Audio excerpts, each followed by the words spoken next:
very experienced freelance photographer who is giving up her time today voluntarily pro bono to take pictures of athletes on finals courses and will make them all available free of charge to anybody who wants the photos.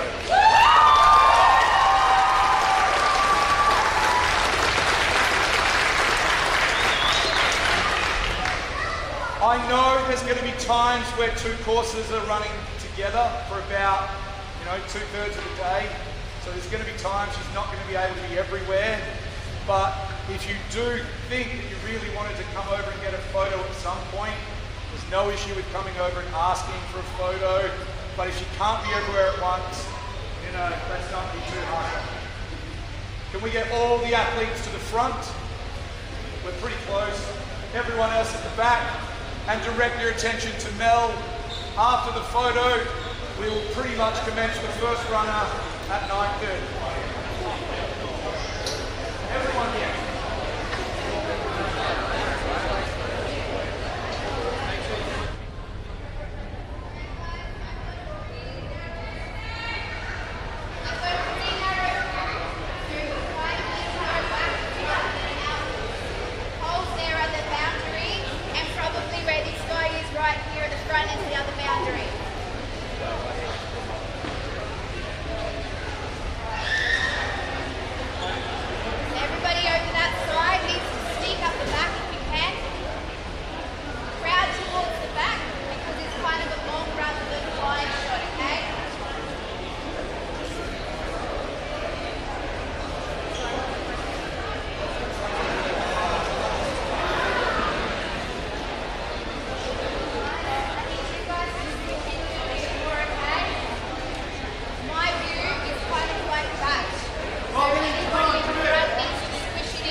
Right there is my absolute boundary. Triangle out towards Nathan. Anybody outside this line here is not going to be in my shot.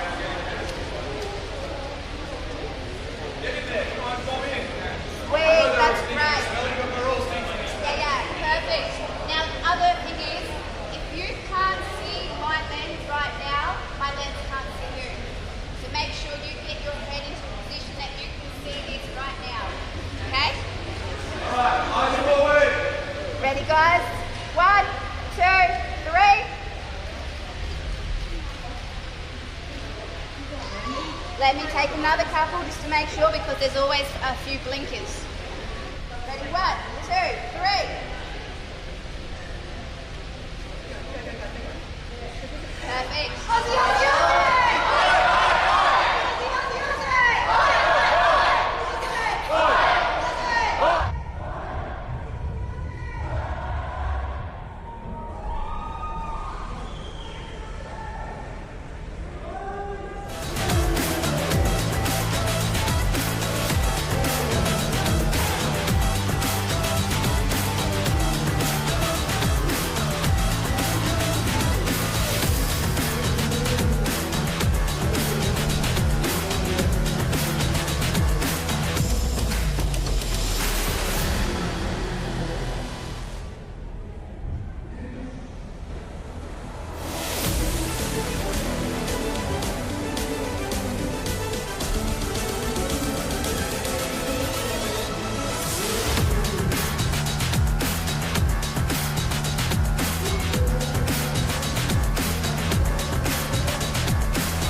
Alright, everybody, welcome back to day 2 of the A&G finals. So, first up we're going to have the amateur females. I believe first runner is going to be Talia. So, we'll be kicking off in a minute. We'll be back very shortly.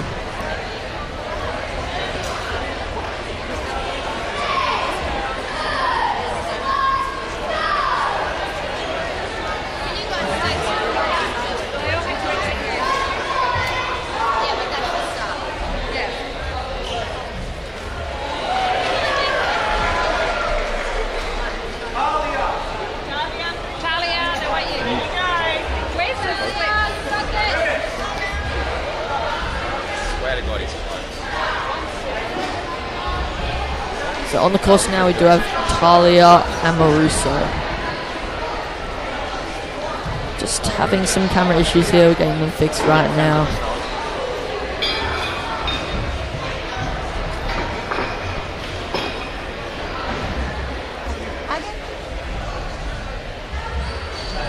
There we go.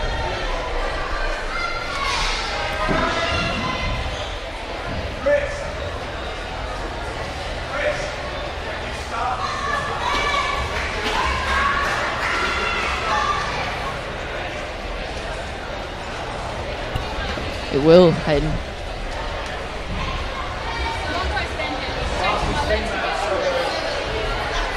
Oh, that's Taylor.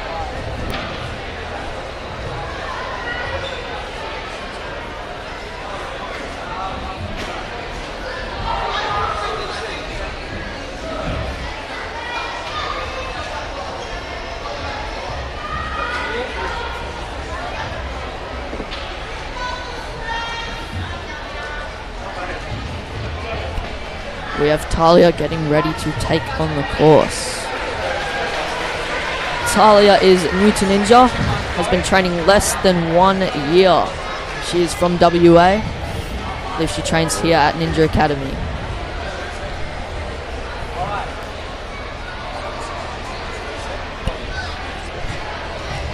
Yes.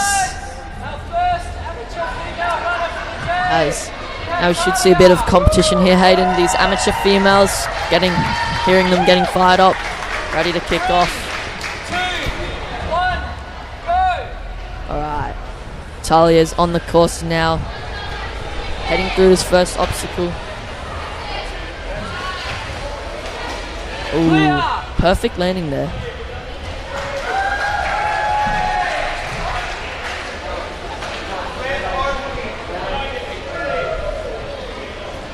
Saw this obstacle in the run through, doesn't look easy. Pivots as you roll. Tough obstacle, yes. So I think we forgot to introduce ourselves. Sorry everybody, I'm Sonny Accent. By my side this is Hayden Usher. Talia finishing that second obstacle right there, all done and dusted.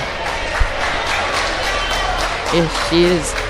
Onto these sky hooks. Now this is not only normal sky hooks, you have to add a bit of precision to these ones. Just moving through very smooth for someone who's only been doing Ninja for less than a year.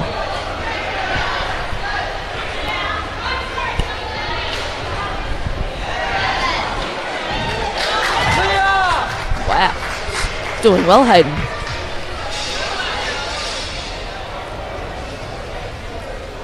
I think this obstacle had a bit of a funny name. I think it's called the Poldora. Bit of poles, bit of doors mixed together, Poldora. Oh, it just came off on that dismount there. Was. Right. Heading on to that fourth obstacle here. We're going on to the canes.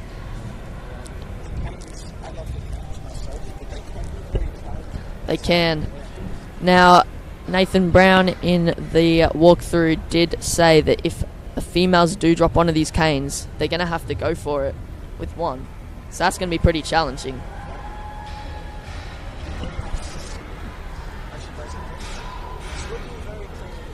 She is looking good. Now got to get that cane around. Slipping back just a little. Oh, just slips off that cane there. That's alright.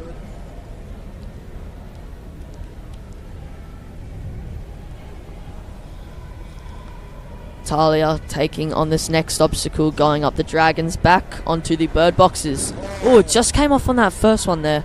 I think she needs to get her hips up a little bit more, but that's all good. She's getting gassed.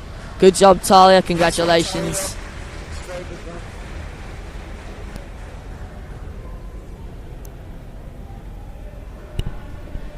Now, up next, we have Poppy Lydham from Geelong Ninjas. The Victorias have been looking very competitive this season. It's been very fun to watch. See how she does. Now, looks like Talia's very happy with her run. That's good. Congratulations. It's good to be happy. It is. Yeah. Good to be happy. Now, Poppy's getting ready to take on her course. Here we go.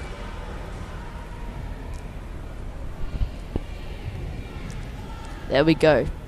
Poppy kicking off on her run through this balance, taking it nice and slow, making sure she's focused. She looked very nice on that obstacle. That was, She did. yeah. It looks pretty easy for her. Yeah, it's made it look easy. Now onto this second obstacle. This one, you gotta take your time. If you go too fast, you're gonna slip out. She's taking her time well. And I want to keep it She made that look very nice. way too easy. Yeah. Now onto these sky hooks. Ring toss? Ring toss. Floating ring toss. Precision. Alright, let's see how she goes. Let's go, Poppy. She got the first one easy. She's looking very good. Oh, getting a bit caught up there. That's alright, she's gonna recover. Oh, Just sitting on that edge there. She's recovered. It's all good. good save. Oh.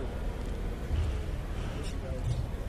Now these sky hooks, if you knock it the smallest bit, they're so light, they're going to go swinging, making it even harder for you to get that move. Yeah. It's very lucky she got it.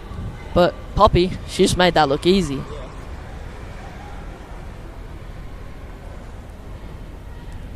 The Now, good Poldora, yeah. Gotta remember that. these ones are tricky. You really got to wedge your feet.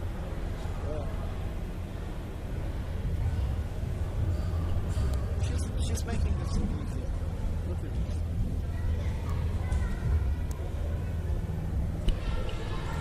this. Just slipped out from under there. That is all good though, because Poppy's going to make her way onto the next obstacle and show everyone how it's done.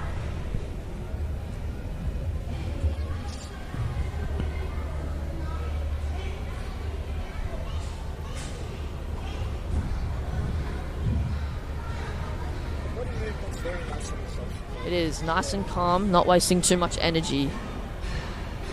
Just looking for the transfer. Yeah, she got it.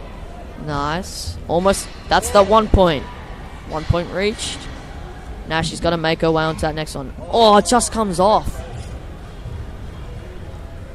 She got that 1 point though, so that obstacle does not count as a fail. Going up the dragon's back. Just slipped off. This obstacle's been pretty hard at the start so far. It has. Onto these cliffhangers. Poppy is going to be the first competitor we see have a shot at these cliffhangers. There is 3, 4, 5, 6, 7, 8, no, 10 cliffhangers that she has to get through. That is a lot. That's going to be an unburner. Yes, it will. Just slips off that fourth one there. She's looking pretty hard though. She was. She is now onto the salmon ladder into the slider. She's trying to do that reverse salmon ladder move. Now she's going to have great. Congratulations, Poppy Lydham.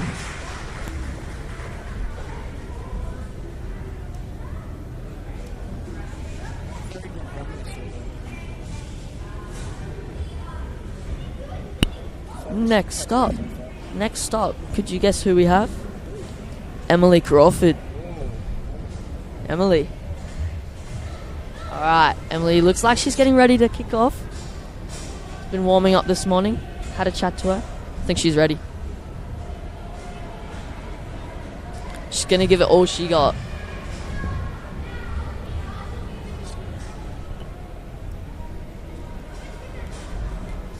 The first obstacle. Yeah, I don't think there's obstacles too too tricky, but there's lots of obstacles after it that you have to focus harder on. See how fast she gets. So far, the furthest we've got is the sun level.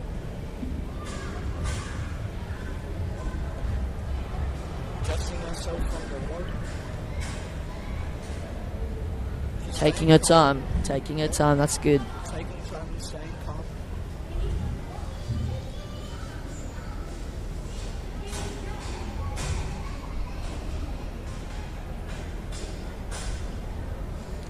She looks very, Collected. very good. She looks like she's having fun. Chilling out. Making sure she's getting those moves nice and precise so she doesn't slip off. Gonna go for the dismount any moment here. There we go. Good job, Em.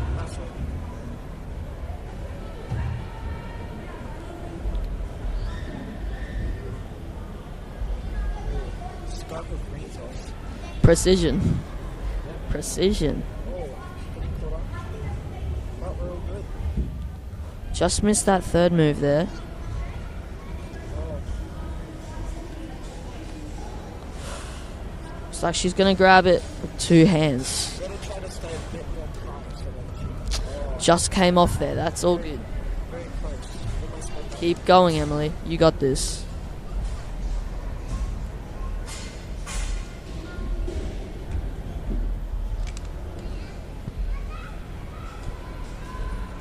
Now onto the Poldora. Let's see. She's gonna make her way through these obstacles. I don't think anyone's completed this one. No one. Oh, she's gonna skip the doors. Oh. Haven't seen this move. Oh, looks like it might just be a bit too far. At the Canes. This might have to be my favourite option. I don't think we've ever seen.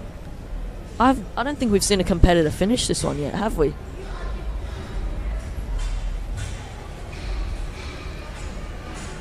Emily's making her way through. Oh, just missed that. Now, if you miss a move, I think it's a bit too slippery to hold on with that one hand. Yeah. It's basically like a slipping like that. That's very Pretty much. Now, I'm not sure if that's a Stegosaurus or dragon.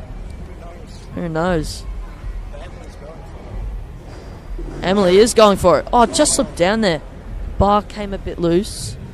Slipped down on the back there. So Emily, Well done, Emily. it's looking pretty hard. It is. It is looking very hard, but we can't hold back. We've got to make it a tough course. It's the ANG Finals 2024. Up next, we have Hannah Jones. She's from WA, and she's going to kill this course.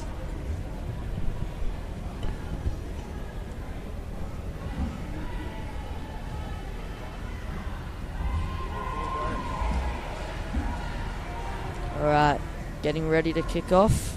Oh, she's already started. She is off. There you go. Very nice on the steps. She's just strolling through this stuff. Yes. She's taking her time. She just decides to have a bit of a reset.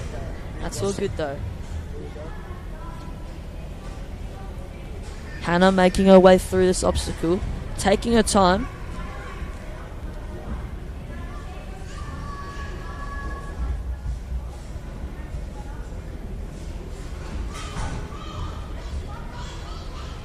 Body awareness was very good on that option. It was. See her readjusting her body. She was about to. Yeah. See how she goes on these. She's got very good precision. Getting hung up again. Heaps of the competitors have got hung up so far. I think we're going to see her complete this one.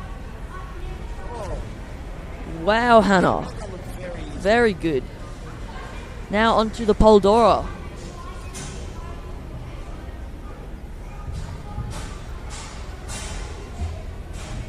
She's looking very nice on this one. She's gonna take the route of the doors. Oh, that looks like a She's doing it. Oh, just came off there. I think she got that one point. I think she did, yes. Which is good. Oh, Just came off there. Neither does I. but she's still carrying through this course. She is. Driving singer. Oh, she made that look very easy.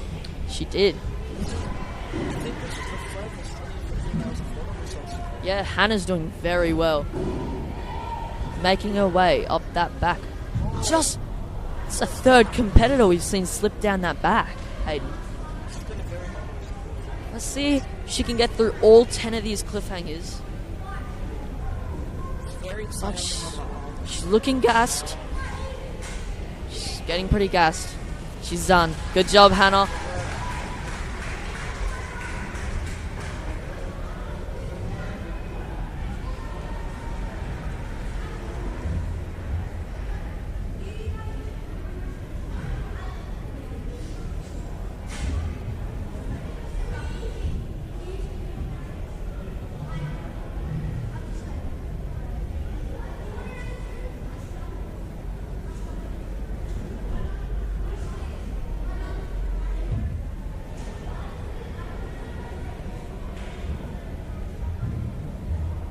Okay. Here we go.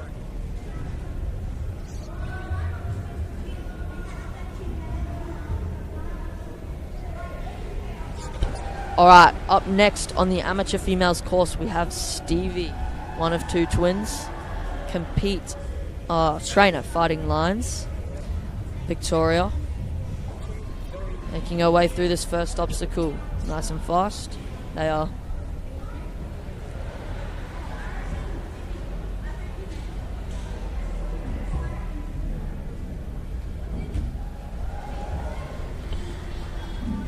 Rolling over's been pretty difficult for the females. It has. It looks like a very challenging obstacle.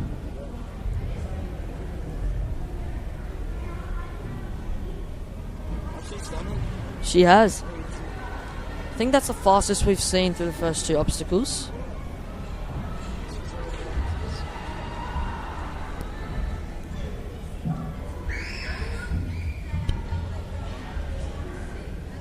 Alright, Stevie making her way through these precision sky hooks.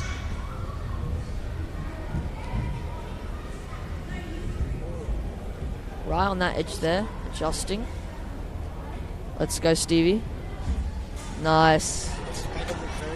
She did. Now on to the I keep forgetting that. Poldora. Poldora. Trying to go back for that ring. Think she's going to skip that door. Go straight for that third pole. Yep. I think this is a very smart move. I think it is. But see, this door's getting in her way. She's going to hold on, though. She's done it. She's got to grab that door and use it to get swing. Or she's going to use it. She's using it. Now we're going to see our first competitor get through this Poldora obstacle. She's got one more door. Stevie's so close to completing this obstacle. Oh, She's done it. She's done it. first female to complete that obstacle. Now onto the canes. Are we going to see another first obstacle completed?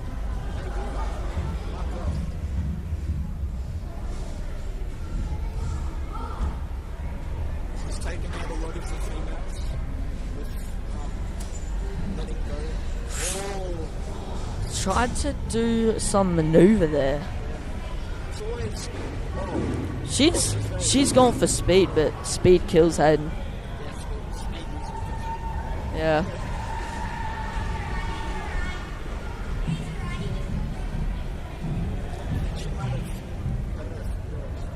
She does. She's competing right now with a broken finger. A broken finger. Had to get surgery not long ago, and to compete in a finals across your country. It's a big effort. You can see that cast on her finger. First finger, right hand. Oh, it just came off on that dismount. Yes. Now we're going to see Stevie. She's chosen to stop. Too gassed. Congratulations, Stevie. Awesome run.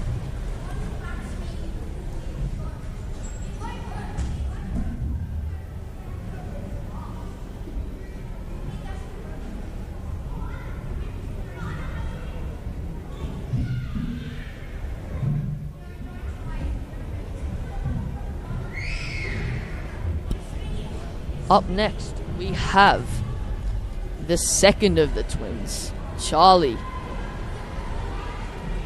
See how she does. She's making her way through this first obstacle. Very composed. She is making her way through this first obstacle. Fast.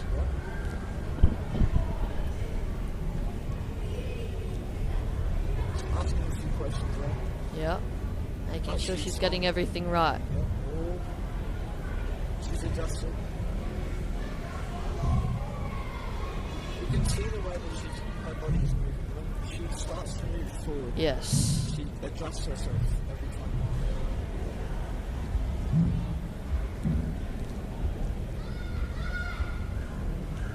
Now, in first place for the amateur females right now, we have Stevie.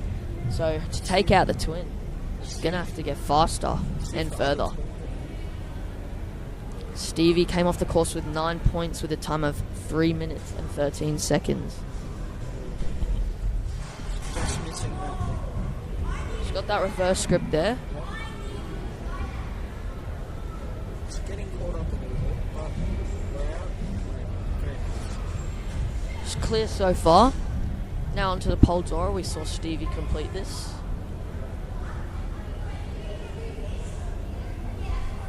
Skipping the door. It's like, Yeah, using us as his beta. oh, skipping the next door. You haven't seen this one. And a bit hanging up. But she's through. She skipped all the doors. Yes, Charlie. Now the cans. Charlie's just put herself in second place, 1 point behind Stevie, still with 5 obstacles to go. See how she does it. She's clear so far. She's doing very well. She's going to be this first competitor to complete this. I think she is.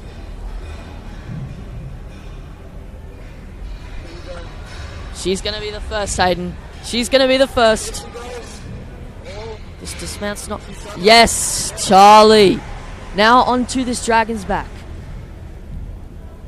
She is clear up to this point. Has not fallen, has not taken any points. I don't think any females have completed this obstacle yet. Yes, Charlie's put herself in first place for the moment with 10 points. Has a current time of 2:17. Made that jump look very easy. She is making it look very easy. Charlie's doing it, Hayden. She's doing it. She's reached. Now, first person we've seen attempt these. Bird boxes. Now, to dismount the obstacle, you have to have a peg in the last box. For safety reasons. Gets very difficult. She's got one more. Me personally, I hate this obstacle. When I first started, I could never complete it. But Charlie has timed out with, I believe, 12 points? Was it? that was an incredible run. That was an incredible run. Well done, Charlie. That was awesome. The most clear we've seen so far. It has. Now, next, we have Emily Johnson Mazur. Mazur? I'm not sure how to pronounce that. What do you think, Hayden? I think that's my job. Mazur?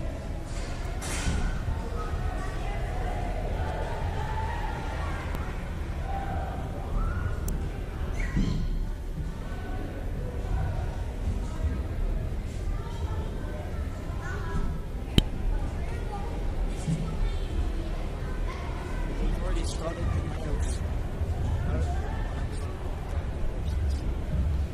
That's alright.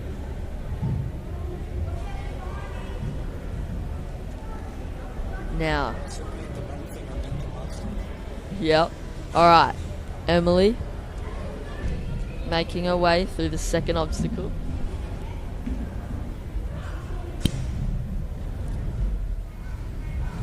Doing well. WA competitor.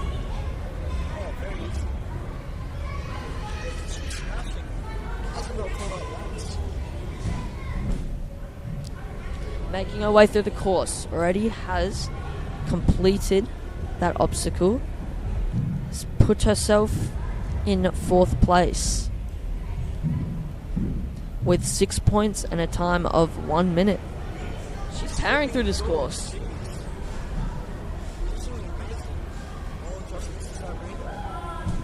She gets it very much.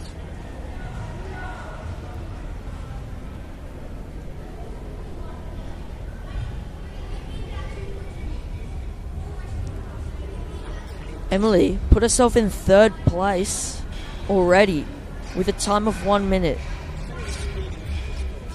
Okay, so the time limit we have for this course is 3 minutes and 15 seconds. So, that is not a lot of time to complete all of these obstacles, which gas you out pretty fast. She is. There we go. Clear so far with 10 points.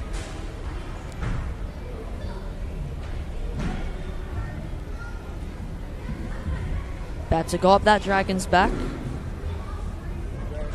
Making her way up. Looking good. Going for that ring. There we go.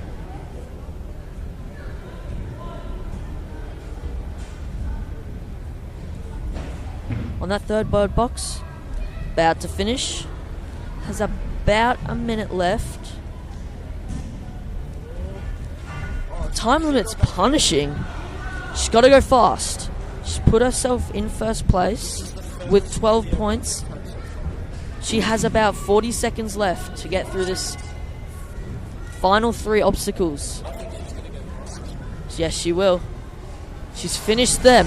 10 cliffhangers down. She is. She's going to go for the move. Straight up to the bar. She's done it. Oh my gosh. She's going up the wall for that last point. Smart decision. That is a smart decision. Hit that buzzer. Well done, Emily. Only missed 1 point. That's amazing. Congratulations, Emily. Skip the point that you're unlikely to get and go for the last point. That's smart. Alright, next up we have Vanessa Hales.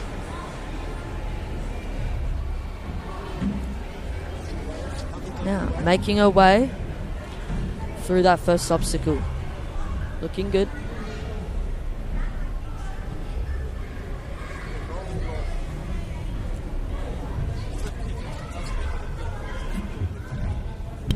Does.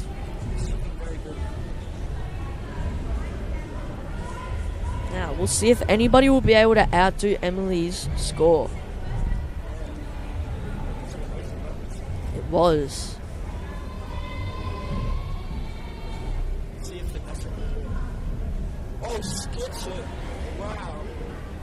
Oh my gosh. Oh! I thought that was going to come off.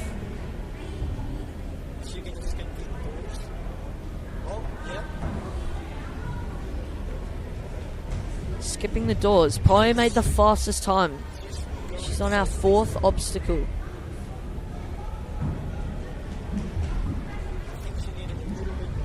Now, hey, 9 obstacles in 3 minutes and 15 seconds. And these obstacles, they aren't easy. They're punishing, they're difficult. But these athletes, they're making it look easy.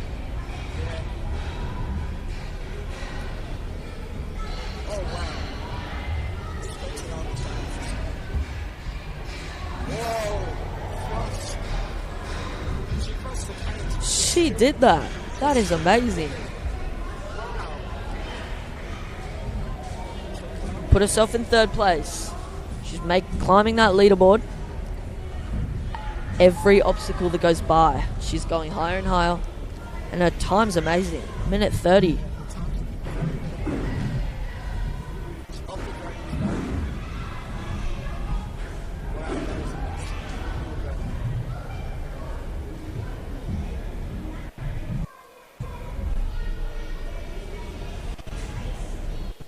She's doing well. We could possibly, very possibly, see a full clear here, Hayden. She's on our 3rd last obstacle. She's gonna power through these cliffhangers. It would. That grip strength's really starting to lack. The lactic acid's getting right into those forearms. Not much strength left. Will Vanessa be able to get through these cliffhangers? No!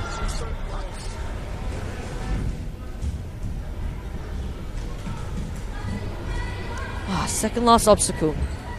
She's in 2nd place. She's got to get through these 2 last obstacles without any fail to get put into the high spot. So close, Vanessa. Congratulations on your run. She's going to get up on this warped wall like it's a piece of cake, I'm telling you. What did I tell you, Hayden? Easy. Congratulations, Vanessa. Let's go.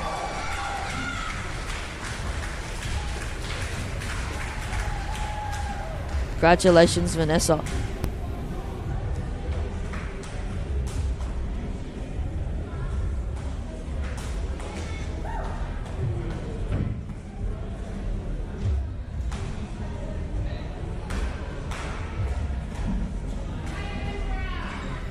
Kari Whitby brought home the world title from New York in 2023 for the female amateurs. I hope so. She's going to show everyone what she can do in this Stage 2 ANG finals.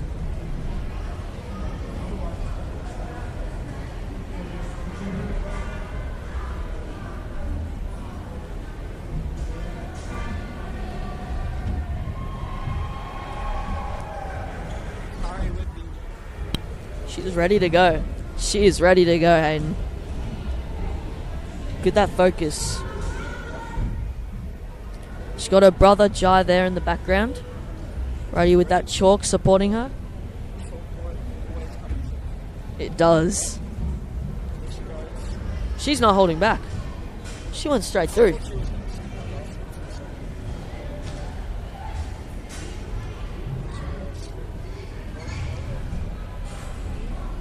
Almost just fell off the back there.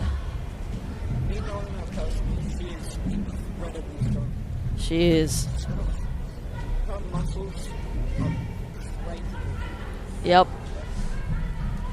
Now, to get into first place here, Hayden, she needs to get a clear, ooh, bit of a voice crack there, clear run. She's skipping them though.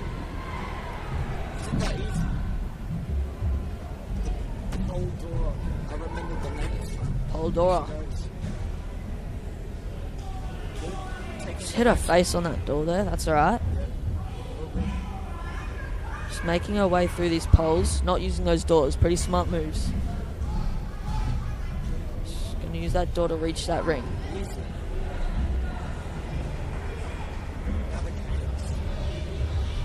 Up to the gains. Are we gonna see her complete this, Hayden? That's good.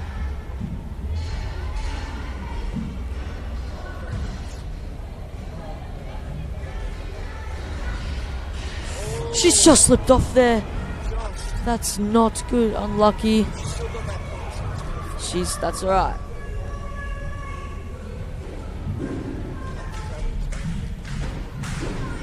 One more. Gonna reach for that ring now. Go through those bird boxes.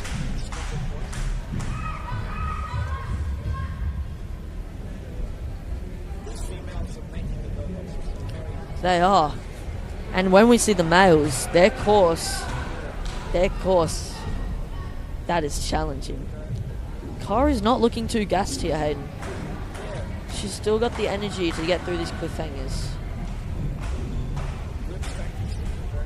It is.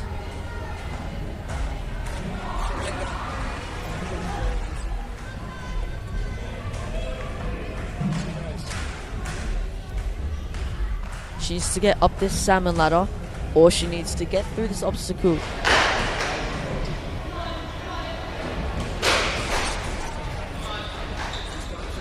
She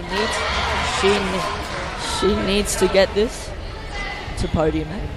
Oh, she's already podium A, actually. Put herself in 3rd place.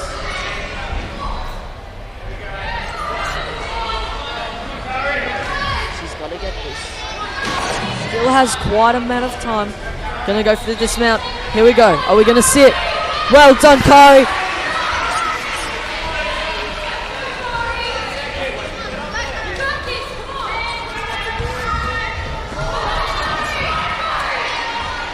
Has about 5 seconds to get up and hit that buzzer. We're going to see one or more attempts? No, we're not. Well done, Kari.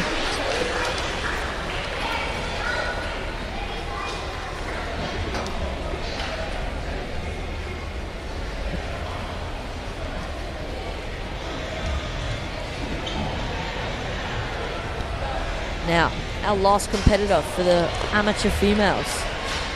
It's going to be Indy Paris. Mostly been WA, haven't they? Yes, they have.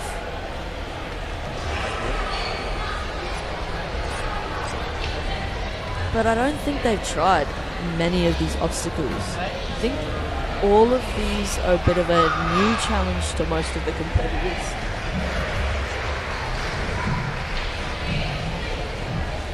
Sorting out that beta there.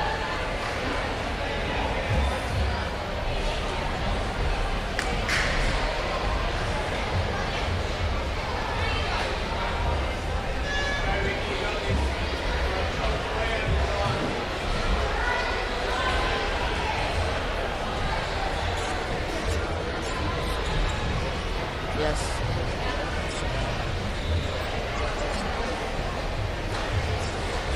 Yep. She's ready to go.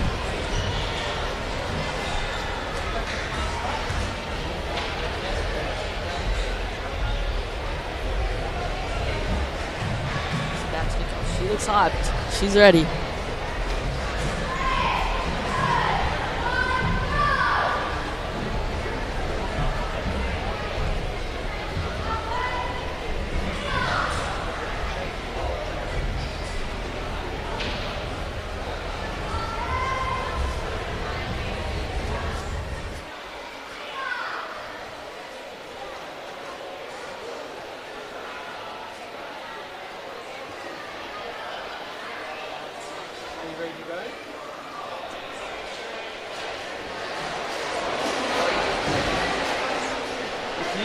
Something, you can take over, okay? 2 seconds, okay?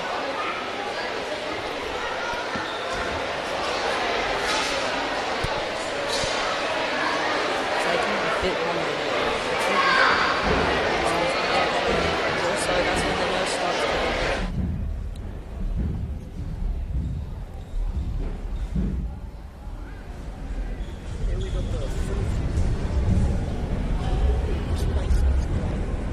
Oh look, you can see me waving my hand up. Yes. Looking at that camera, look at him away. You got that view where those competitors are going to smash that buzzer. How big? Oh, I'd say solid 120 meters.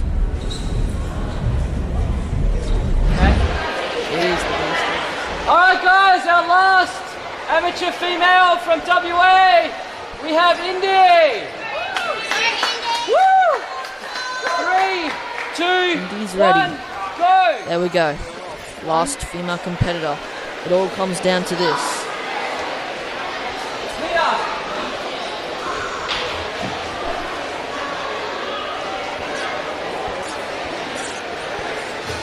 Yes. So far, Kari Whitby and Vanessa Hales have secured their spot on the podium. Clear! So it will all come down to how Indy performs. See what that outcome is. 1!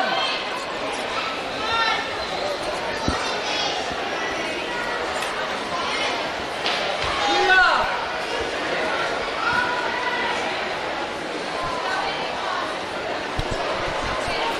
That's good. She's doing well. Yes. Yeah, so would I. It's not. Clear! She's gone pretty quick. She's made it through those obstacles in about 1 minute. She has about 2 minutes left. Now sitting in 6th place. She could very well take this out.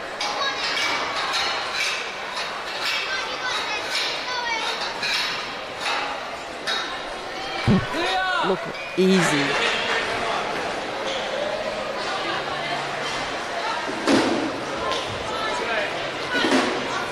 Going halves at a time. Smart. Yes. Hanging for longer does take more energy. Just came off on that back there. We have... Yeah, very slippery on those sides there. Onto these cliffhangers.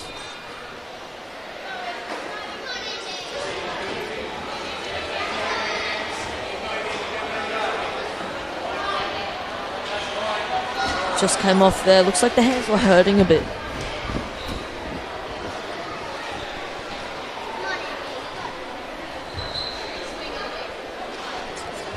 Alright, Indy's going to show some of her moves on the salmon ladder. She's going to make that transfer. She's not going to go up. She's going to go straight for that bar. Oh, missed it. Going for that warped wall.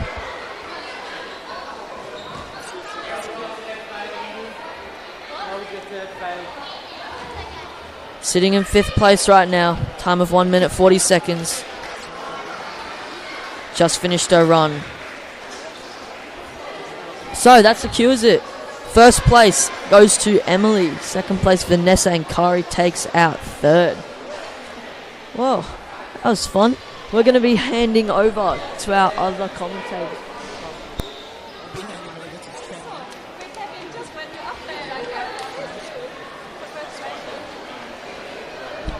Alright, see you, Hayden.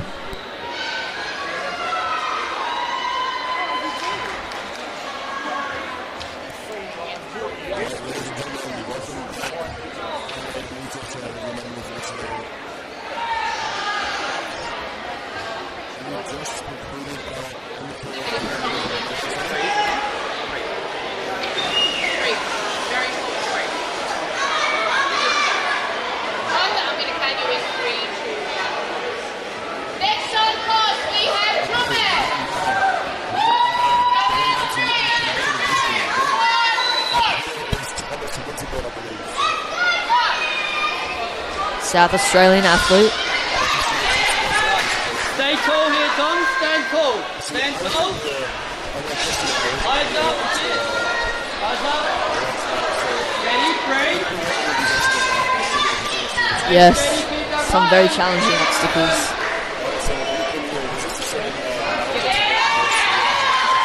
It was, but these upper body obstacles, they're going to be changing, more challenging, and they're going to burn your arms out even more.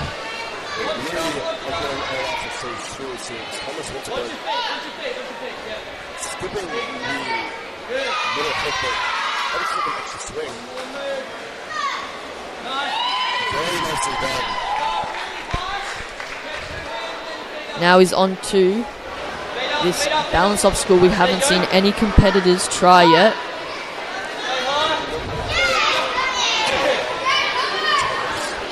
Thomas made that look easy.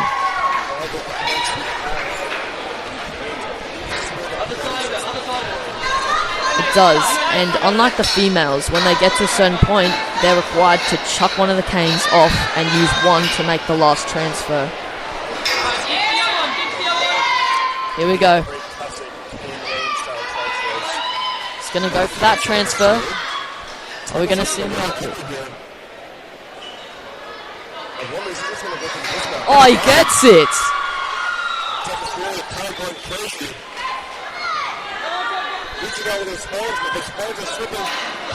He gets it!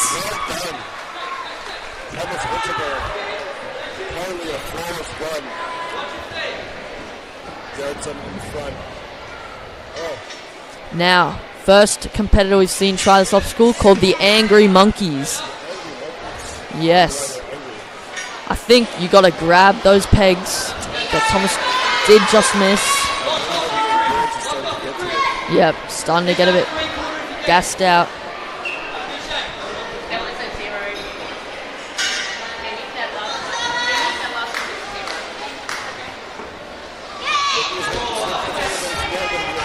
That is alright.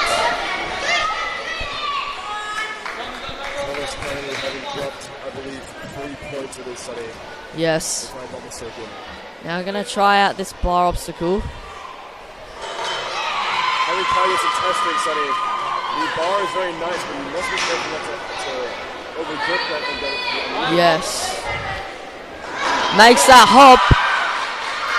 Transitions here are not too challenging. There we go, Thomas, up the wall he goes. Harder than it needs to be. Well done, young man. Well done, Thomas. Thomas right now, first place by 2 points. 1 minute 43 through the course. That's very fast. You don't know whether those mistakes on the clicker and the floating monkey bars. Yes. There are 9 left. Yes, you do. This is going to be a big story as time goes on. It is. Who's going to be on the bubble? Who's going to stay and move on to World Championships held in, I believe, America. Yes, America. This year. Up next is Johnson Allen, one of our Western Australian ninjas.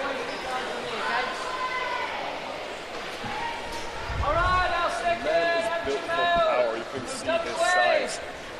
One thing I am worried about for him is his goal setting, because yes. even Thomas having made it through, did not make it look the cleanest. It's not. It's awkward. You're not always facing forward and back. Sometimes you're yes. side to side, and that can be a little unproductive when you're going for that backwards transfer. Yes, I know.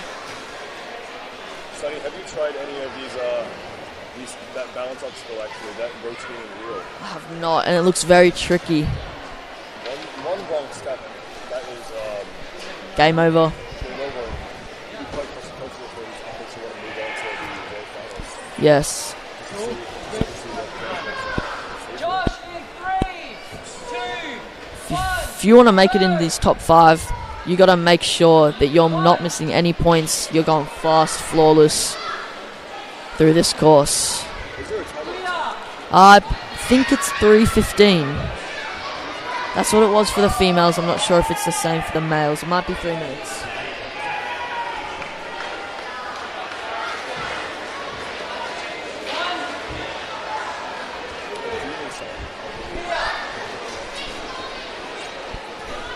Yes, no, that would not be very good.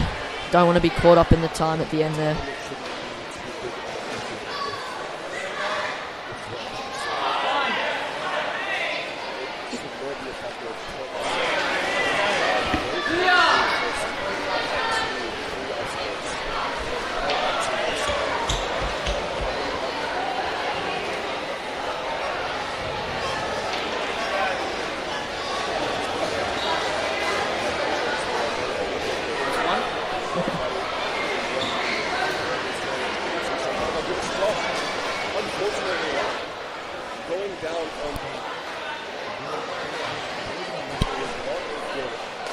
is not one of those really working Inside. This way. Yes. It's just come off on those canes there.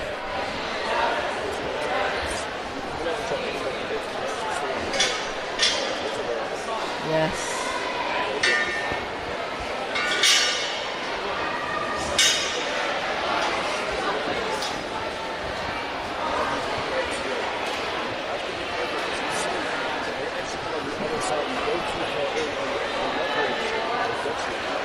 Yes, and Shen, you gotta get to the end.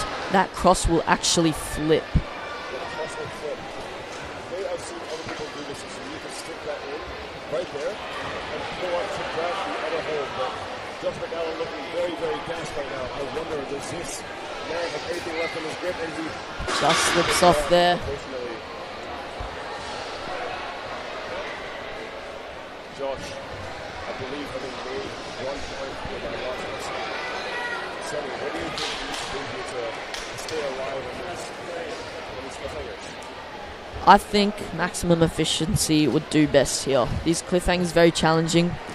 I think when you're this gassed and this far into the course, as we're seeing Josh here, hasn't got much left in the tank. I believe he's going to drop out there, but a solid effort. Congratulations, Josh, on your run. I'm not sure of your points yet, but with the canes, you were on the wrong side. You were on the wrong side. And then when you did the iron cross, you didn't get the touch point. The bar is the touch point. Past the bar, underneath the bar. Yes.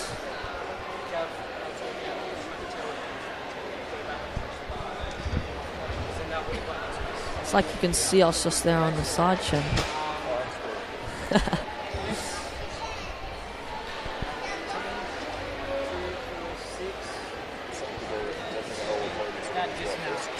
Yes.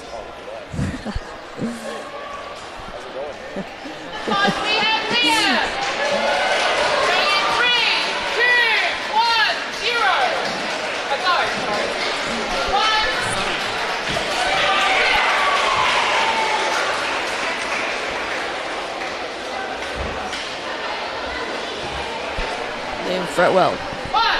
We saw him yesterday running with his sunglasses and his hat, and he's doing it again.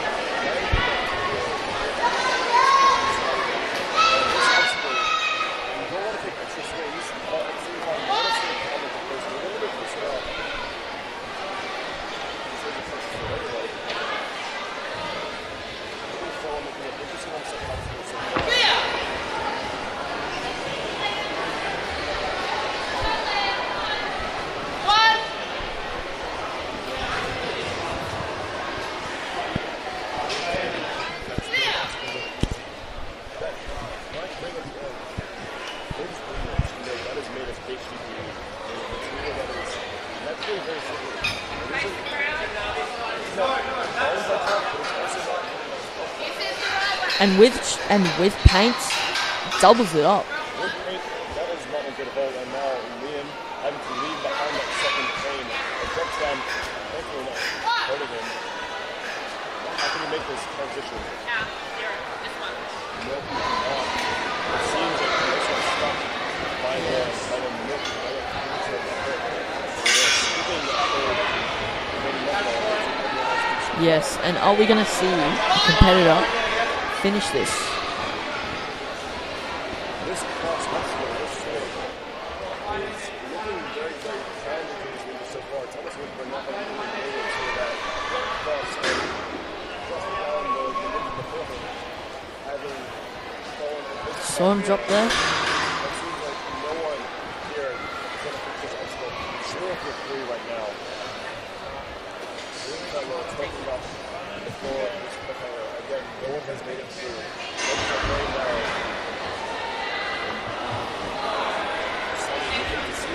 Yeah, it's not very great. Putting an obstacle that challenging, that deep in the course, it's punishing.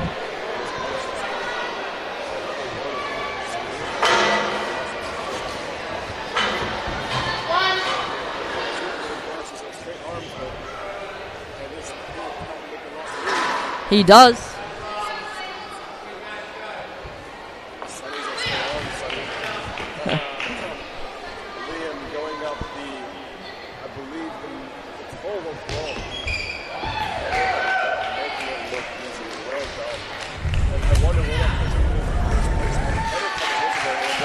does, with a time of 2:50. Yes. Sonny, of this amateur division, is there anyone that you have your eye on?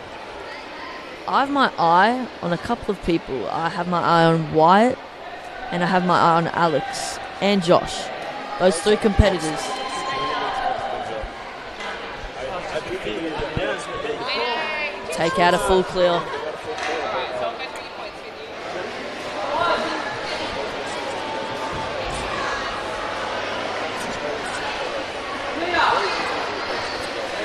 Yes, taking his time. It's not smart though.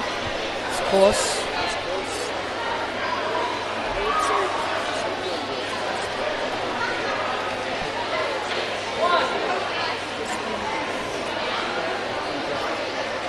Yes, you could. Very easy.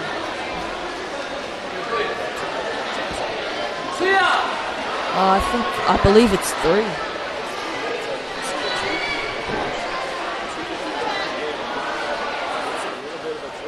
Yeah, no time for stopping. You gotta keep going. And where you choose to lock off those arms, if you don't do it in the right place, it's gonna come back to you.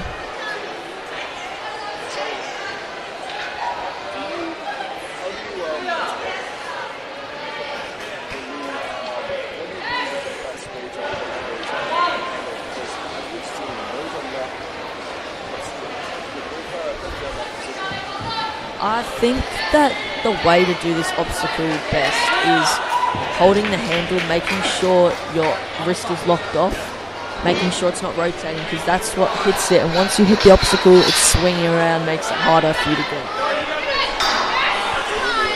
Charlie Sinclair, not phased by missing one of the pains. I've seen a few people do that.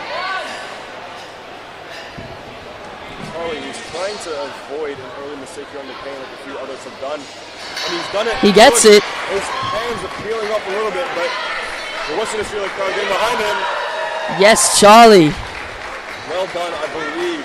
One of only 2 ninjas to this point to have a very clean run. No mistakes thus far. Can he continue into the peg sword? The Angry Monkeys, as Sonny has dubbed it. It is called the Angry Monkeys.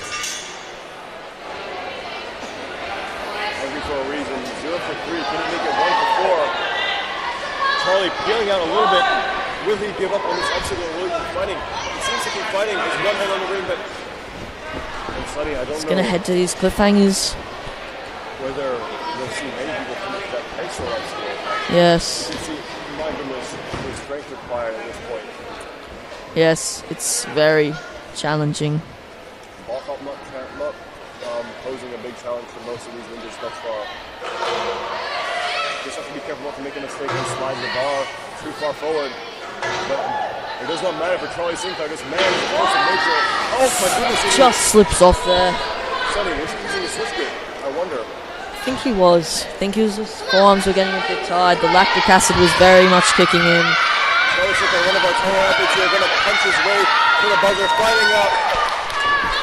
And I wonder, did his time? There we go. Gets that buzzer. For him.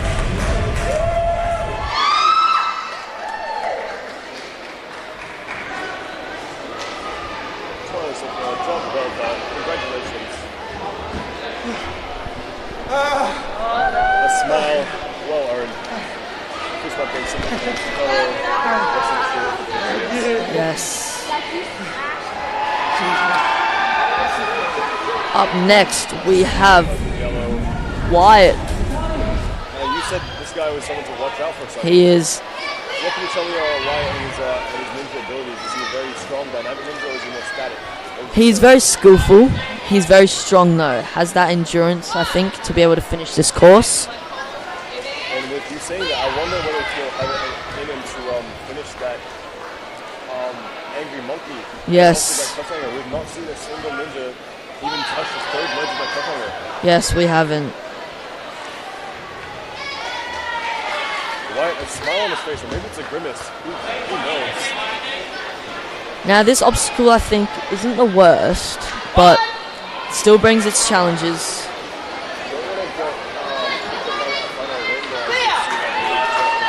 Yes. the crowd. Face the crowd.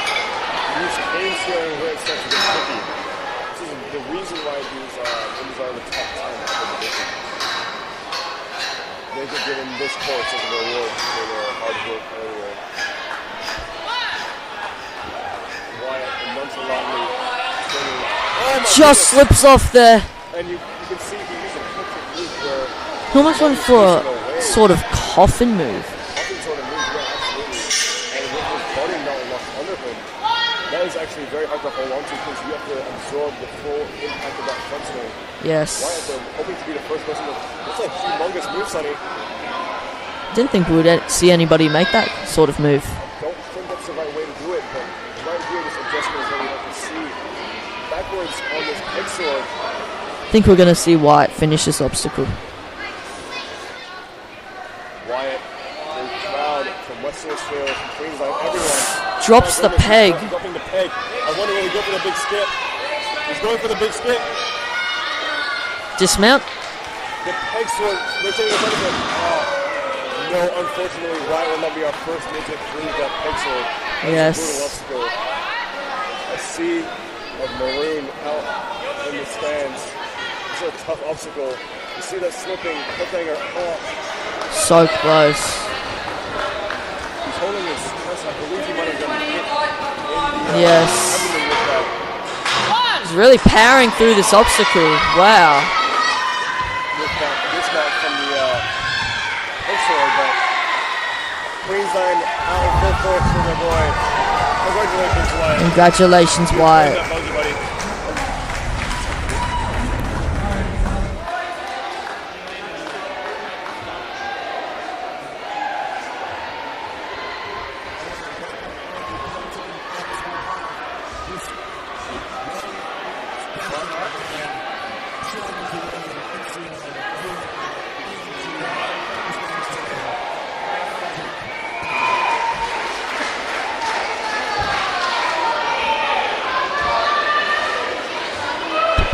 Thank you for the introduction.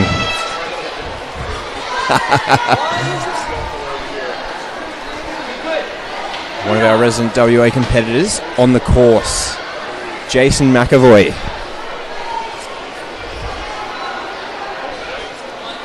Huge swing. Wanted that double reach. Have we seen anyone else doing a double reach yet?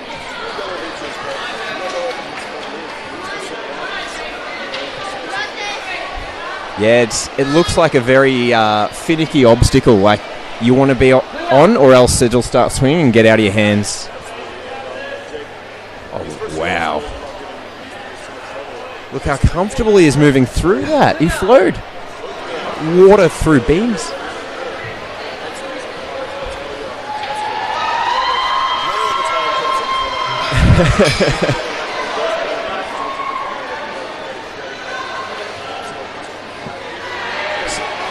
Looks like he's holding these canes at the bottom. That's huge. That saved him so much time and effort. Clean transfer. He just toasted that obstacle. And I've seen so many people fall on it.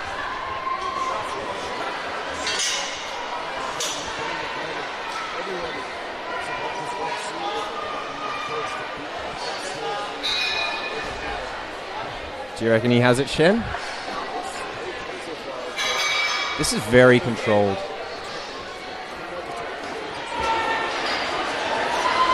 Okay. Has everyone been trying the same technique to get through?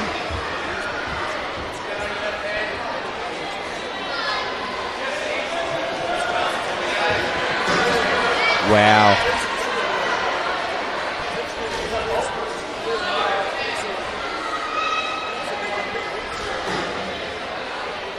He's taking the back peg out. He's having some reach issues. Connects it. Yes! Wow. He spent a long time up there, but he's got to be killing it for points right now.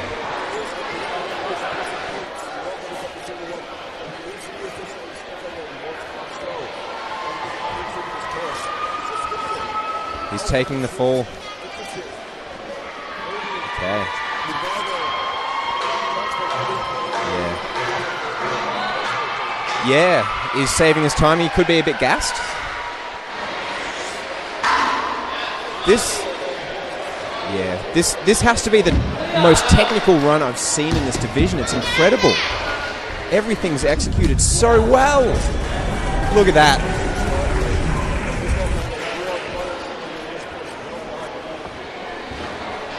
That is going to be a run that everyone's probably going to study for their own run.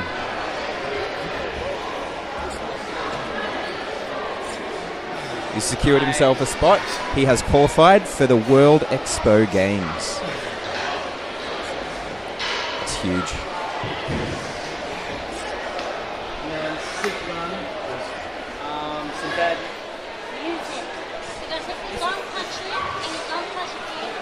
Up next, we've got Alex Cox, a Vic Ninja, trains out of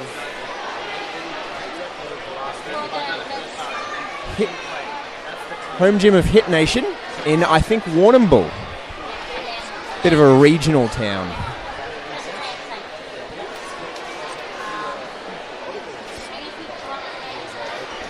Oh yeah, he's a bit of a local gun. Probably at his home gym, he's got to be leading the charge, representing Hit Nation. Coach Matt Murray, I'm sure, is ready and proud of him for achieving this, and I'm sure he's going to be proud of the run that Alex might put down.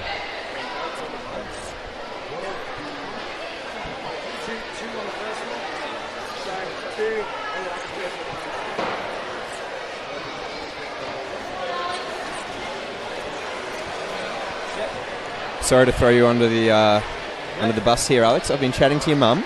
Apparently, he's an overthinker sometimes. He really likes to visualize, know his obstacles. 3, 2, 1, go!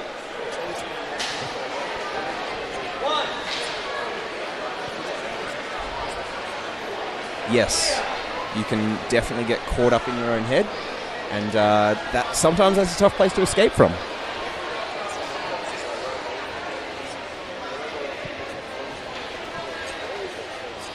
Okay.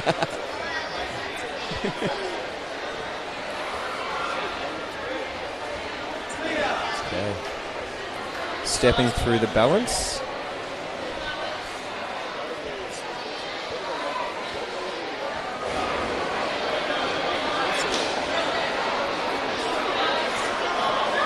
Tried to make an adjustment. That hook is moving around, but he doubles. Amazing. Solved his problem by ignoring it. If only we could all do that. He's let go of his first one. He's grabbed back on. I think he's going to dismount here.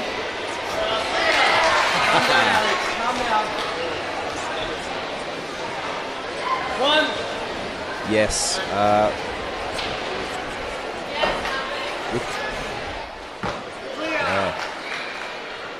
He's charging ahead.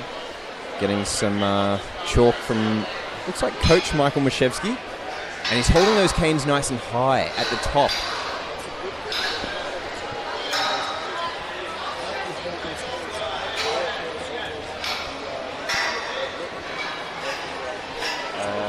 See.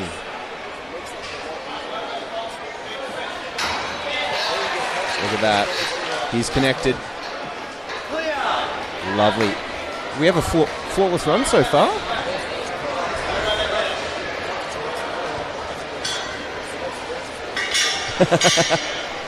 Yeah, I mean, if he's looking stressed, who knows? Maybe he's just cool, calm and collected on the inside.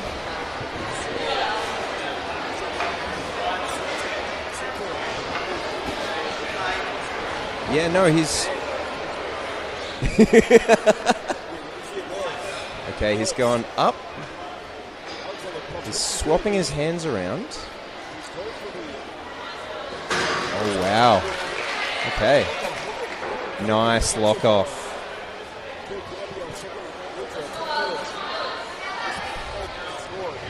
Yep, he's worked it out. He's ready to dismount. Oh, there it is. Handled the sword with grace. What a warrior.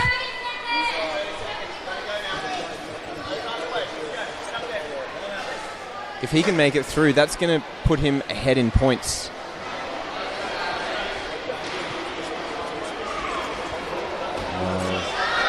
Looks like this cliffhanger is really a tough obstacle, especially for the point at the course it's in. Ooh.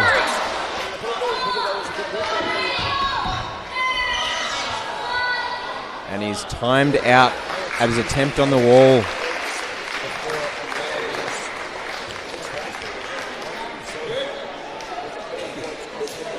Yeah. Well, the points still could look good. The 2 he got on that sword might save him.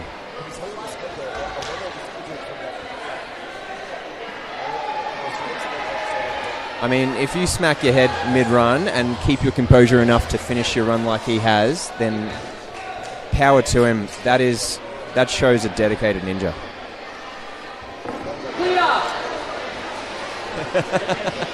We have our next runner already on course.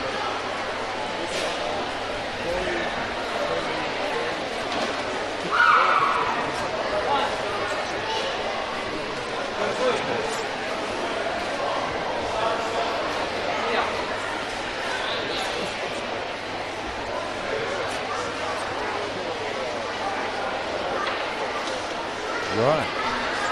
Yeah, every run I've seen, someone's missed a hook.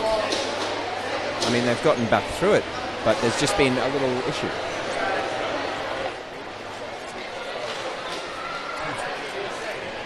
Right. Yeah, okay. Well, that would save you time, but Josh has had a clean run through those hooks pretty well, and now he's walking his way through the bars.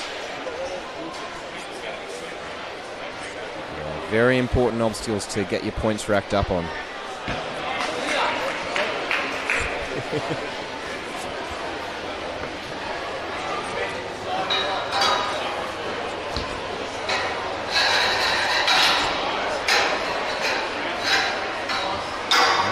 A nice controlled hook on for the transfer. Changes. He's getting his moves. Now he's got to set up. A single cane transfer. There it is.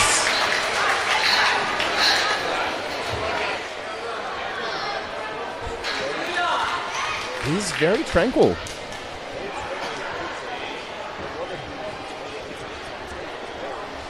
Yeah. Obviously a very composed ninja. I mean, this is about as high stakes as you get. Grand final, male finals. I mean,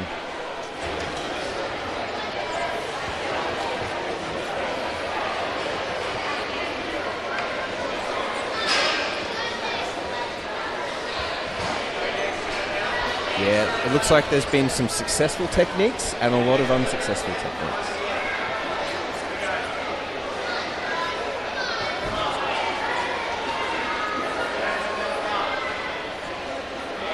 Yeah, it's almost like... Okay.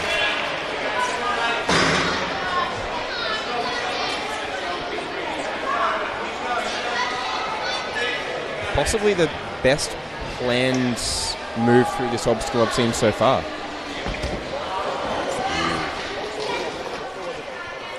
Yeah, we may have an issue on the dismount there, but we will find out later.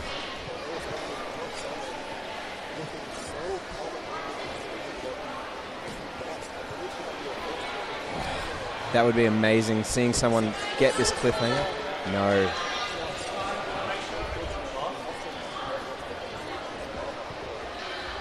And that's an end of the run.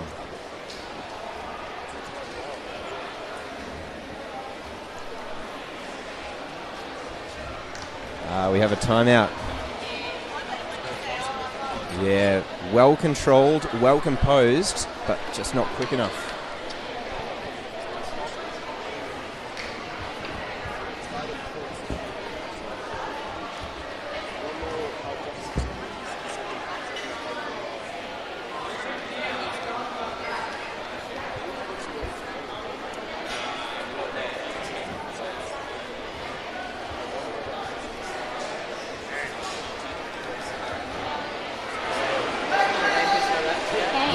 late June. Nice to see if we can see some scores.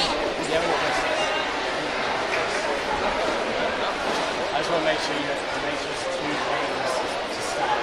2 games to start. Okay, no, let go.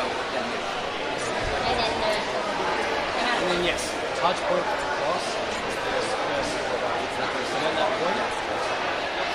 Good. And if I don't touch the bar, then I pass it and go actually. As long as you touch the Yeah.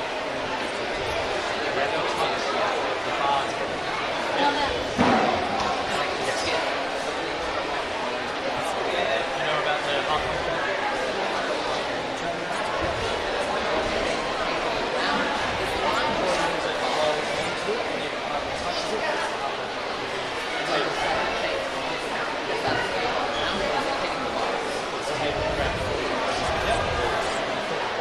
All right, next competitor, give it up to Caleb. 3, 2, 1, go. 1. That's pretty great. Clear.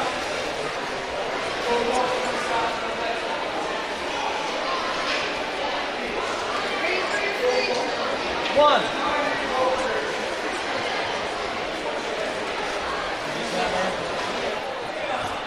Yeah. I don't believe we have any perfect runs yet, so he can secure himself a first place just by getting to that buzzer in time with all the obstacles complete. Yes. And an even bigger issue possibly has been the cliffhanger.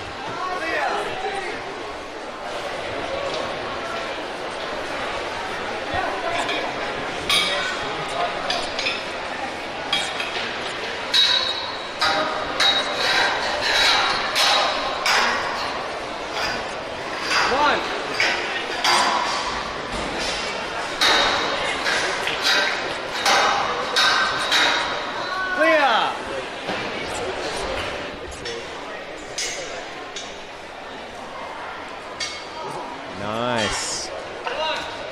Yep, doesn't saving himself some moves.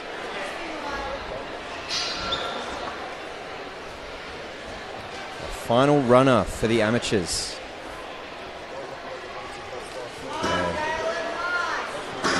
Looks like he's worked out his sword technique, learning from those that have come before him, possibly. Wow.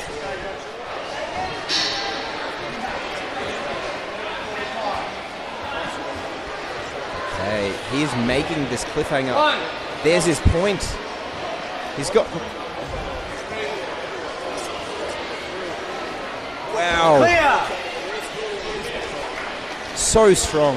Other competitors just having trouble on the first couple of holds of that cliffhanger. Caleb smashing the whole thing. Yeah. Come on. How's his time going? He could be running close.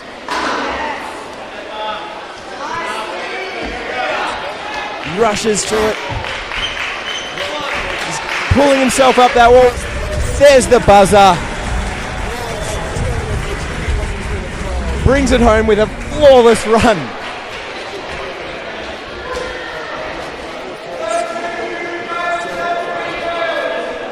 That's incredible. Now, we will be holding a course walkthrough for the next division, so I will leave you there. Thank you for listening to Shen and I.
happy, I'll go final.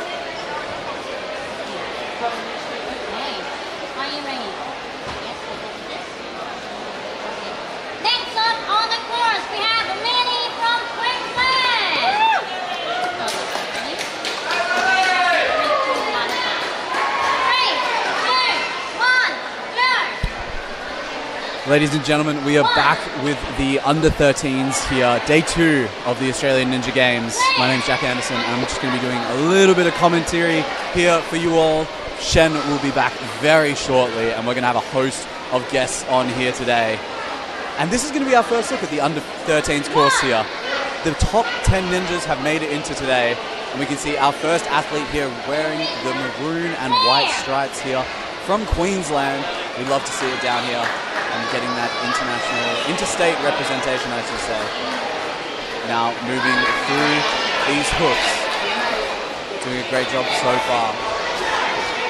They're both extremely difficult to hold onto and to pinpoint there. You can see that if you don't get it exactly right, you will be struggling.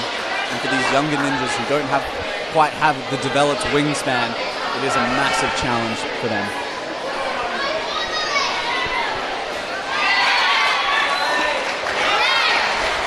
Okay, we're now going to be moving through. You can see the Queensland crowd following them alongside. You can see a bit of blue there with the Victorian crowd. And she's going to be going for the skips here. A very well-informed approach. Very smart, very intelligent.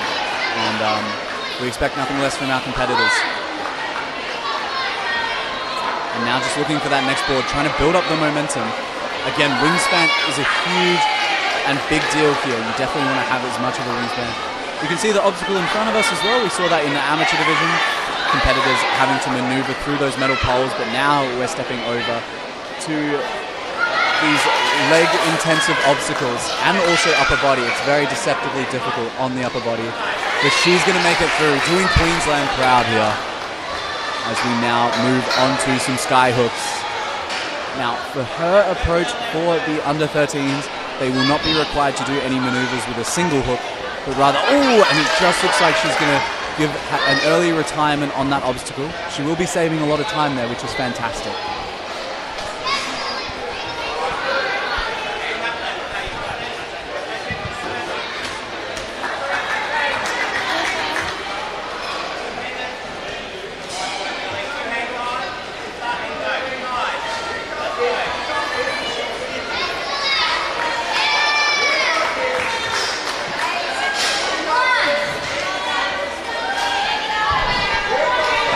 All right, everyone, I've just managed to get a hold of the run sheet. So we got Lily O'Neill here on the course and doing so well so far.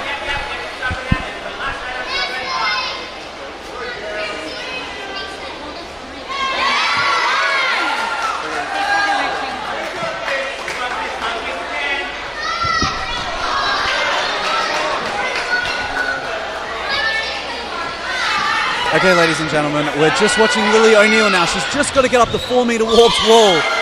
A huge ask of these under-13 ninjas here. She's going to have 3 attempts. Actually, she's going to have 1 attempt, and that's going to conclude her run. Lily O'Neill here, ladies and gentlemen. That's going to be our second under-13s female athlete, sorry. And now, I know that I've been doing a little bit of solo commentary, but I'm going to introduce a very special guest. Griff is going to be jumping onto the mic with us. Griff, would you like to say hello? Academy, got our under-13 females off to action. Looking forward to our next runner. Beautiful run for 34. Yeah, no, that's absolutely right. And we're going to be going strong here with the maroon and white stripes with another Queensland athlete, Amy Van Teehoven. Ticket, please. Griff, Thank you. what are your thoughts on this course so far? You were good, Amy? Day 2, Any very questions? difficult. You can ask me any questions when you get to the starting platform about that following obstacle. Amy Schnips? Amy? Yeah? Yes, Alright guys, our next absolutely. And it's worth noting for everyone listening in, we have a very unique format here at the Australian Ninja Games. So, you get 3 retries on the entire course. If you make it halfway through an obstacle to the touch point, you will gain 1 point and it will not count as a fail. But if you make it all the way through, you will gain 2 points. as we just saw there with Amy, she will be securing 2 points for that obstacle, moving through with great efficiency. And now moving on to the rolling pipes. Griff, how difficult are these to do when you're nervous?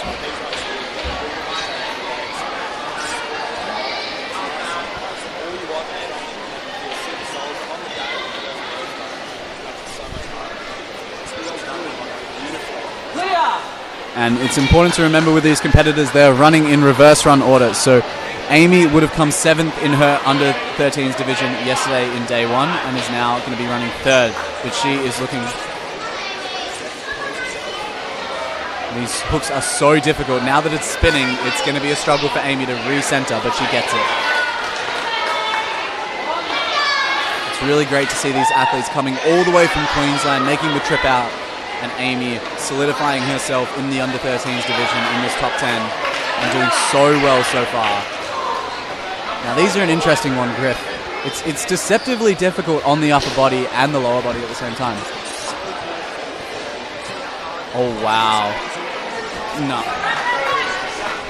We have seen people just skip between the red poles and avoid those red blocks, but all to their own at the end of the day. Now going to be picked. Yeah. We haven't seen too much success from the under 13s yet on this obstacle. It is extremely difficult. Now just looking for that transfer. You have to have the upper body strength you need to be able to hold on to one of those canes on one arm is truly difficult. Oh, now going up the steg. What we like to see. This was an obstacle used all throughout day 1. And for those athletes that don't quite have that upper body strength, it's a huge challenge for them to go up that stegosaurus. Those rungs are huge. Just come over on this side and we'll run through it. Well done, Amy. Good run. Oh, absolutely. And if you're from Western Australia, we saw the athletes had to run first yesterday, and it's because they have that huge home court advantage. Of course, the stegosaurus is something we've done a million times over. Some of those obstacles are more fixed in the time. Your drum rollers, your stegs, and those ones have just been sitting out a bit more often. Gives a home court advantage to some of those ninjas and able to practice those a bit more. But still, we can see some of these over-east ninjas coming through and still crushing it. So clearly, not as much of an advantage as these two. And I think one of the things that blows me away is we've seen the amateur division here today, but now stepping into the under 13s, the course is seemingly more difficult than what it was for the amateurs, and they were a great division, and that honestly surprises me. I think it just shows how good these under 13s are. Each generation coming first. See these kids have been training since they were 6, 7 years old. Now they're starting to get into these upper divisions. They're just proving that those years when you're younger, getting that technique drilled in, and as they start getting strong when they get older, there's going to be some really strong competitors in the next couple of years. Absolutely. And if we take a look at the run order, we have Lily Farley going to be running last here. She's from Queensland, so she's going to be the one to watch along with Taylor Height. But for the meantime, we're going to turn our attention to one of the Victorian athletes. We love to see them coming out here. They mostly train out of the compound, and they seem to just be dominating this competition here. We're going to have Sophie Vag step up onto the course here. Let's see how she runs.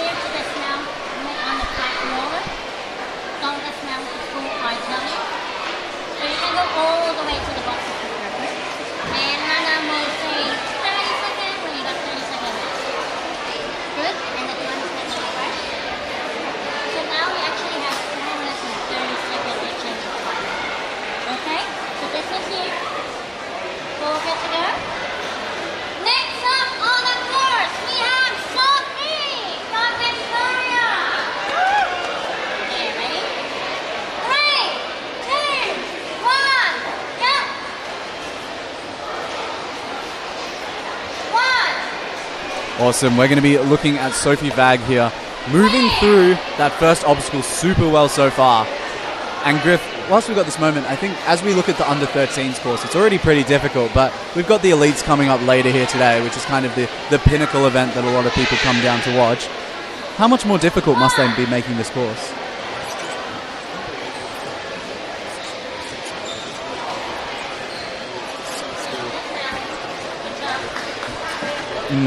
Definitely.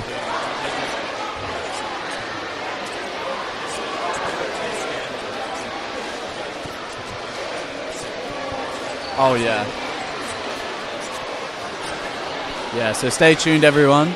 But at the moment, we're going to go back to Sophie here, having a bit of struggle with these sky hooks here. These hooks are no joke. It's a very small transition, and she just manages to get it in, and hopefully going to see a little bit more success with the back end of this obstacle. The longer you're up there, though, it's really important to note that the longer you're up there, you're burning through your forearm strength. So Sophie has been up there for a little while now. You're also chewing down the clock because it is a time.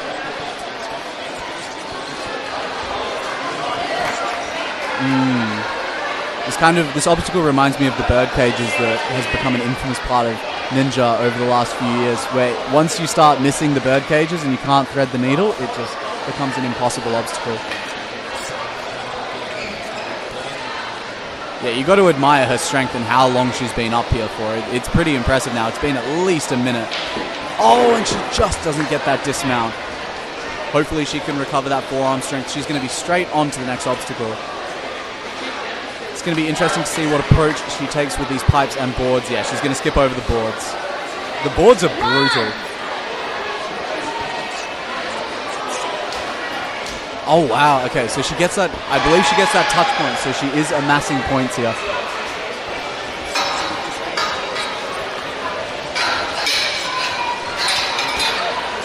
Oh, absolutely. I believe that's a 0-pointer there, unfortunately. Now moving on to the steg, but she's moving with good pace so far. Getting great support from her Victorian athletes on the sidelines. Sophie now going to be moving. Oh, we're going to be going over to the cliffhanger, which is fantastic to see. This is going to burn the forearms. You're going to have to move across these larger sized holds. Definitely got the first point. There's a big transition to the next hold. This is going to be make or break here. If she can make these next two holds. Oh! Just so close. Oh, we got the samurai. We saw so many different moves and so many different ways this was done, and it looks like Sophie... Yeah, she got the touch. Sophie has really done well here in securing a lot of points. Yeah, managed to get that point.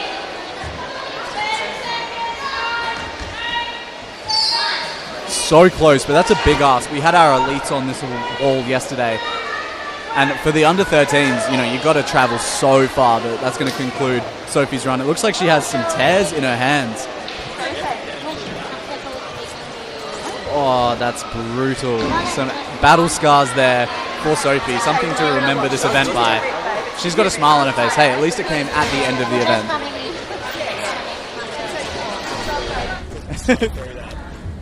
Yeah, you got to keep enduring those cuts and bruises until your hands become so rock solid that they never split again. Oh, and we're going to be straight onto a West Australian athlete.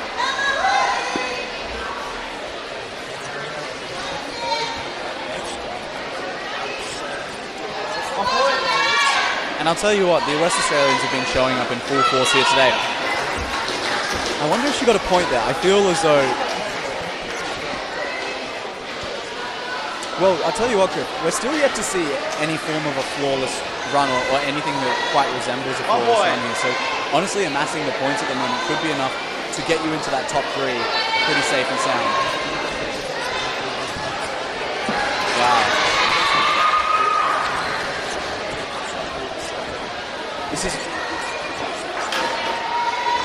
Yeah, and coming into day two, the ANG have really made this course so difficult that the girls just have to go for points.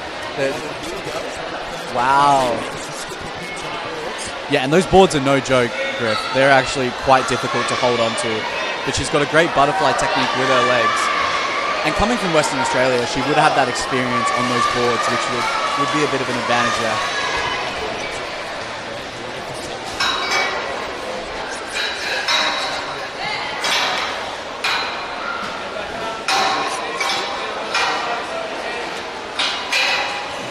Wow, great grip strength. Looking, if she can get to that tape, she'll get that point. Wow. Getting a bit of a cheer from the crowd there. Angelina crushing it.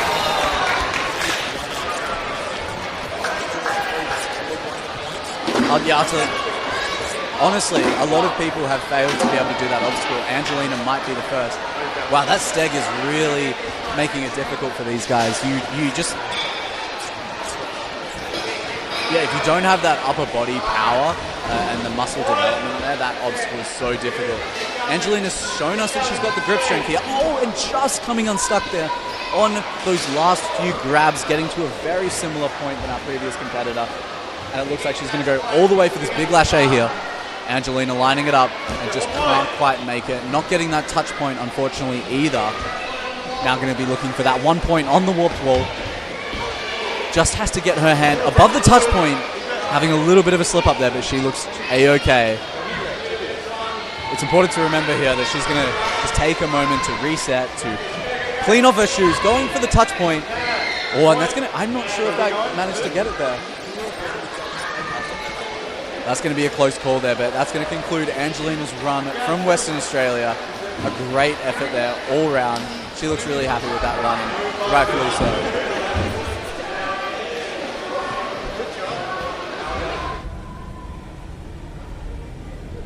And that's going to conclude our 5th runner there for the under-13s females.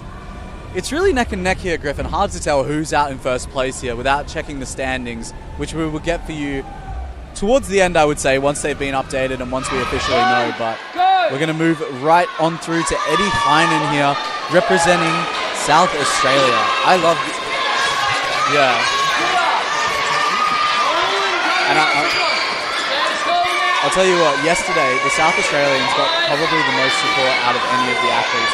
The South Australians, they're few in numbers here today, but they're mighty in their spirits, I'll tell you that.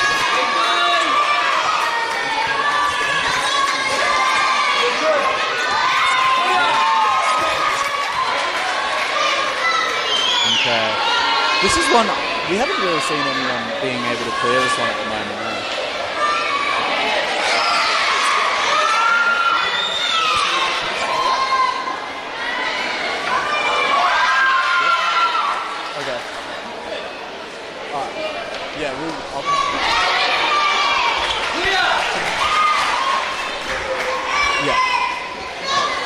Alright, Edie now moving on to the pipes here. It's going to be interesting. Will she go through the floating boards or is she going to... Yeah, she's going to go straight to that second pipe. I've just noticed the gap between the next two pipes is significantly bigger. Yeah. But you can see behind her, look at all the Australian athletes, South Australian athletes, sorry, Griff, just all showing up to support their team, cheering after every single obstacle. Edie is going to get a great deal of points here if she can complete this obstacle. She might be the first through from the under-13s females. She's shown us she's got the strength. Can she connect it here? Oh, that's tough, Griff. Even we'd be struggling to hold on to that.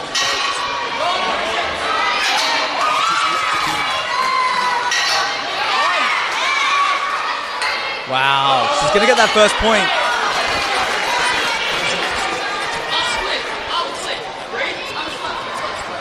Okay, we're yet to see an under-13 female athlete to complete the stag here. She's got a lot of support from the crowd. Let's see how she goes. Gets up the first run. These are huge points, Griff. If she can make it up this stag, it's going to be a huge amount of points for her. She's just...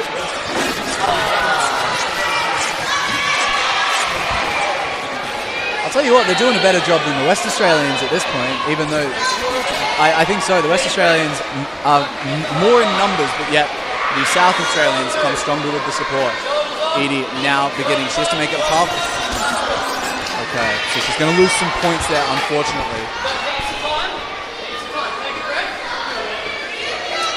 Edie now lining up for a lâché. It doesn't look like they're going to go up the salmon ladder. She's going to go for it. She looks like she's going to get it, Griff.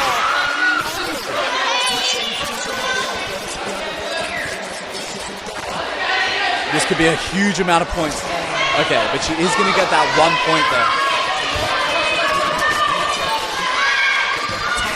Oh, just missing the touch point. This wall is tough.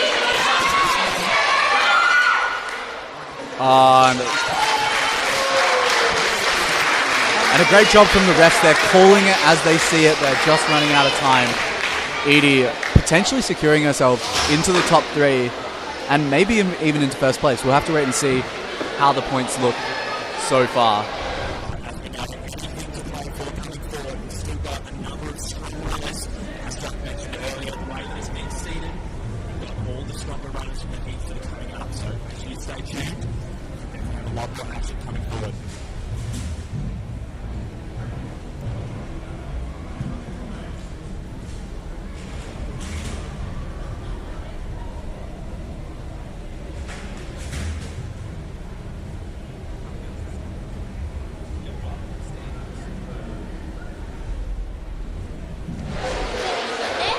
All right, and we are moving through to our next athlete.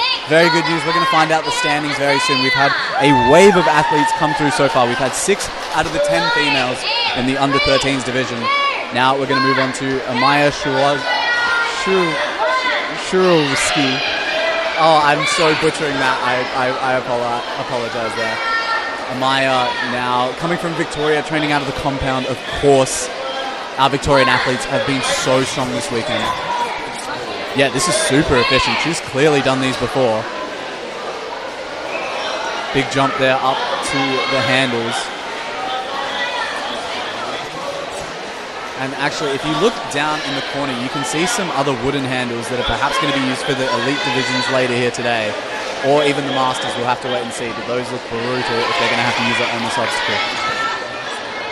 Yeah. They're going to have to hold lock off and... oh, that's going to be tough.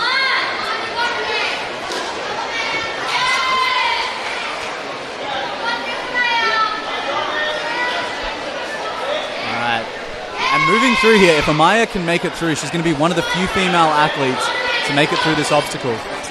Oh, it's always this last one. See her, oh, she's really starting to grimace. I think she's looking for a dismount here, Griff. Oh, she gets it. Well, ladies and gentlemen, Shen has been kind enough to find us the results.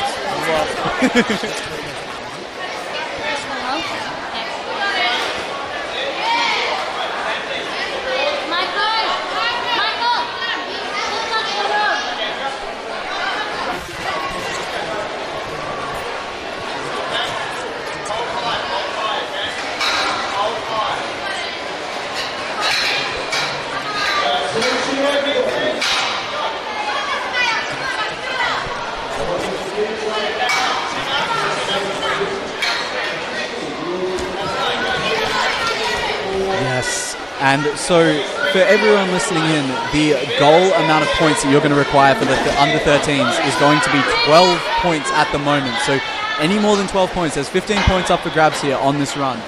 So, if they can secure 12 points here, they will be beating out on Lily O'Neill, who currently is on 12 points. And that's going to conclude Amaya's run there. Very valiant effort on this day 2 course. Super difficult, Griff. Super, super difficult.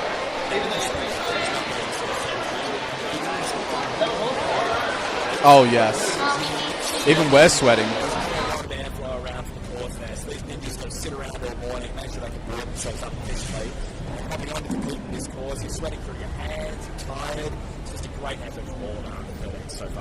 Yeah, and I'll tell you what. So looking at the standings, we've got Lily O'Neill in first on 12 points. And then we've got Angelina Elizabeth Carey on 10 points. And then Eddie Heinen on 10 points as well. So very close in that top 3. If you secure any more than 10 points, which is possible here, you'd need to complete quite a few obstacles, roughly, I would say 4 and then maybe 2 half completions to be able to secure that. There's, 7 obstacles on this course, I would say? 8 obstacles. So, yeah. Oh, definitely.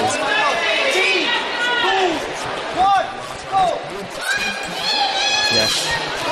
Lily O'Neill, of course, is from Queensland, and Stevie Klein is going to be looking to take that top spot from her fellow Queensland athlete. These Queenslanders are doing well, Griff. They're taking us by surprise. Okay. So 12 points is what we're going to be counting here. She's managed to amass 2 points per obstacle that she completes, 1 point.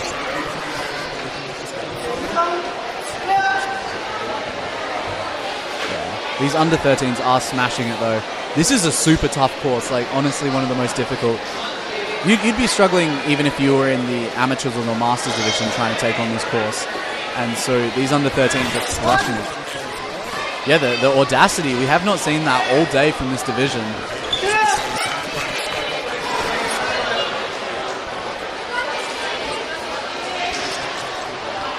I'll tell you what, she's already amassed 6 points so far, and she's only just getting started. This could be promising. Stevie Klein could be looking at our top ninja for the day so far. Wow. Griff, this is this is an extremely promising run here. We have not seen something like this.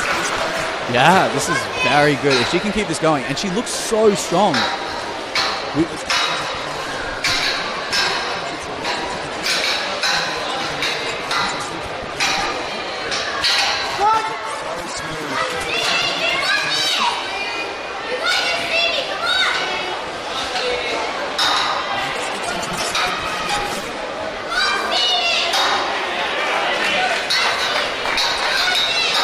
Wow, this is gonna. Stevie Klein's gonna be.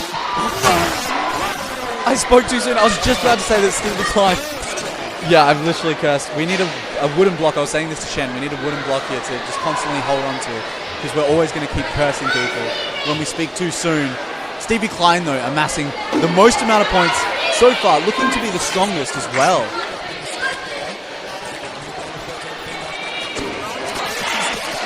This is serious. If she can get to the touch point, which is just the ring, she's got to go up one more rung. She gets it. Wow, looking like she's done this a million times over. Oh, now the bird cages. The infamous. She got the touch point, and that's what's important. But these bird cages, these ones are brutal, Greg.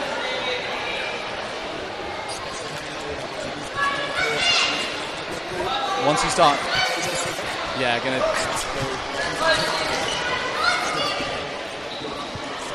And that is worth noting. She only has 3 minutes and 15 seconds here, so she has been going so well in regards to consistency. But time is of the essence here, and she needs to make sure she's still amassing as many points as possible here on this course. Stevie Klein, ladies and gentlemen.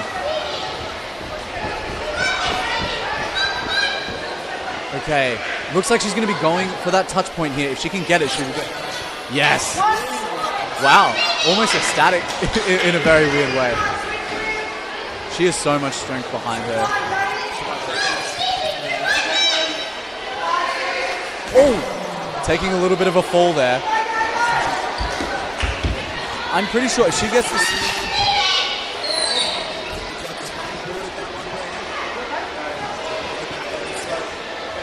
And that's going to be time. Wow.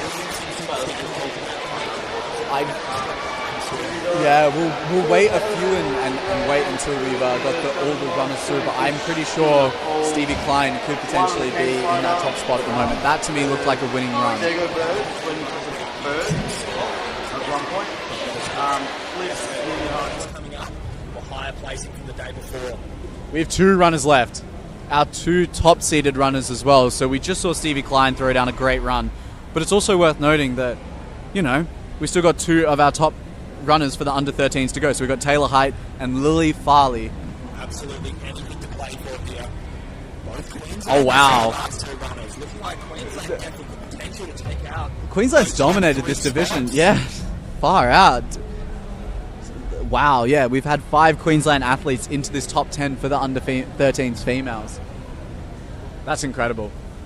Good on, go Queensland. You know what? Queensland just dominating a division, which is great to see. I believe in the elites as well. We have 6 West Australians, but then the rest are filled with, I think, 2 Victorians, 1 South Australian, and 1 Queensland athlete. So we've got a bit of diversity there, which is fantastic. 3, 2, and now, 1, go!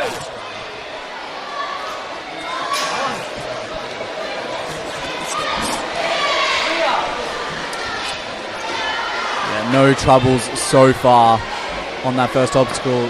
The rolling pin, super difficult when the nerves are high, and coming into the back end of this competition, the nerves could not be any stronger. The pressure could not be any higher. But Taylor coping.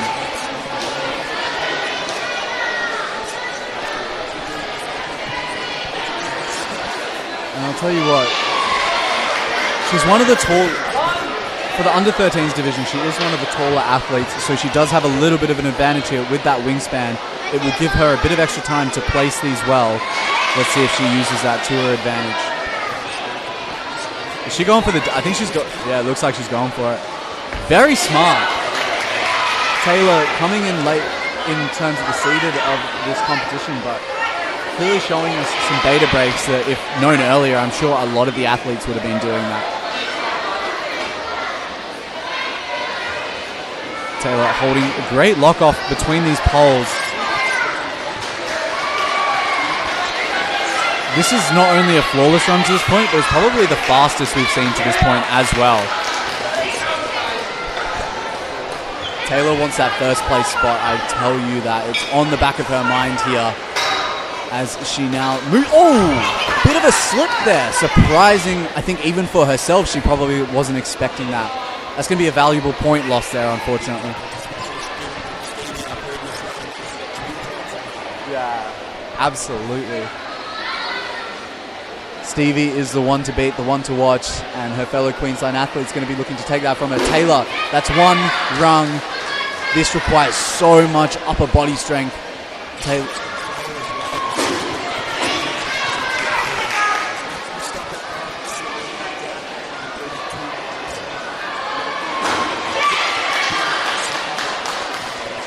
That's incredible there. And if she could just touch that first birdcage, that's the touch point. Oh, absolutely. This would be phenomenal. We'd love to see it here. These bird cages, so finicky, so difficult. Taylor gets the first peg in. If she can just get this one next peg, she will be on her way to securing 2 points. Oh, struggling to get that peg out of the cradle there. I wonder... There definitely is potential here for Taylor to go for a straight dismount. But yeah, that's... Oh, she gets it! The Queensland athletes following her on her sideline. Really getting behind her. Oh. Yeah. A lot of time was burnt there. That was fantastic there. Taylor going for the wall. Oh. 15 seconds apparently on the clock. We just heard it. Gonna have to go through. Gets the touch point easy. And that is going to be time.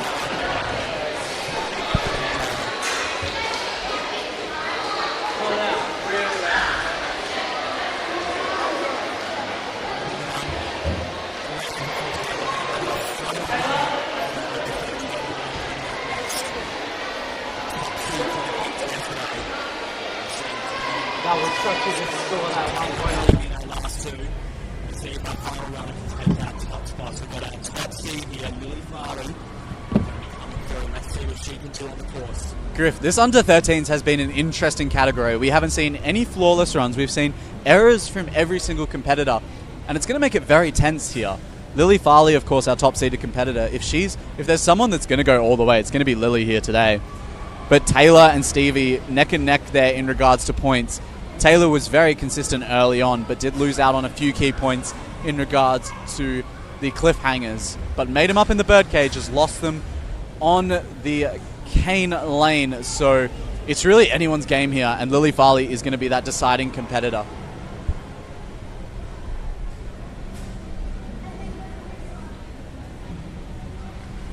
It really is anyone's game coming down to the last three here. See if any of those standards can change what we got here.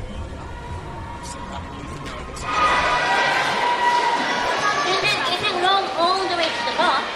Yeah, are you allowed to get hands on the box? No. And big on me. Okay, it's neck and neck with our Queensland competitors here, Griff. The competition could not be more tense.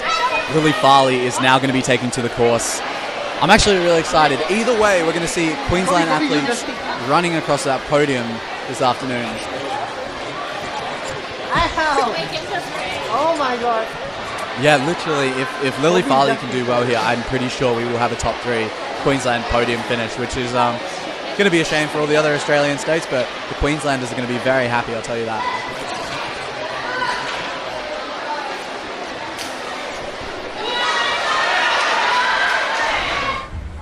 Okay, we're going to take a look at the standings here. Tex Gallagher, he's going to be running later today. One of the best in Australia has just given us the standings here.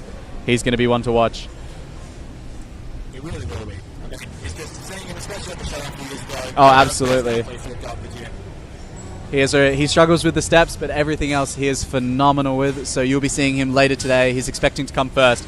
But now we're going to turn our attention back to the under-13s. Griff, who do we have in first place here? I think we're up in third.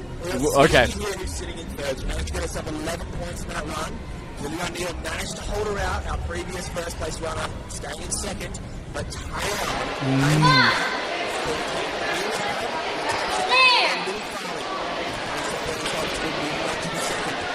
Well, I've got some good news for Queenslanders. Either way, you are going to see 3 Queensland athletes on the podium. Taylor, Lily, and Stevie all making up the brown and maroon, the maroon and white stripes. Yeah. Wow.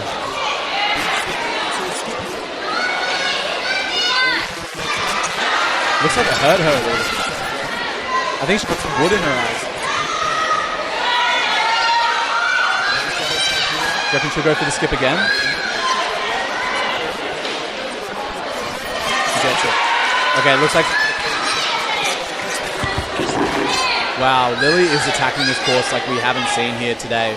I'll tell you that much. She, you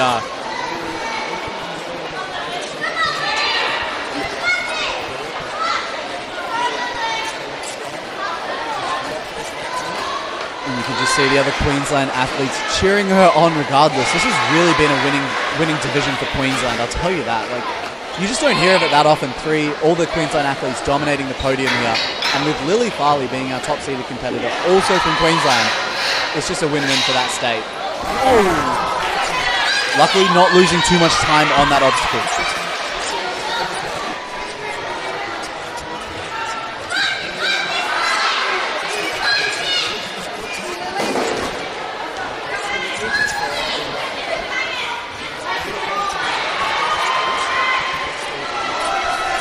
Okay, yeah, so she's had good pace so far. The cliffhanger is definitely a spot where she can make up some points.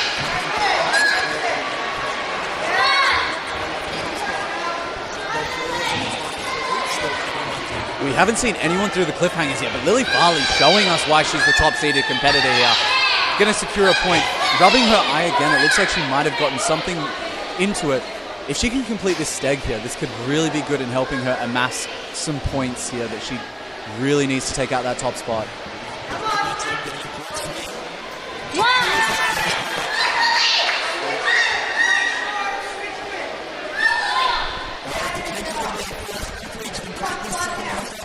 Wow, she's looking strong here, Griff.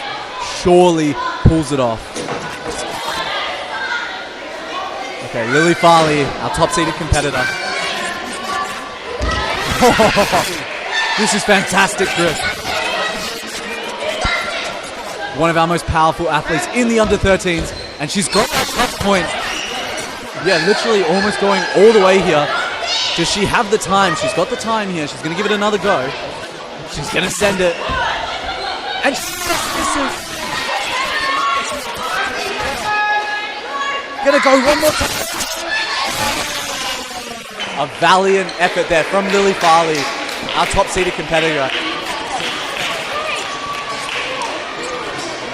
And I'll tell you what, Tex Gallagher, one of the top ninjas in Australia, has just given me the leaderboard. We're going to keep refreshing it to see what the standings are. Oh, okay, Griff. I'm going to let you announce it, starting from third place. All right, third place. We've got Lily O'Neill, our previous first from 3 runs ago. Did amazingly, 12 points, timing out of that 12:15. Taylor Hyde coming in second place. Oh. 5 points with Lily Farley. Lily's managed to beat her out just on time. Wow. 5 seconds. difference between our two runners there. So congratulations, Lily Farley, a final runner, top seed from the heats yesterday.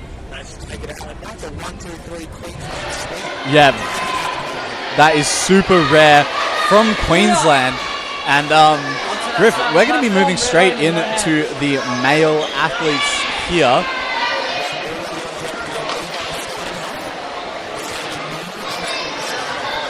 Oh, wow.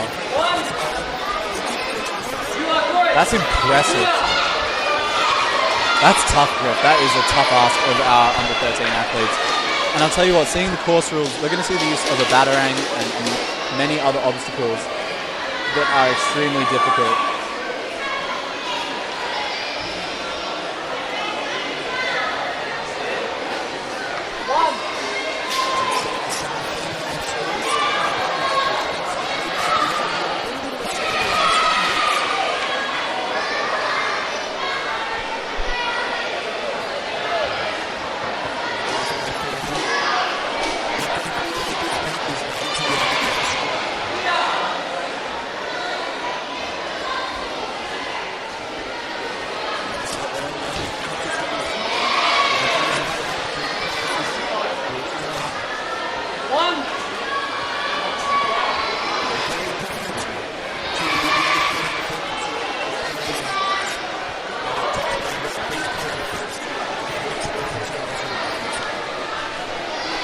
Levi.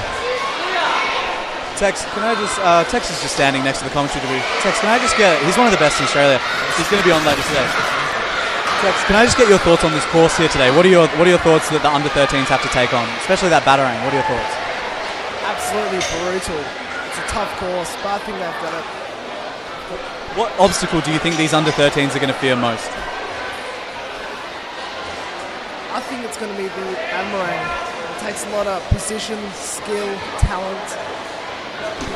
I mean, how about these cliffhangers? This is tough ask for these under 13. Well, Jack, they're all tough. They're all very tough obstacles. Tex, we're going to see you later on the course today. Where do you reckon you'll end up placing? Top 10, hopefully. Fantastic. That was Tex Gallagher just helping to commentate through here. Yes, that's going to end Levi's run there from Victoria.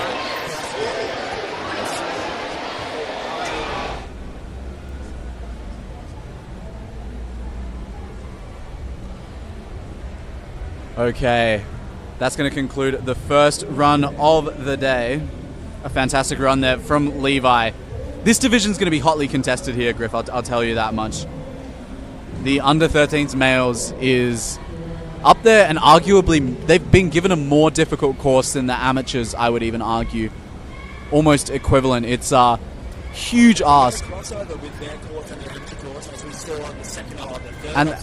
But to have that batarang, that's crazy to give. Yes, very true. I know those boys have practiced on the batarang before. Okay, that's... Across the home courses, they've gone over and have competed in America. It's interesting to see if any of that previous time they've had on it's going to make a difference.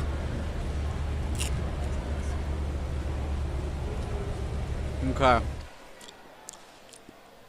And big shout out to Shen, who has now given us the updated leaderboard. So now we're going to be able to confirm everything as we go, keeping it live and updated for you all listening in.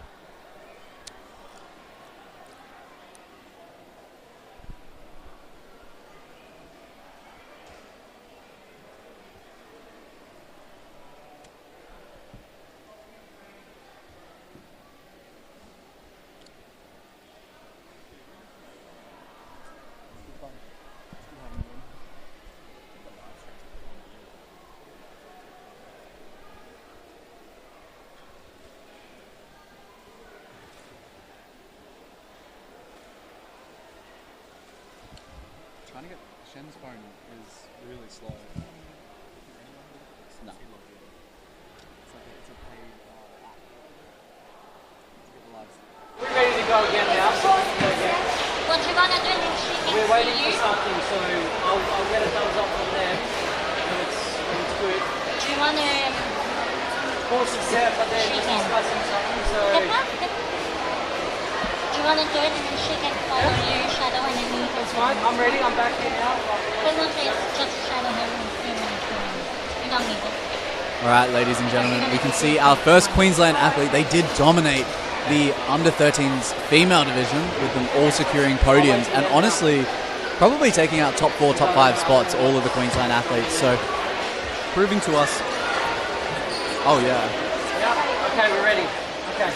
Boom. We got Diallo Parks here.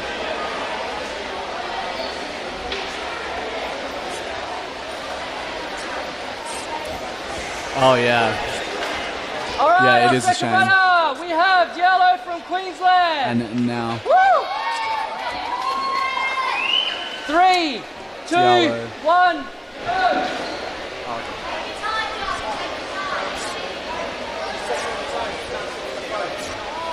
Oh, it looks like he's called him out. Maybe he made a misstep. Well, I'll tell you what, Chris has been very attentive this weekend, and it's really great to see. He's just locked in. You can just see Chris Keswick on the sideline, so focused. You know, he's such a great athlete, and even though he's injured, he's just continuing to give his time to this sport. Oh, absolutely. Oh, yeah, luck has not been on his side.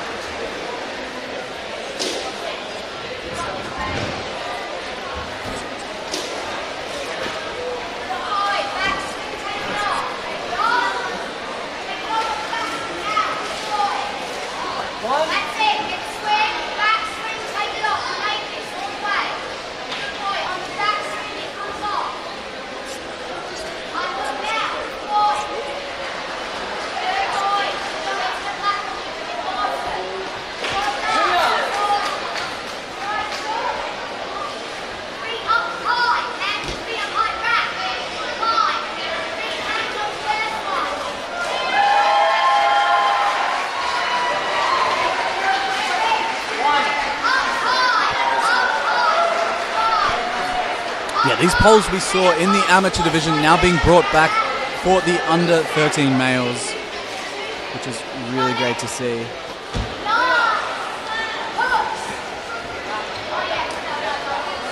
Diallo now amassing those points. Levi managed to secure 8 points. We are now just checking the updated standings. Now the infamous Batarang. This is so impressive. Oh! Yeah, what a huge ask there from Diallo to be able to do that. I mean, when I was 13 years old, I was just taking swimming lessons and crying. So these... Yeah, I think so. I'm right behind you, Griff. Honestly, these young guns are just phenomenal in what they're able to do at such a young age, putting all of us old blokes to shame.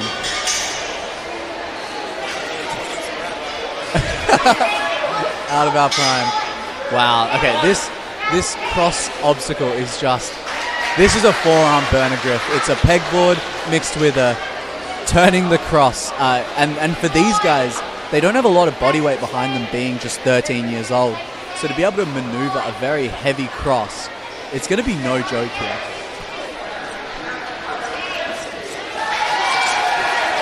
Oh.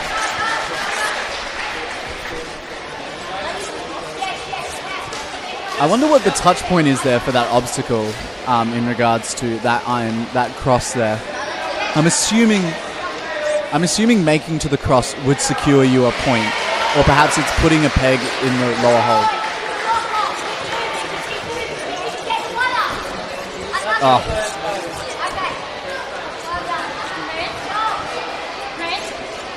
Yeah.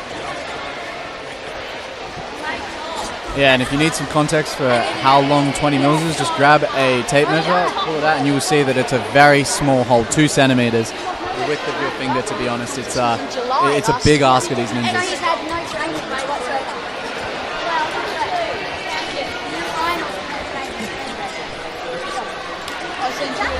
Approximately what they're holding on to. So it's a one-pad hold that these athletes are holding all their body weight from and working their way along. So incredibly impressive for our under 13 males here.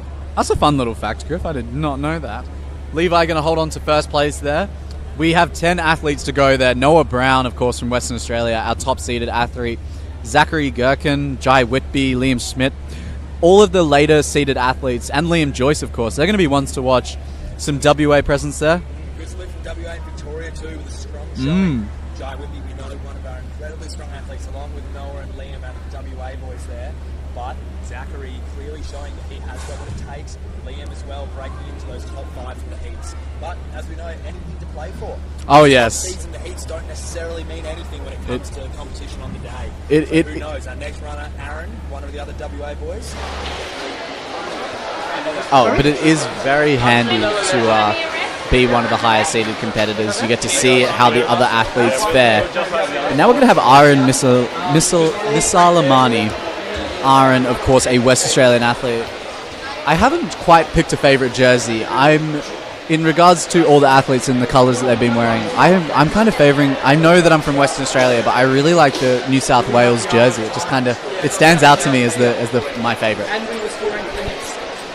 Oh no! It was correct. We were correct. Make sure to say hi and West Australia. Of course, Griff. Just cliche. Because we've got next Aaron. Yeah? That's what we've got next. Currently on the Oh yeah. Yeah, that's right. Well, once we submit, we should be able to see that the next runner is not through, yeah? And in the background, you might be hearing some applauses, and that's because they're doing the amateur division winning ceremony just in the background. It's great to see the efficiency of today. We have so many athletes running all the time. And it's worth noting that all of our kids divisions are still going on at the exact same time. We haven't had those on the live stream, but all our... Oh, okay. All right, let's go. Hang on a minute. Just wait. Who wants to do this one? Yeah, enjoy both of them because they're going to be the future of this sport. And Aaron is going to be the future of this sport as well as he gears up for his run. Yeah, it really does put us to shame when I think back to what I was doing at 13 years old. It wasn't all that impressive, but these guys are winning medals, just absolutely crushing it at this age and doing ninja courses that a lot of higher level athletes would still have to really put up a fight for.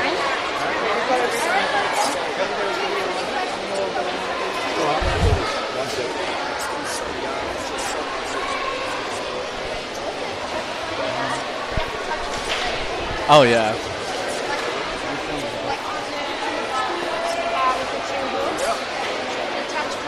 Yeah, I think the US saw it probably about a decade ago where they started to see this generational nature of the sport start to kick in, and you have these younger athletes taking charge, and now the kids just dominate over in the US, and I'm sure that we'll see the same reality in the future. As we turn our attention to Aaron, I believe there's a bit of a break just to do the awards ceremony at the moment, so we might come back to you in a moment once Aaron begins his run.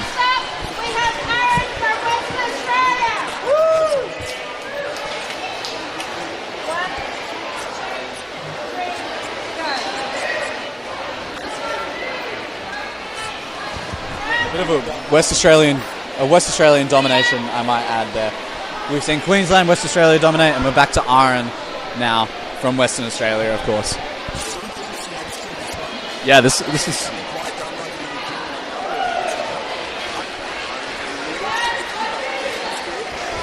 As an engineer, I think about the circular motion of that obstacle and the nature of the forces acting on the body at that time.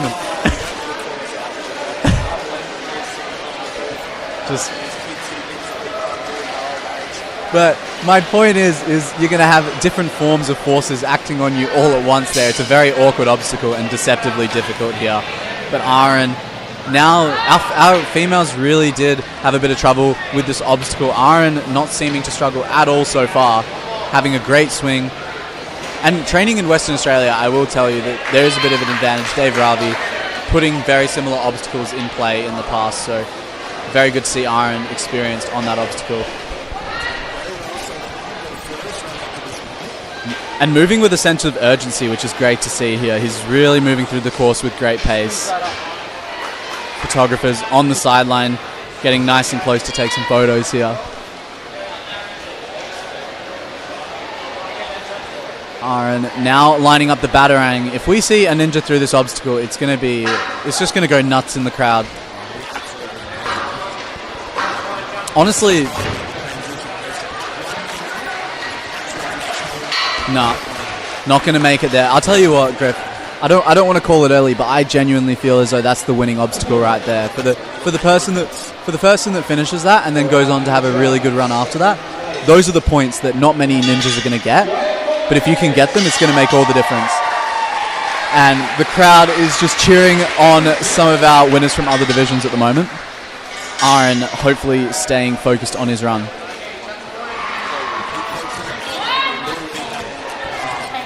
Oh, you can see it in the background. Yes. He got the touch point there. I did realize that the tape is on the beginning of that cross. So if you just make it to the metal bar, you get that point there. Okay. Oh, the cliffhanger is brutal. This is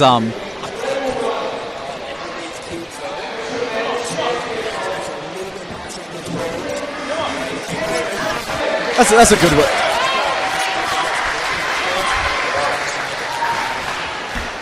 Wow, securing the point there. I love your thought process there. Because the kids have smaller hands, it's easier for them. Yeah, that's it. Wow. Okay, you can see the touch point is that second. His bar is very uneven at the moment. He's playing it really smart here. He has managed to rack up a lot of points. Just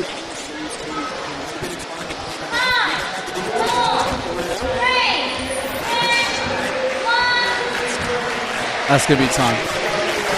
Yeah, I believe he doesn't have to touch the wall to secure that touch point, right? Well, he definitely was above the line.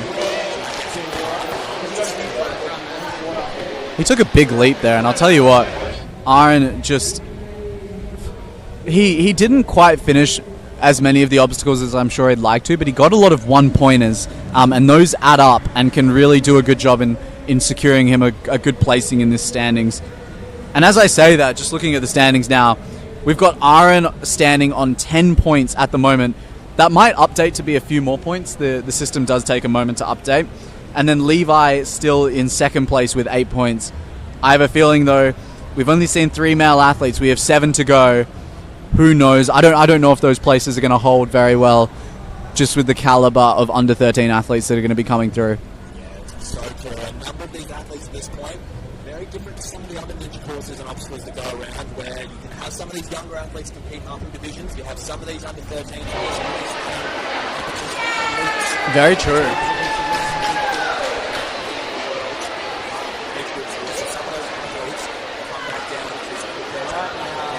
Ah, yes.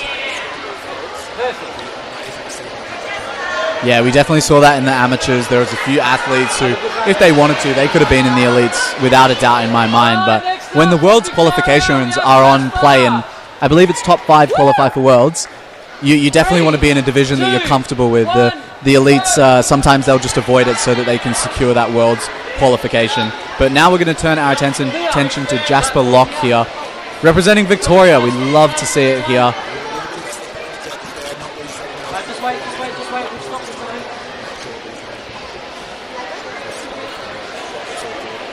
Yeah, I think so. 3, 2, 1, go. Yeah, I just saw Chris go 3, 2, 1, so I'm assuming that they paused his timer there.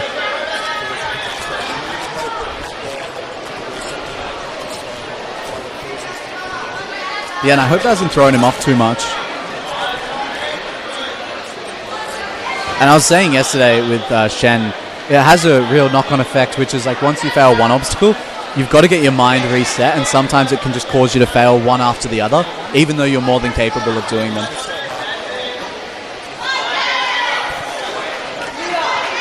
Yeah.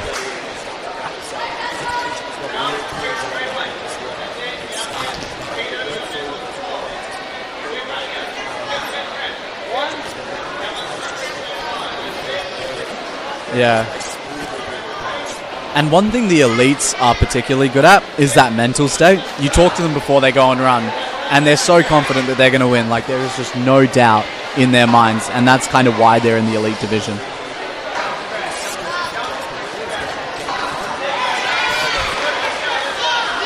Wow.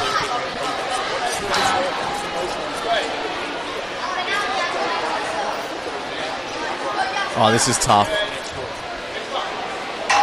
Yeah, just unable there to make that touch point, I'm assuming you'll have to land it in the cradle to secure that touch point.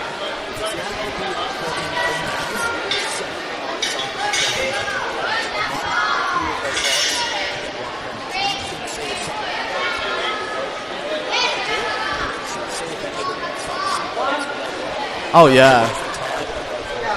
Yeah, it's a tough ask, the Batarang. It's no joke, and you're also burning up energy. And Griff, you did just raise a good point, which is you could just skip over that obstacle because it's arguably the toughest one here, including this iron cross.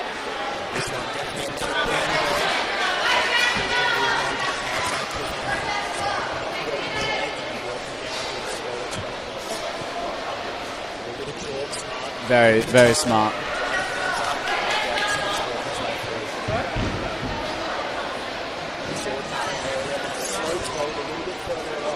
Yeah, this is tough.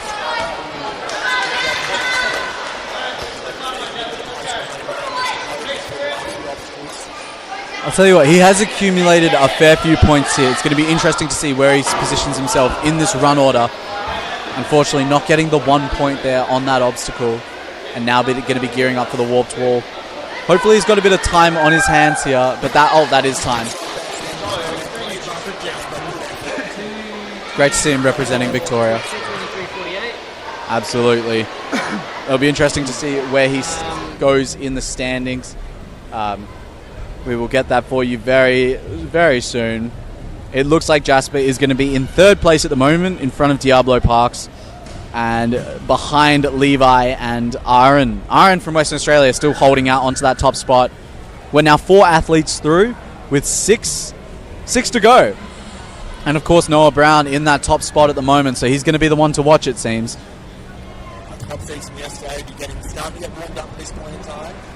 Big thing with these competitions as well is you don't want to be warming yourself up too early. You don't want to get too tired. You don't want to be warming up too late. Make sure you've got enough going on. It's just another thing that comes into their mindset. You don't often think about it, but warm-ups. Warm-ups, Griff. Well, I'll tell you who's looking warm and fired up. It's Benjamin Zeitz from South Australia. We love to see our South Australian athletes here. They come in full force, as we've said, over the day. They make so much noise for their fellow comrades and fellow competitors, and it's just so good to see here.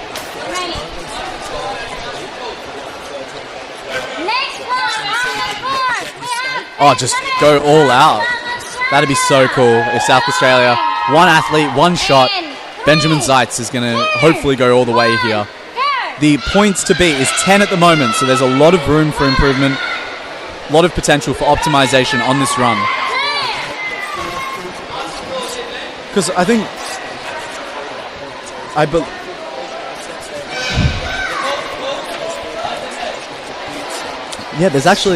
there are so many points up for grabs here. It might be... Yesterday there was 15 points up for grabs. I'm not even sure yet because we're yet to see a flawless run, how many is possible from these athletes. And it's also worth noting, whilst I don't know the official rules, those earlier obstacles could only be worth 1 point potentially.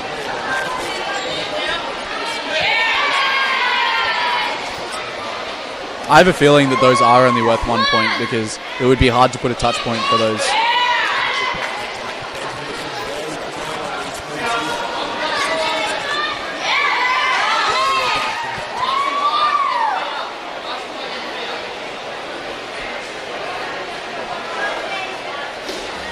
Okay. Very smooth. I love this obstacle. It's such a unique one. We haven't really seen much like it in the past, eh? It's just metal poles and maneuvering through them. Very unique. Oh, yeah. I want to see that is our goal of this division, to see one athlete through the Batarang, or even just to the first touch point for that matter. It's this is such a big ask. I honestly think the elites would... Well, actually, we saw that apparently Reese Lansweer was... Actually, I'll tell it in 1 second. Let's just see if Benjamin... Representing South Australia. Oh! Around. Yeah, there was potential there. But Reese Lansweer from the elite division had a go at it before. And he asked Nathan, one of the course one of the organizers of this entire event, is it a problem if I give it a go? And he's like, no, I've got something much harder for you guys. So there you go. The elites are going to be doing something worse than a batarang. And Something to note on that one there. Reese did also fall on it when he was trying. oh, really? Reese definitely failed. Just goes to show how difficult it is for under 13 years. But Benjamin making good work there. He secured his touch point.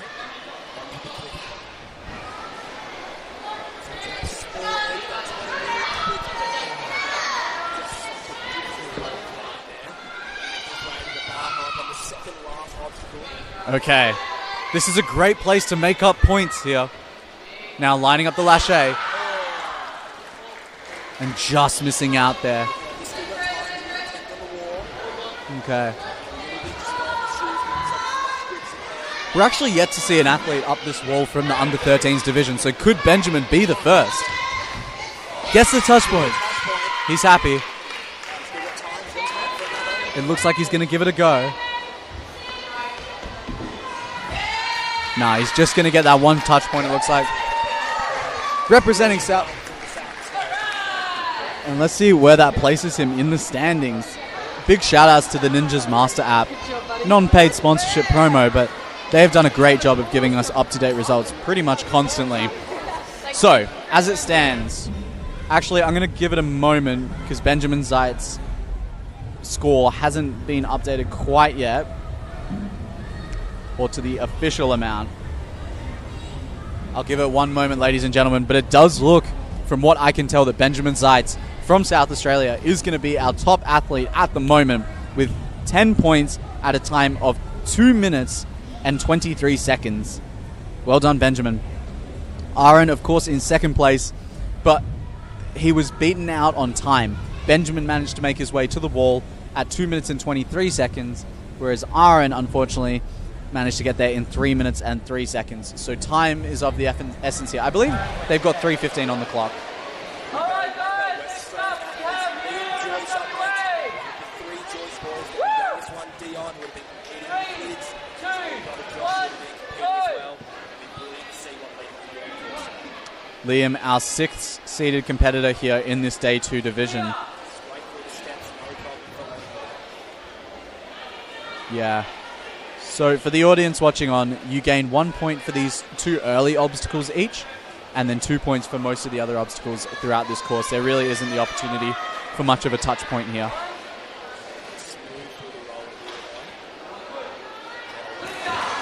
Fantastic.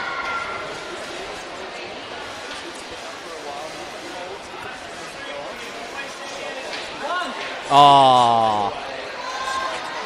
Wow. That is the advantage of Western Australian athletes, is they would be comfortable with an obstacle like that if they've practiced it. Liam, this brings great promise here. He's secured full points so far. The batarang, of course, the obstacle that remains undefeated by any athlete so far. Can he...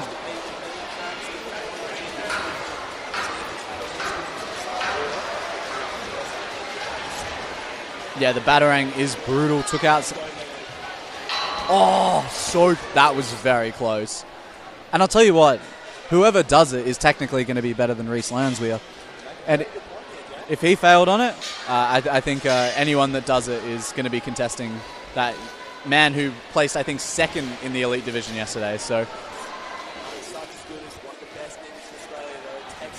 he's going to be on later today. He's the one to watch, and if I had to pick someone that's going to take out the elite division, it's Tex. We've just been hyping him up, ladies and gentlemen, because he's genuinely going to be one to watch. One of the most entertaining runners.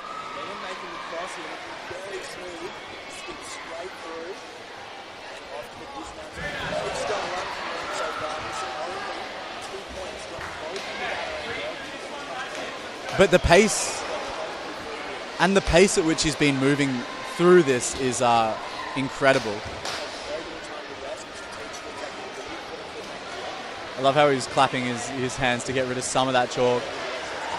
Is he going to get that touch point? Yeah.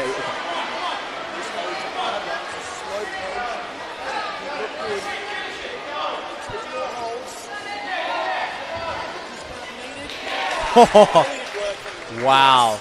Liam looking like the top athlete here so far in this under-13s division. Liam now lining up. This is another place where you can get 2 good points here. If he's done the...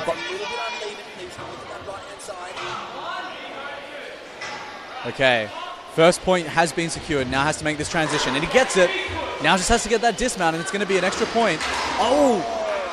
Wow. So... yeah, that's a big ask. Yeah, Liam can get this. Come on, Liam. Oh! He's going to be our first under-13s athlete up the wall. Time running down. Liam going to secure. And it looks like it. It looks like he's gotten all those points there on the warped wall, getting a great cheer from the West Australian. Wow. Okay, it's hard to tell based on the timing app whether or not he got that final point there just from the time alone to hit that buzzer. But as context, Benjamin Zeitz from South Australia secured 10 points. He was our leading athlete. And now Liam Joyce on 15 points is going to be our top athlete. And we still...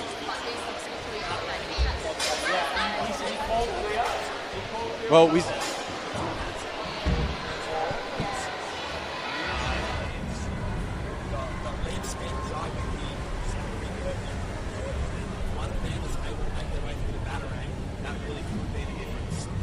yeah, and I'll tell you what, Liam looked super strong with that run, but unfortunately we've got 4 great athletes left to go, so who knows if he's going to be able to hold on to that top spot.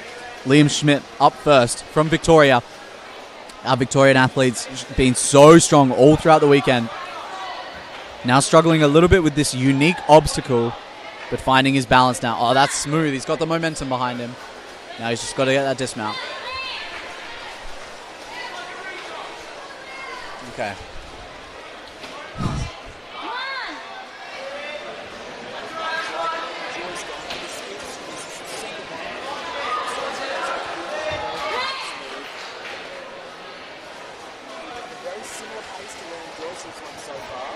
Yeah, I think we're going to see that with these later seeded athletes. They are super strong.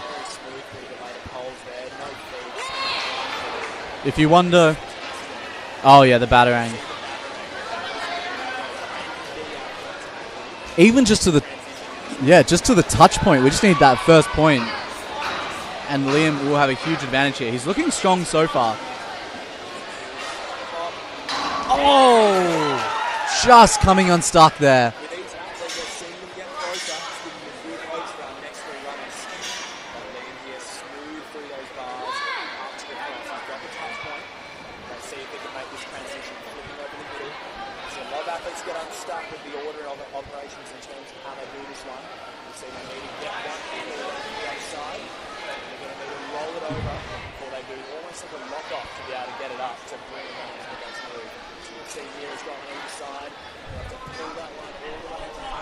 Oh! That's 1 point, though. He has lost a bit of valuable time there, having had to go through all that cross with no point, with only 1 point, yeah. But if he can get through this, this is a great opportunity for points to be secured.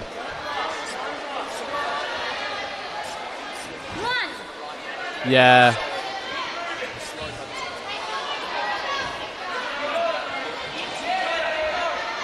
Now just looking for that disc. Oh no! Right before the end. Liam Schmidt accumulating a lot of points so far, and this is another opportunity. Liam Joyce, of course, only secured 1 point on this obstacle, so if he wants to make it up, this is the place.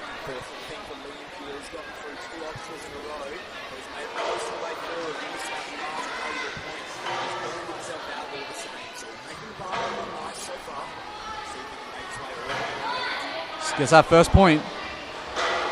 Now going to be looking for that second point. This is a big power move. And he gets it! Our first athlete through this obstacle.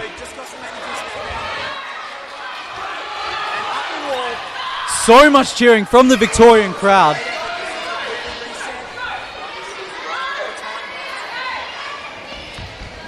Oh, and it looks like he might have run out of energy. He's breathing heavy. Does he have it within him to find himself up this wall? Oh, so close. Wow. Liam. Yeah. That's really cool to see someone getting that snap back. We haven't seen anyone get it all day, and to have someone doing it, very impressive. And Liam Schmidt is going to be coming in with 12 points. Liam Joyce. Those earlier obstacles dropping down the end, cliffhanger at the end of the crossover. Unfortunately, valuable points that he hasn't managed to get on those ones there. But 13 points in that one there. That getting that snap back definitely is going to make him an athlete that still remains potentially that last three out of this one. Oh, yes, and he's going to be looking for podium there. Looking at our top three at the moment, Benjamin Zeitz on 10 points, Liam Schmidt on 13 points, and then Liam Joyce on 15 points. So Liam Joyce still the one to beat at the moment. However, next athlete up, we've got Jai. Oh, yes. I love that very cinematic shot that they had when they... Really?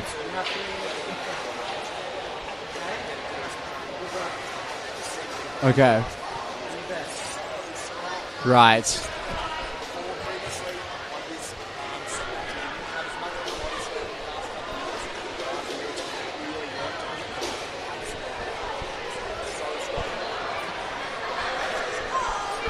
Well, he looks very focused. We, of course, saw his sister Kari running earlier today. She did really well in her division, securing third place. So let's see if Jai can one-up her sister. Okay, I'm looking forward to this, Griff.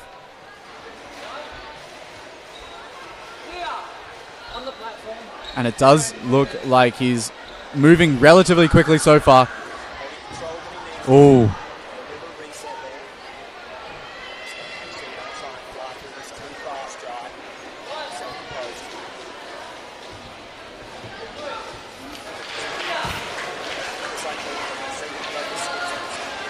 Yeah, he's got a great swing, so a massive swing. Wow.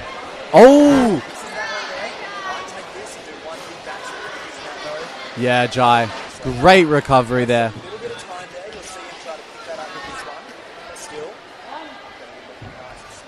Wow, just using one arms. Well, does Jai have experience with a batarang, do you reckon, Griff?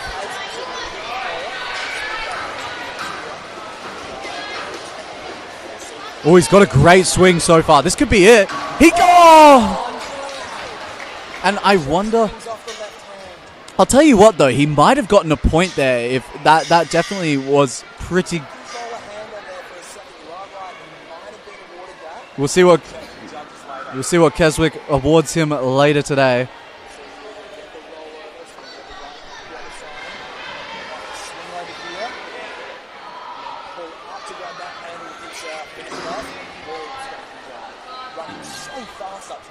Yeah, these West Australian athletes, they know what they're doing on obstacles like these. Oh, wow. Oh, I was afraid that he was going to fall off there, that he'd lost control.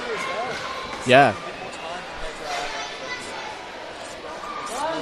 That shows a lot of confidence. To not chalk up before a cliffhanger is, that's very audacious, but clearly Jai doesn't need it. Yeah, no troubles there on the cliff. Wow, this is...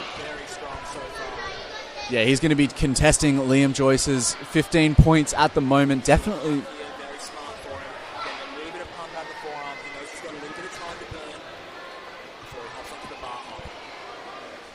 Yeah, and Liam Schmidt, of course, we just saw through this obstacle. He managed to complete it. Can Jai be the next? This is a big move here. He's going up. And he gets it! What an... And... Wow. Wow, 17 points, ladies and gentlemen, with a time of 2:41, more than 30 seconds faster than the time limit required. Yeah. That's going to be intimidating. Yes. He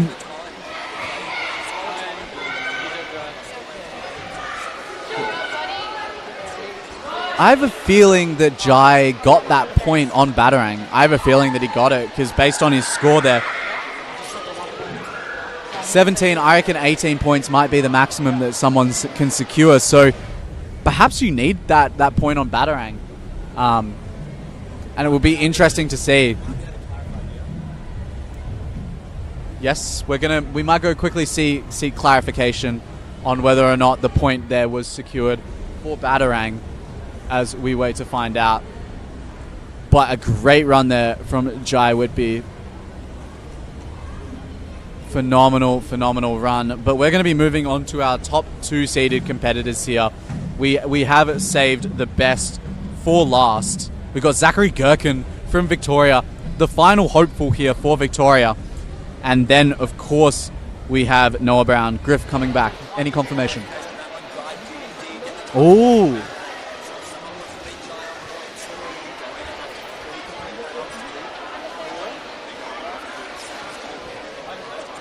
Yes. Absolutely. And stay tuned later on, ladies and gentlemen. We've got the elites coming up later. The likes of Tex Gallagher will be running. He's going to be one to watch.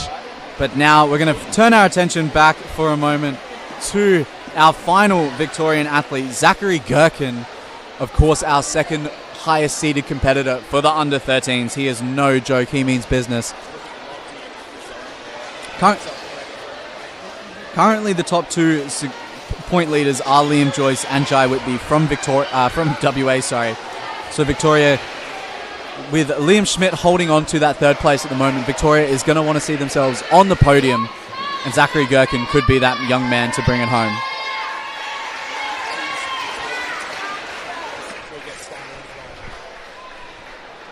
Okay. Jai really attacked that course. There wasn't much opportunity for optimization there. He was fast.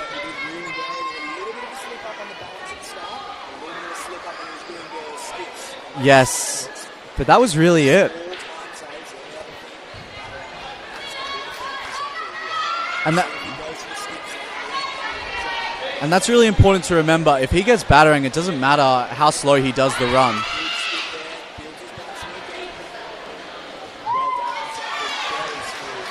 So keeping up with the pace of Jai, arguably moving a little bit faster with less mistakes. Zachary showing why he's the second top seeded competitor here.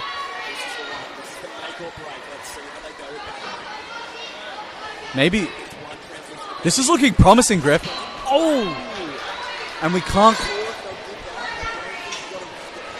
I don't believe that is enough to secure that point there. We will have to wait and see once we get the official standings. But Zachary Gherkin, now we're going to hold optimism there for that Batarang. I'll tell you what, he's got the pace.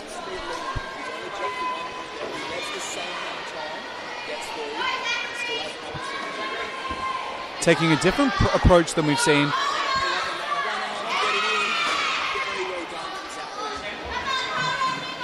Oh, you can see the disappointment there. Sometimes you forget with the adrenaline. Let's see if he might need that chalk. And it...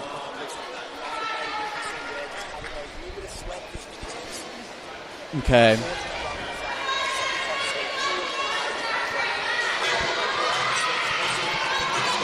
Yeah, he's moving through with great pace here. 3rd position is still up for grabs.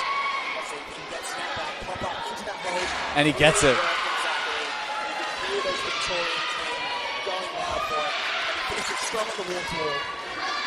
I think he can. Zachary Gherkin lines it up, just misses it, gets that first touch point.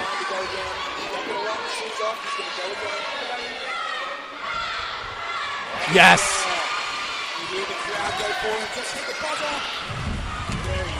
Garnering so much support from the Victorian crowd. They love to see it. And I'm going to check the standings again, but it looks, from my understanding, like Zachary has managed to put himself into 3rd place, keeping Victoria, though, in the top 3 for the time being. But it is worth noting that we have our top-seeded competitor coming up, Noah Brown, of course, going to be taking to the course.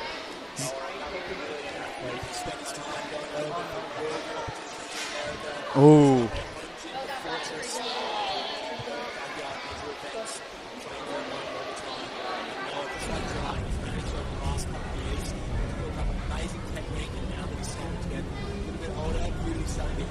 Yes.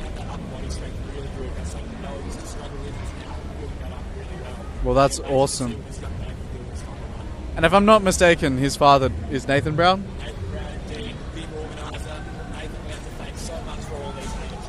Oh, absolutely.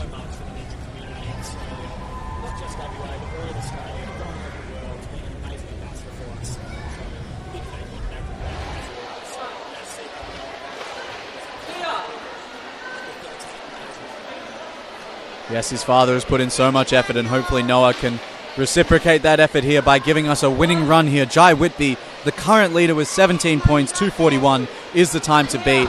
But if he makes it through the Batarang and if he has a flawless run here, he will automatically be gifted a win here.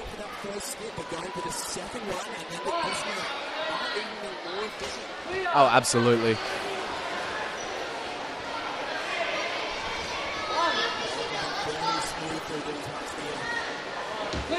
And now,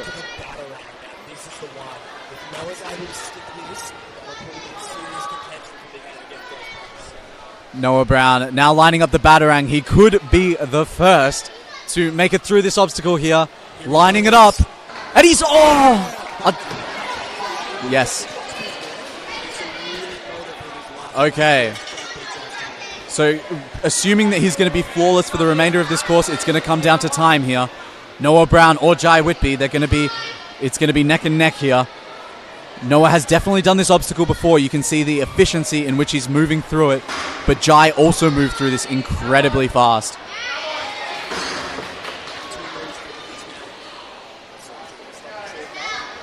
Jai didn't, but...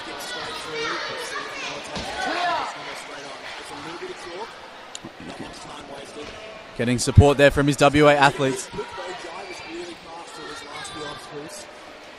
Let's see if Noah has the strength here. He's looking for that first touch point. He's got that one. Now onto the second half. The second half is arguably a little bit easier, but does he have the forearm strength to keep on keeping on? Very good. Has to. He's breathing heavy, but he looks like he's got it. He's motoring through, going straight up. The fastest we have seen through that obstacle. Ladies and a bit of a... this is going to be close. Very... he's got to hit that buzzer. Ladies and gentlemen, Noah Brown or Jai Whitby. And it looks... okay. I don't want to call it too early here. I can't. I have to give it 15 seconds. I've been updating the app, and it does seem like Noah Brown has absolutely obliterated Jai Whitby's time. He has done it in 2 minutes and 18 seconds. Noah Brown looking to be our winner for the under-13s division. I am refreshing the app just to quadruple check.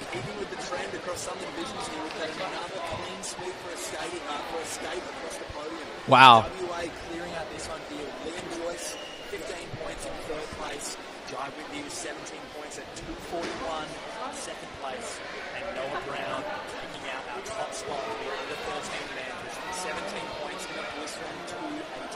Well, I'll tell you what, if you thought this division was exciting, ladies and gentlemen, we have nothing but excitement on the day ahead.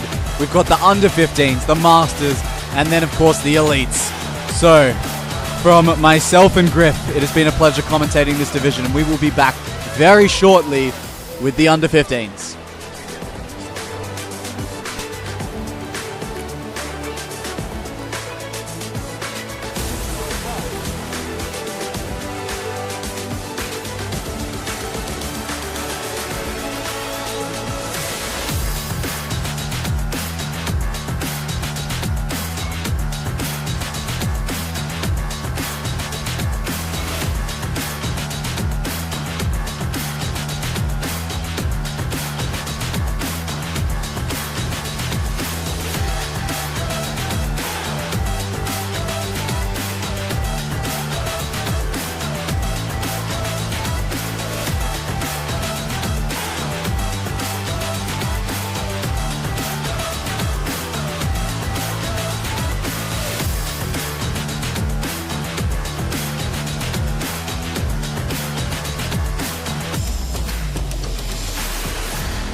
way in this incredible competition. We've got the Masters, those individuals that are 40 years and over, but do not mistake their age. They are here to compete. And of course, we have our first competitor here, Lisa Parks. We saw her go a decent way through the day 1 course yesterday, but she's going to be stepping up onto the day 2 course. A bit of a new course, new format for the Masters division. They're going to see some unique obstacles in play, and we're going to get to see them all ourselves, and that's going to be really exciting. Lisa spending a little bit more time than she likely would like to have on that obstacle, but going to now make headway. And it looks like we're going to be using rings rather than the more difficult hooks that we've seen in the past. This is going to be very handy for these Masters competitors. A little bit easier to weave them into these difficult holds, which is really, really great to see. And now Lisa just looking for that dismount, representing Queensland, which is really great to see. As we look at today's run order, we've got Lisa Parks, followed by Emma Luxton from Western Australia, then Emma Teed from Queensland again, wearing the maroon and white stripes. Then Muriel Goriete from Victoria, and then Michelle Callanan from Victoria as well. So Victoria in this division is going to be the one to watch. But we're now seeing Lisa Parks onto these floating boards. They are no joke, ladies and gentlemen. Extremely difficult to be able to pull off. Lisa now just looking for the dismount.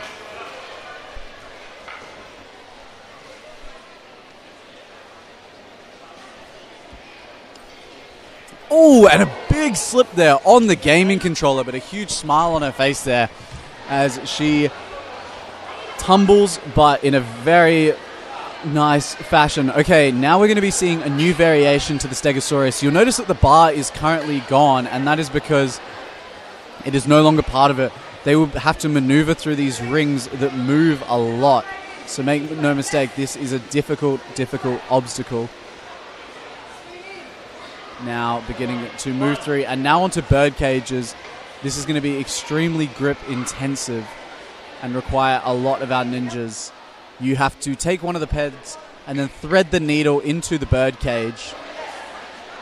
And the moment you knock those bird cages, as Lisa has just done, it becomes extremely difficult to be able to complete. Lisa, unfortunately, going to be able to secure 1 point there, which is really important. Of course, the ANG format that we're all familiar with is that if you make it halfway through an obstacle, you will secure a point, and that is also really important. We've seen in previous divisions that you can win solely off of points alone. Lisa now looking for that first touch point. If she can just make it to the touch point, she's made it there, but can she keep on progressing, keep on keeping on? Let's see how she goes. Oh, and only going to get the 1 point there. Lisa now coming into the second last obstacle. We're going to see the very familiar salmon ladder. It's what we saw yesterday continuously. And Lisa's now going to take to the course. And Shen is back with me.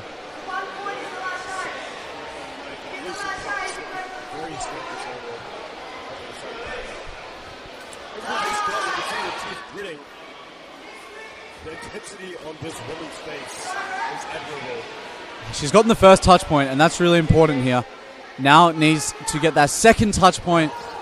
And now just going to go to the warped wall. Time is of the essence here. If she runs out of time, she will not secure these valuable points.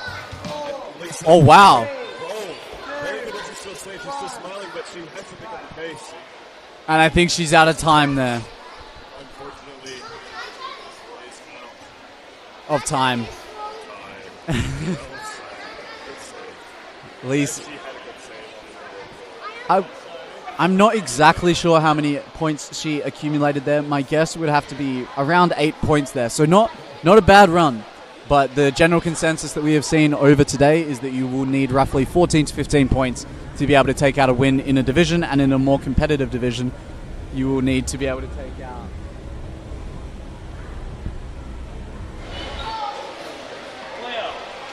Okay, well, next up we have Emma Luxton. Sorry for the pause in my commentary there. Someone just put ice on my neck, and it was fantastic. Emma now struggling a little bit. And unfortunately, I don't believe that she can go back to the start. I think she can still keep going. And it looks like she's okay.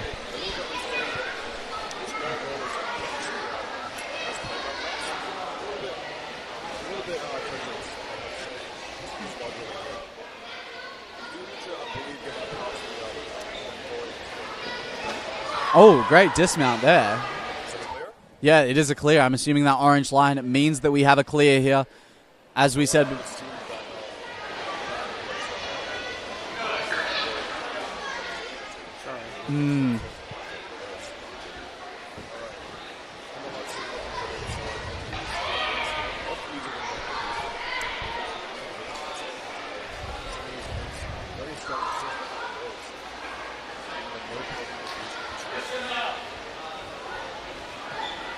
Emma now finding her way over to the poles. There are so many different strategies and so many different approaches we have seen being taken over the day.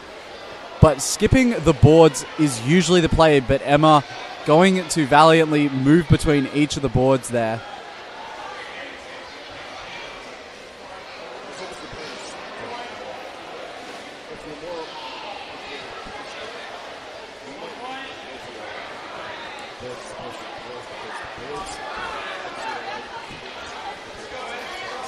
Very true, very true.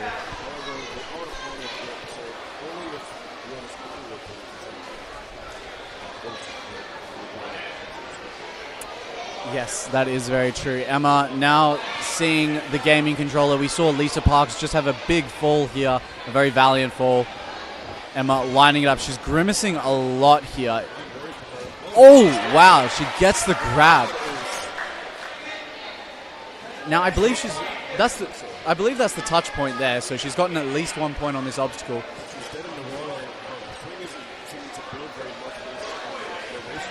And the forearms would be burning at the moment. Going to go for that second grab. Oh. Yeah, with great technique there.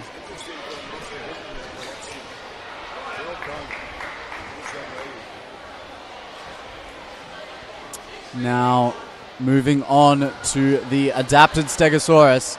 It's no longer really a Stegosaurus, but rather just maneuvering through these rings. They do move a great deal, and they do drop, which can cause a bit of a pain point for these ninjas. Yeah, it's more difficult than people realize, I think.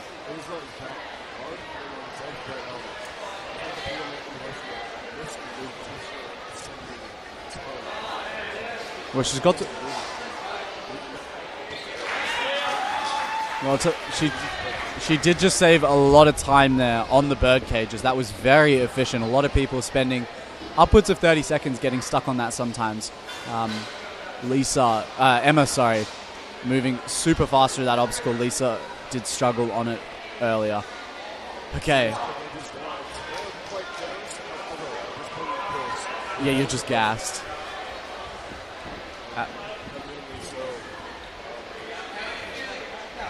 And it looks like the bar's been placed on the second rung. I guess that's a little bit handy for these Masters competitors.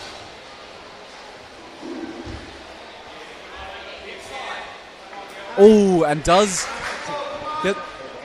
I wonder if that secures her a point there. We'll have to check the standings very soon. Now gearing up for the warped wall, 3.5 meters, and just not quite making it up. This is a tough one to be able to do at the end of the course when you're gassed. And that's time. Time, I believe they have 3 minutes 15 if it's been similar to the other divisions, or 3 minutes 30. But either way, it's a tough time limit for this very demanding course.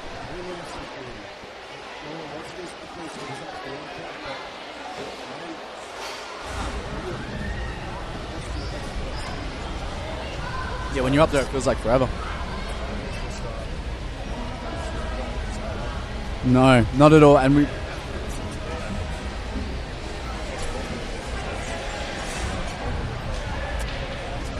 Oh yes, definitely. It's been such a difficult point for these ninjas. And we can see our next athlete, Emma Teed, up to the platform wearing the maroon and white stripes, representing Queensland, who have been so strong over several divisions so far. The second Queensland athlete. She's going to be looking to take over Lisa Parks in the standings here. Let's see how she goes. I'm not.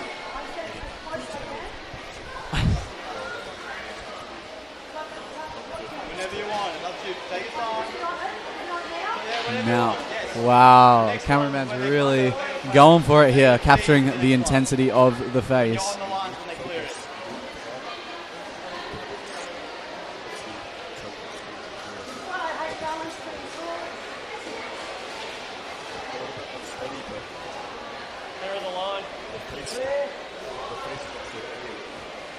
Yeah, and it does look like you have to go straight to the box based on Emma's approach. So it is likely that past competitors who have not gone to the box will be losing a point there. Emma now moving through these rings quite well so far. Oh, just let go of one.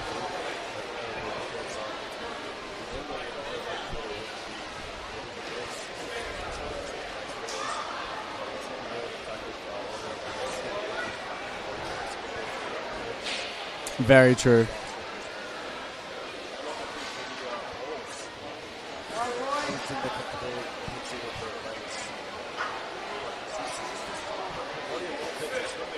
Yeah, it is a very difficult transition to make there.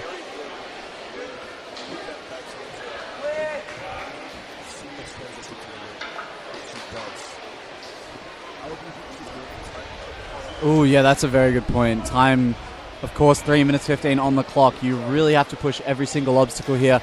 The gaming controller is on the agenda now. She's going to be lining up for this first swing, and probably the most important one, because this will allow her to secure 1 point. She gets the hold here.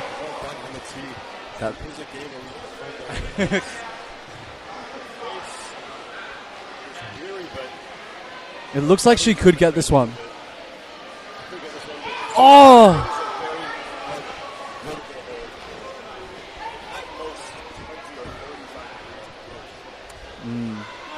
And it is important to note that at the moment it is very warm in this gym, so these athletes are going to be feeling that heat. It's going to be making their hands sweaty and making it all the more difficult.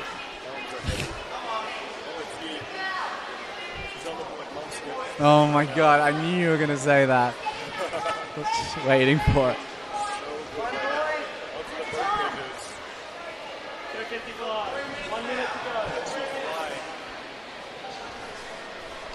Fly through these cages. Emma now looking for the first one. Locks in the first. Now just got to get this second one. Or could go straight for the dismount here.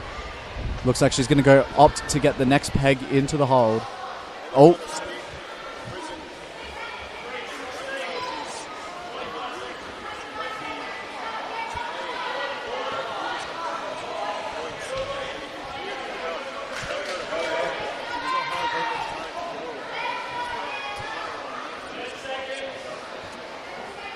Oh, her hands are slipping.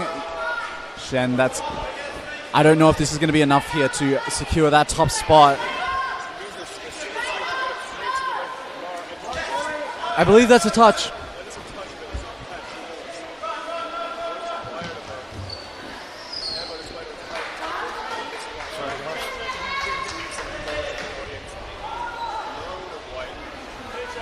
I think she's still got time for one more attempt.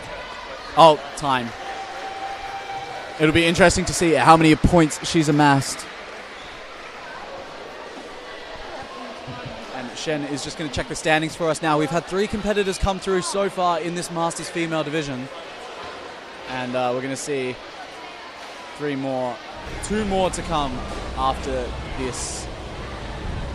We're going to check the standings just now.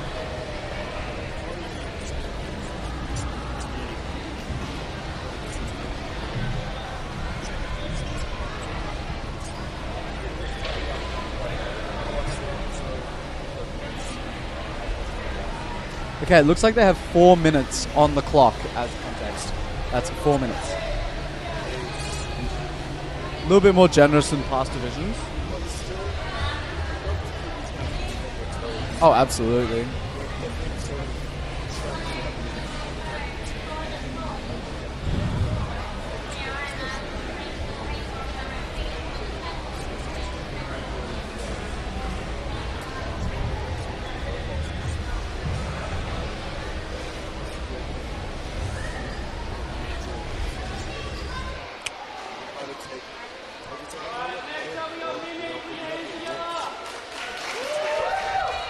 Absolutely. And now we're going to be moving on to our next... Yes, our next Victorian athlete. Of course.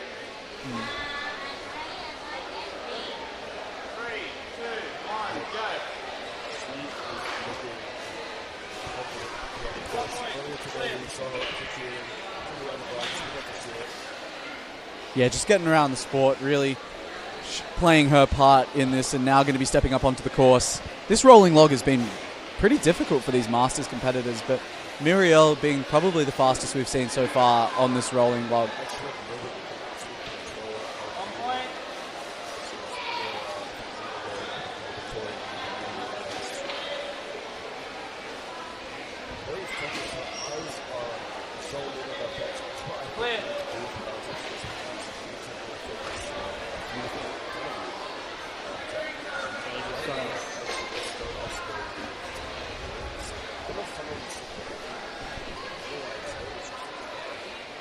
Absolutely.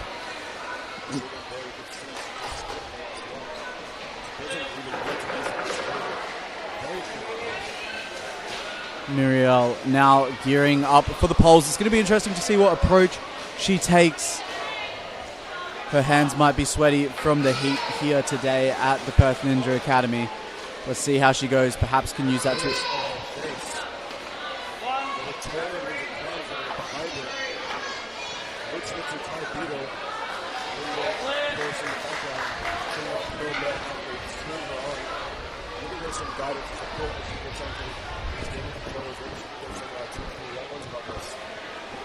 Absolutely. Okay, let's see how she goes. Lining up the swing. This is the first touch point, and she gets it.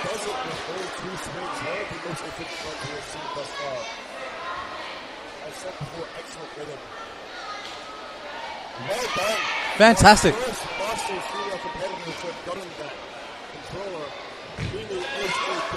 That is fantastic to see, and great points there from Mimi. Now going to be moving into the next obstacle, our adapted Stegosaurus. Let's see how she goes. We haven't seen too much trouble from the Masters female competitors so far on this obstacle. It's more so the bird cages where they seem to come unstuck. So she's... Ooh.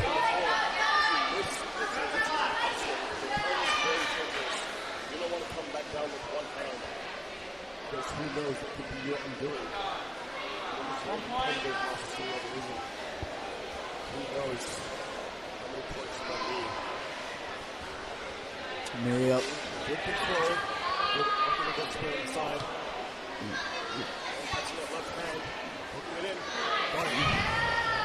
Fighting really well here. Now just looking for that chalk. And going to be... It seems if she could get to the first touch point, she could be in contention for that top spot, but wow. She is looking so strong here.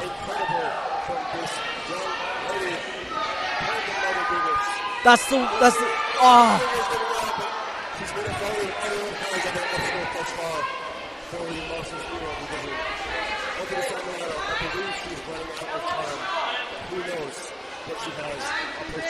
Really shaking out the hands here.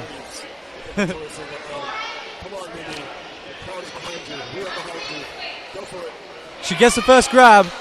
Now going to be looking for the second one. She's going to go for the dismount here. On to the back end of the steg.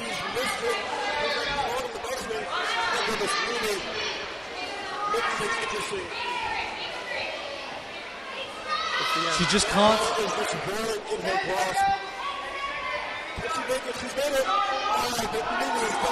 She's going to be going up the wall ball. She's only got 5 seconds left on the clock. It's going to be a close one, but unfortunately, that's going to be time on her run.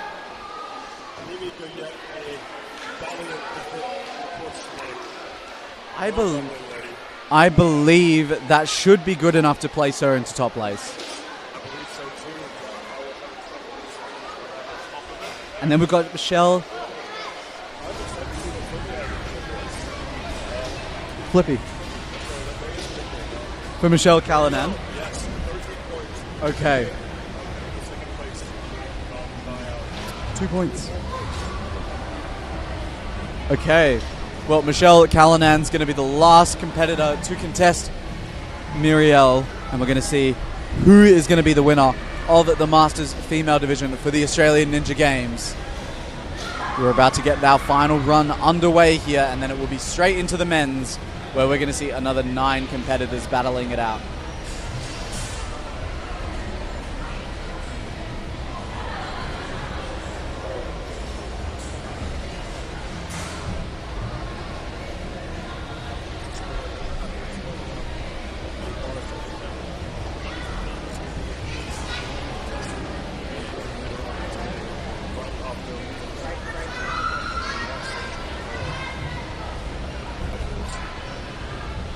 Absolutely.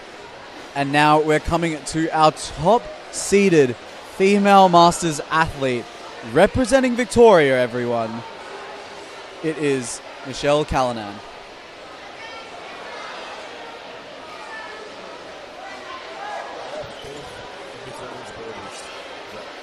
Oh, yes.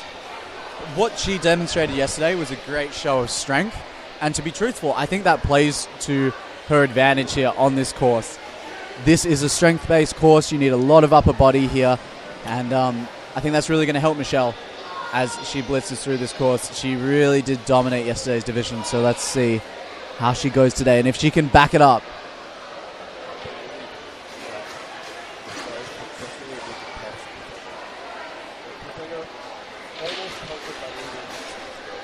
Yes.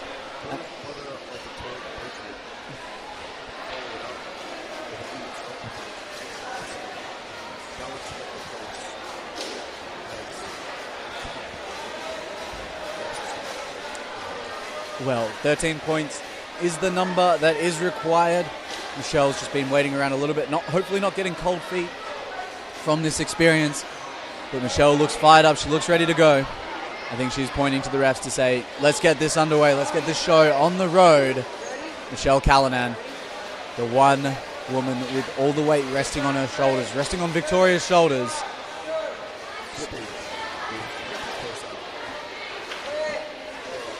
I've got to ask, where does the name Flippy come from? Do you know? Well, maybe she will be doing some flips for us on this course, or flips if she celebrates. Who knows where the name comes from?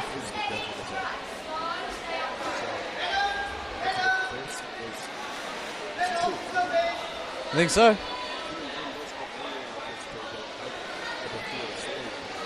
Yeah, that is a bit of a new technique from our ninjas. You don't often see them chewing on gum. Maybe for the first point. Yeah. She's happy, I think, now. She's happy that she's passed those balance obstacles and now can relax a little bit, get into the strength-based obstacles.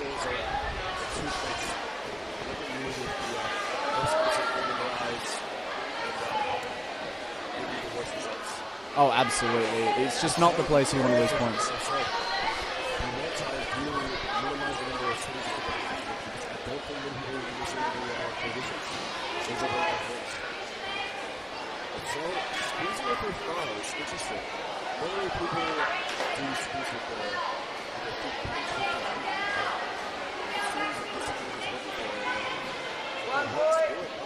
Yeah, whatever works for Michelle is what is good here. Michelle skipping that final board, getting so much support from the crowd. And what I love to see is Lisa Parks just standing on the sidelines giving so much advice. She's one of the competitors in this division, and it doesn't seem to bother her in the slightest about how the other athletes are doing. She just wants to be there to support them, and that's just really great to see.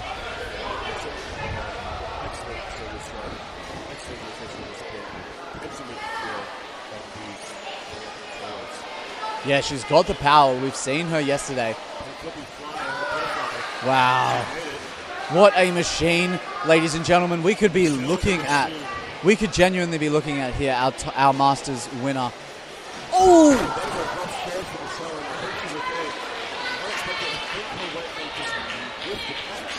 Hopefully that doesn't knock the wind out of her too much here as she now moves forward through the Stegosaurus or through these monkey bars, monkey cradles. Oh, definitely. Without a doubt, the fastest to this point.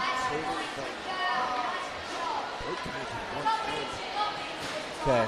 Now, a lot of ninjas have managed to make it through this, so this is a place where you don't want to lose points. She's really got to take the weight off of her right arm.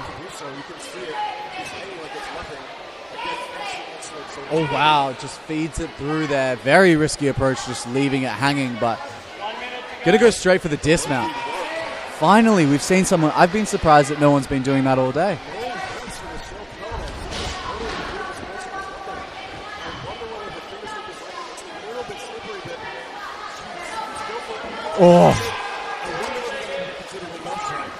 Well, she's definitely got a point there. She has lost 2 points so far on this run. Whoa! Unfortunately, losing out on 2 points there. But if, to be truthful, not many ninjas have made it up this warped wall. So if she can make it up it.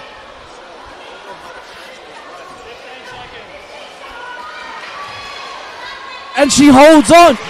Does she have the time to pull herself up and hit that buzzer? Ladies and gentlemen, Michelle Callanan. And let us check the standings to see if that was enough. It's going to be close.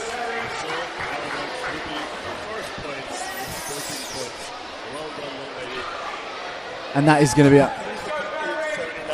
Wow. 1 second and 210 milliseconds away from timing out. What great timing. That is fantastic. And then representing Victoria, doing Victoria proud. It's really good to see all the states now getting on to the podiums. We've seen Queensland, we've seen Western Australia. We have now seen Victoria and South Australia, and New South Wales are going to be the last two to add their names to that list, hopefully, here today. Well, I'm sure we're going to be moving into the men's masters very soon. Oh, absolutely. Me too.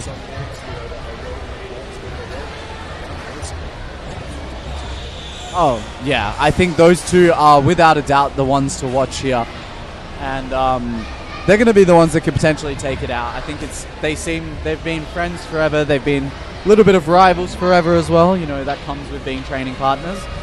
We've also, of course, got Mike Giovannu, who has great endurance, so this could also play to his strength here, this course. Anthony Bedell from Victoria, Thomas Hyken from Queensland, Luke Edmonds, Stephen Mortimer, and Andrew Small, and of course Barry Meehan from Western Australia.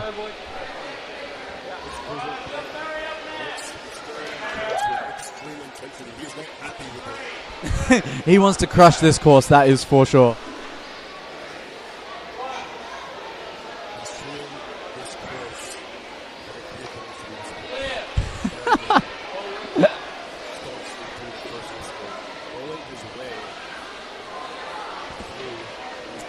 I love these camera angle shots now. This is a new one. We're seeing the feet.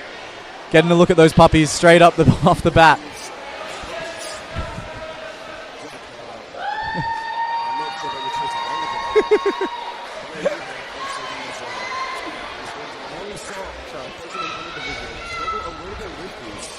Yes.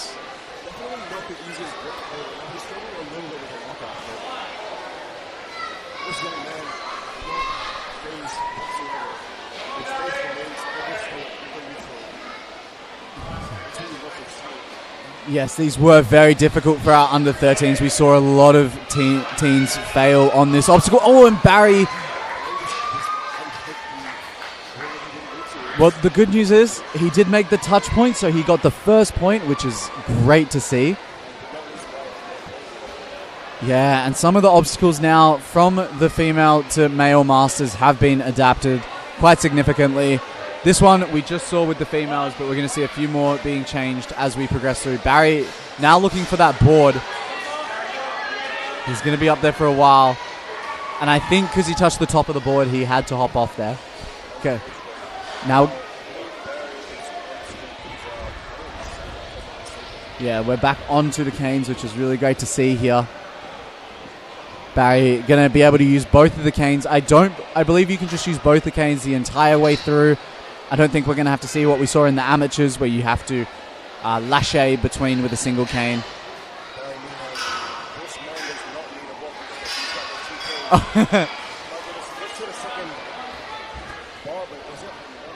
I don't think he quite got the touch point. You can see the red tape on the other side, and I think that indicates the touch point.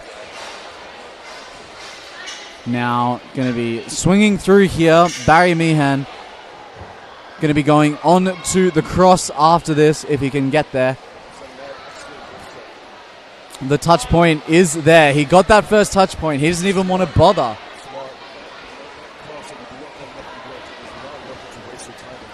And they also have to do the difficult side of the cliffhanger, but Barry's going to skip it altogether, looking to conserve his energy. That is very smart on his part.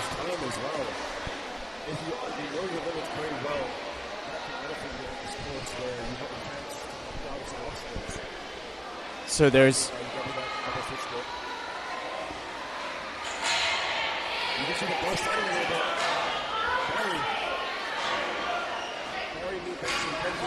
looking to make it, and now looking for that transfer, and going to stop on that obstacle. He does have the warped wall ahead of him, and it looks like it's going to be the 4-meter warped wall. This one's a tough one. Does Barry have it? He's got the touch point. Is he going to go again and try and go all the way? So he's secured 1 point on this wall. But that's going to conclude Barry Meehan's run, ladies and gentlemen. What an incredible effort. What an inspiration.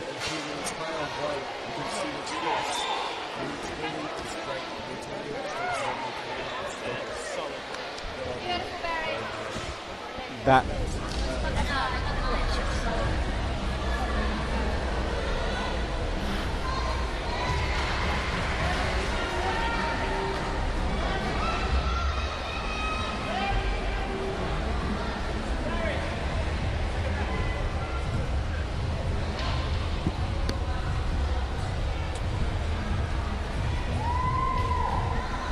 Just see in the background all the incredible athletes warming up. We're going to see the under-15s after this and then the elites. So don't go anywhere. It's going to be really exciting following this Masters event. But in the meantime, we're going to have to crown one of our Masters athletes representing South Australia. We have our next athlete.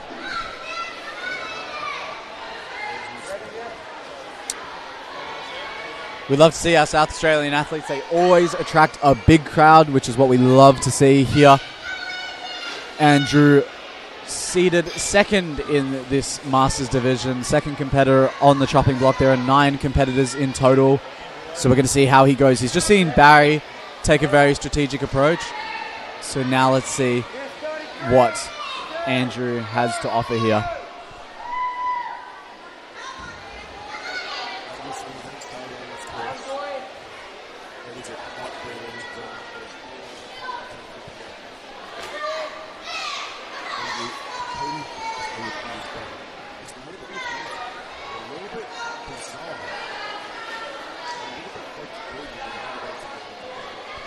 Oh, absolutely.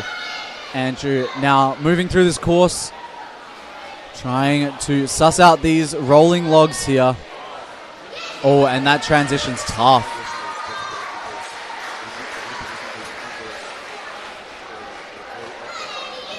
But he is garnering great support from the crowd here. You can see the South Australians just behind him, in front of him, and everywhere in between. Yeah, oh, wow.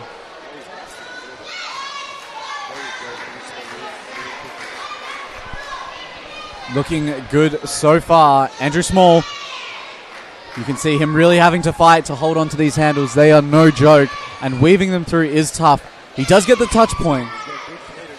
Yeah, he's starting to find a rhythm here. He's really grimacing. Too many backswings could cost him. Yeah, wow. He's yeah, very dangerous. That final one of those holds there, that definitely could have slipped out at any moment. But the South Australians following on the sidelines, really showing their love and support for this man, Andrew Small, doing such a great job so far. Oh, and a very gracious fall there from Andrew. Now, graceful.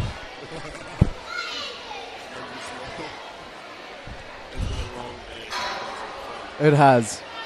And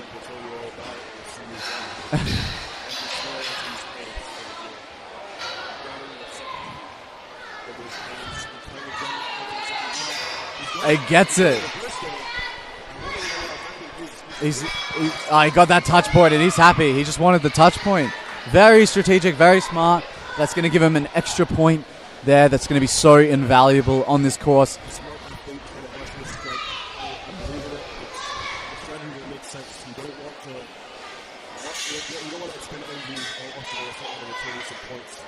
Wow, his hand positioning a little bit awkward there. He's starting to spin now.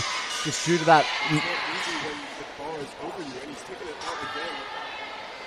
Oh, he's gone straight to the end there. Very smart from Andrew. Now, yeah, just touches it as well, cutting it close.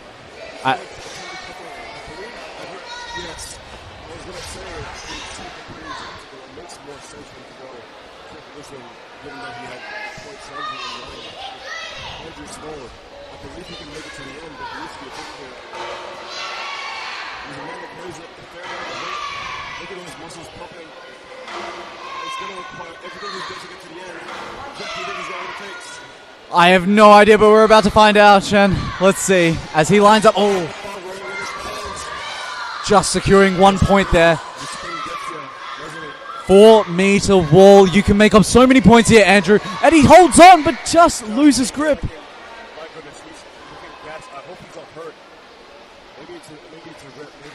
Oh, he's done. He's just absolutely exhausted from that 4-minute course.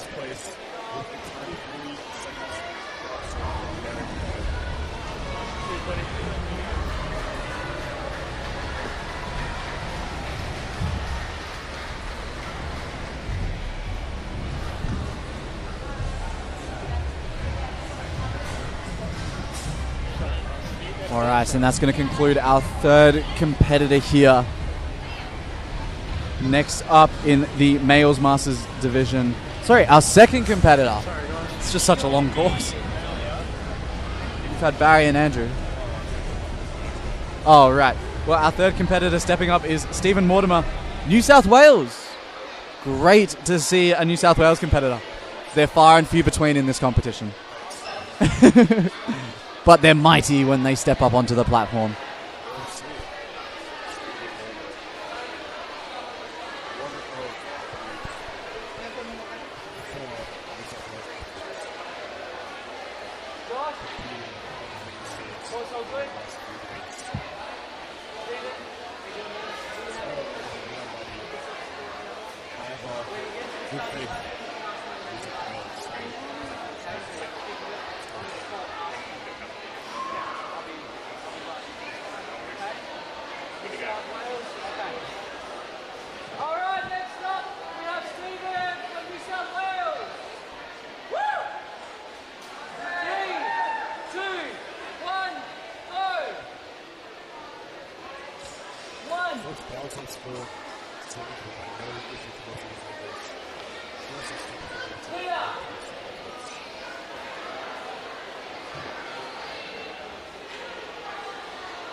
Seems to not understand that.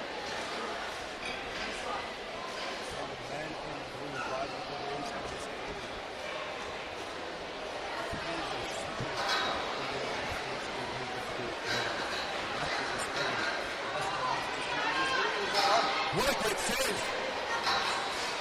Stephen Mortimer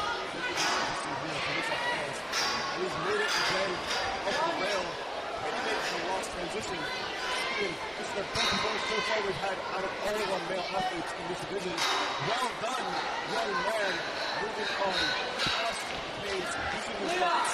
He's stepping through history. Very happy with that so far. The small and mighty New South Wales crowd behind him. Moving on to now the floating monkey bars. Again, requiring excellent wrist control. This demon possesses. Grabbing the ring. Now he's going up to the bar. I wonder whether he believes it's a good enough investment to continue onto this peg toss. The sword, moving to the sword. I know it's the losses no vision, but they're not old enough to do the medieval times.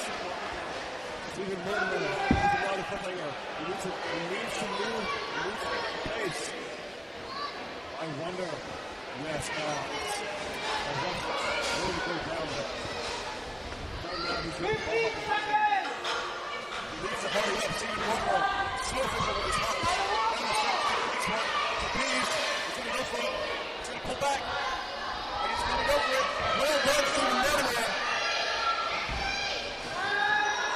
Unfortunately, not going to make the work well, but that may be our very best performance in the Masters of Male Division thus far. Well done, Stephen Mortimer, representing New South Wales. Well, I'm very sad I missed a very exciting run there. It was a very exciting run. We saw him make it all the way across the going to be across the coast of this.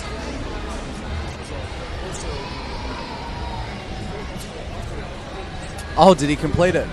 Wow. Okay, good to know.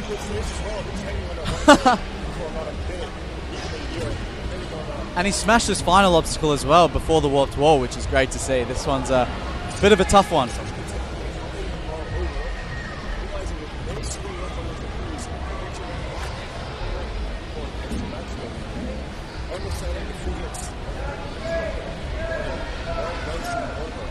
Well, I wonder what the point standings are.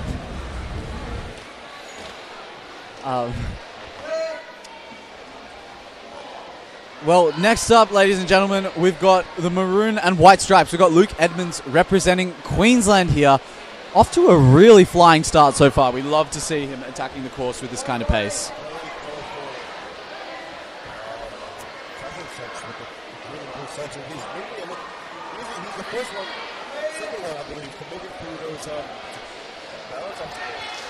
Yeah, great pace on that as well.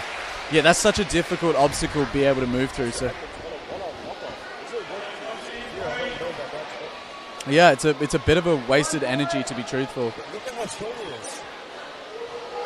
It's a sign of great things to come if he's just holding lock off so casually, like it's nothing. But yeah, bit of lost energy there. I wonder if that counts as a touch point. I'm not sure if it will there.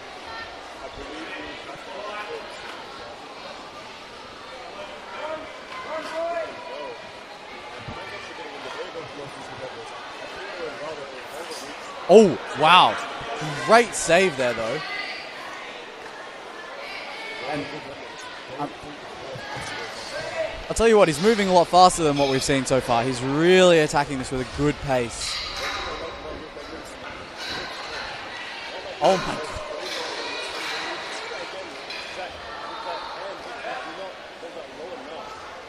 It does slip out. Oh, and it looks like he hit his head there with the canes, which of course can hurt.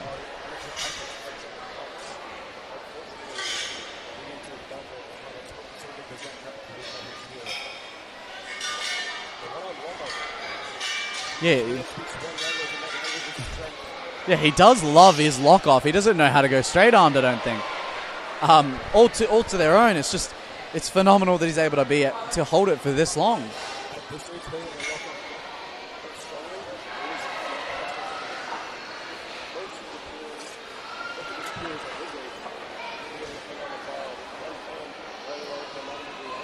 Yes. Okay, it looks like he's going to get 1 point there. Does he have it in the tank to do the cliffhanger? We've seen most people skip this so far just because of how brutal of an obstacle it is. Yeah, he's eyeing it up. He looks like he's going to give it a real good crack here. That first angled one, yeah.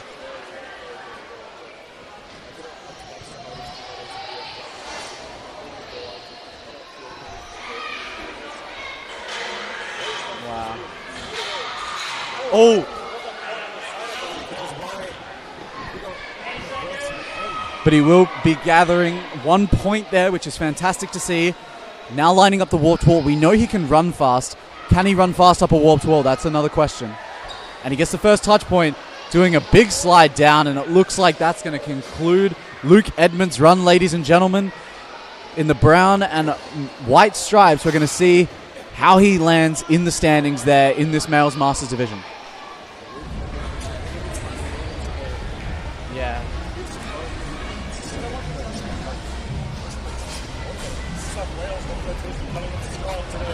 Well, that is fantastic to see. We'd love to see Stephen hold on to a podium spot, even in the into the top spot. But I'll tell you what, as we move through these competitors, we've got 5 to go here, and 5 of the strongest Masters athletes in Australia. We've got Thomas Hyken from Queensland, Anthony Bedell from Victoria, Mike Giovanu, Trevor Salter, and Gav Wilson, all from Western Australia, with Gav Wilson being the front runner of this division. He's had experience competing in the elites category, so he's going to be one to watch here in this Masters category. And we now get underway with our next competitor.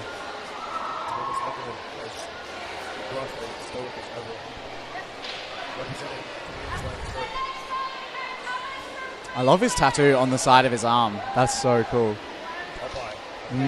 Yeah. Oh, absolutely. He's got a Popeye build, which is one that you'd like for Ninja. Giant arms, small legs. That's kind of the goal. Sorry, I wasn't looking at his legs. I'm just saying a Popeye build.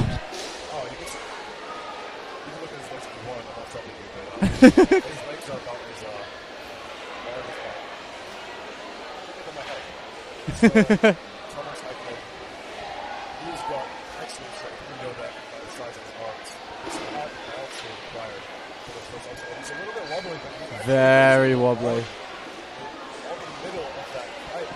This transfer's the tough part. Yeah, he actually is recovered. Oh! But it looks like he should get a point there for at least making it to the second roller there, second log. Now gearing up, moving through. He's got that upper body strength, that is for sure. Yeah, he's going to go for it. He could go for a dismount here if he wanted.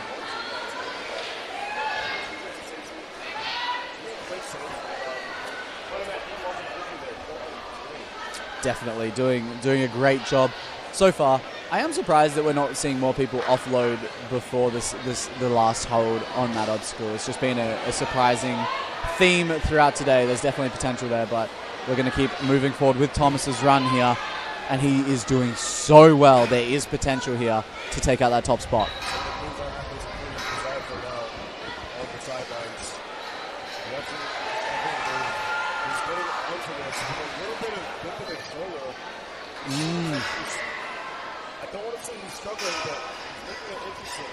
Oh, he's got that first touch point, which is fantastic.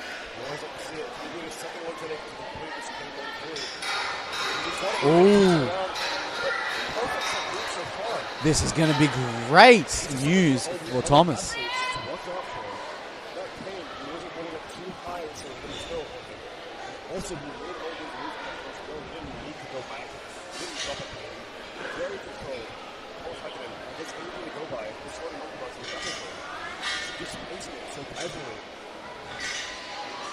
Now, lining up for the fourth one, and he's going to go through all the monkey bars. You don't have to, but Thomas is going to go through Queensland's very own.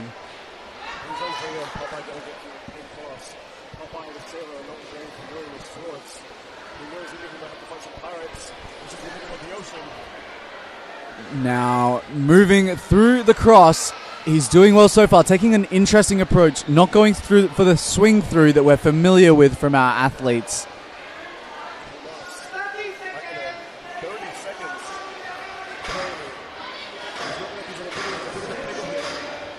Ooh.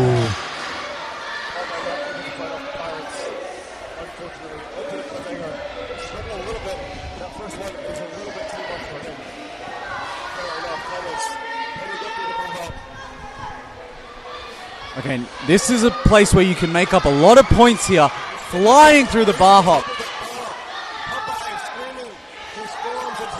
There's not a lot of time left going for it. Unfortunately,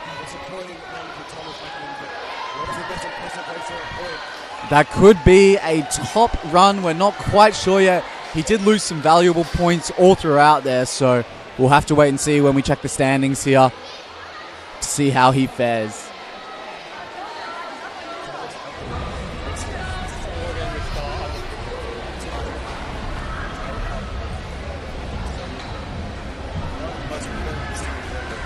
Stevens still holding on to that first place spot.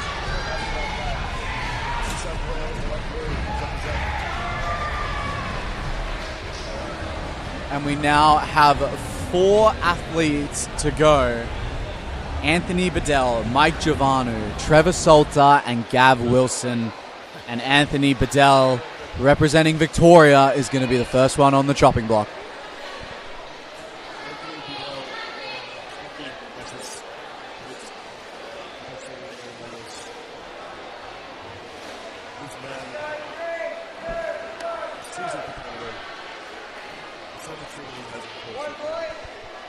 Well, let's see what he's got. Anthony begins his assault on this course. He knows that 13 points is the winning spot at the moment. But with the likes of Gav Wilson coming up very soon, he's going to have to go as far as he possibly can in order to secure that top spot.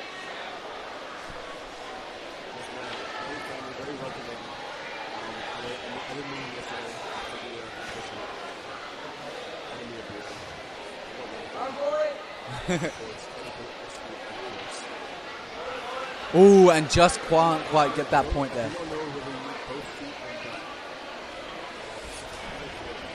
Yeah, that could be a valuable loss of points there and a loss of time if he ends up getting nothing for that.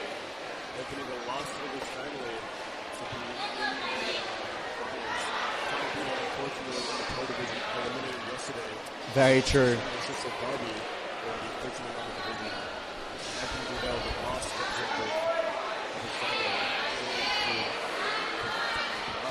And the Pro Division yesterday was extremely intense, so a valiant effort from Ty Bedell. Now, Anthony Bedell looking to do his family proud. You can see Ty there on the sidelines.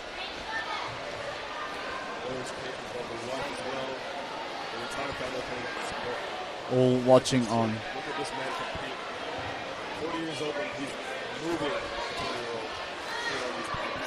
Doing such a good job on this course.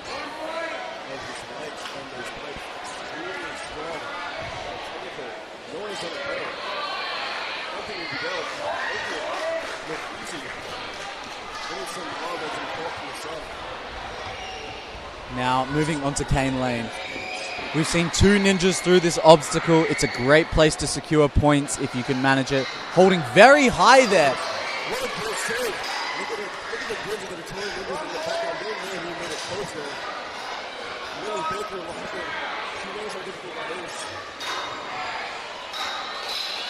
Hoping those canes don't slip off again. Now just looking for the dismount here. Anthony Bedell throws them away.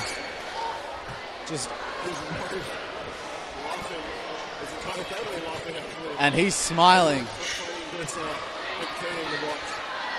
can see his daughter there with the camera. A little bit fucked up here on this pedestal. I don't know what to say how he approaches this obstacle. His time, I believe, is looking better than most to this point, but he still looks to have the endurance to make it 20 through. seconds to go. What do you think, Jack? He's looking really strong so far. It's like he's done this before, even though he hasn't. Is he going to go straight to the dismount? Oh, that would have been a beta. Yeah, never mind. I love how he just jumped up and was just like, nope, that's not happening. Now, Anthony.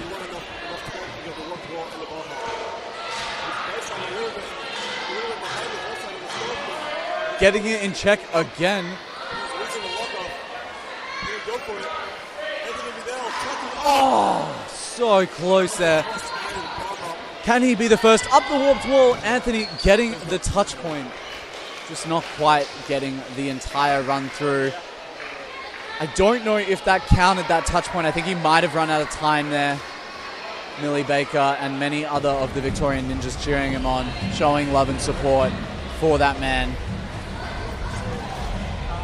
And it'll be interesting to see where he sits in the standings, but when I turn to my right, I can see that Mike Javanu is up next, one of our West Australian athletes, followed by Trev Salter and Gav Wilson. They're going to be the triple threat in this Masters division, so we're going to have to see who holds on to that top spot very, very shortly.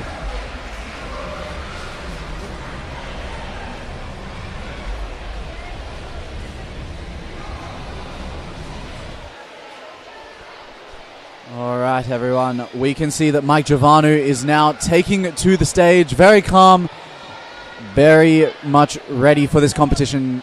He has been competing across Australia, across the state, for many years now. He's a seasoned competitor, and it's going to be interesting to see how he fares against the rest of this Masters field. He's going to know that Gav Wilson is coming up and going to be hot on his tail, so he's going to have to really push the time here and make sure to maximize points.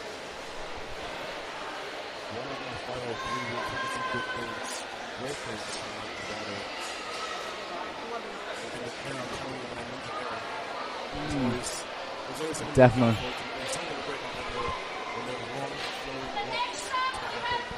If they're capable of growing long hair, they're capable of crushing a course, and that just seems to be the trend here, Shem.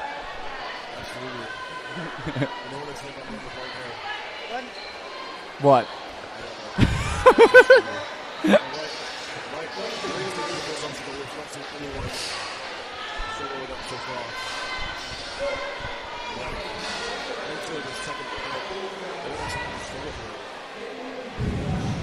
Mike Javanu, very familiar with balance-based obstacles, takes a lot of handstand and balance-based classes here in Western Australia, so that's going to play to his advantage there. And he's also got the upper body strength in spades. Oh, absolutely, as do many of these Masters athletes. They don't look a day over 30. Thank you, Shen. I really appreciate that.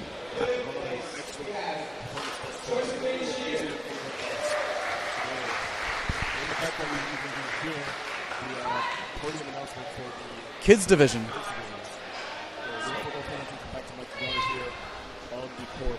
Who?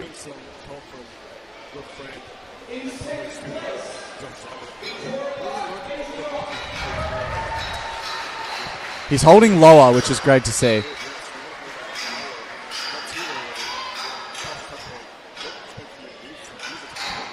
And he's really going at it with pace here. He's really attacking this course, which is great to see.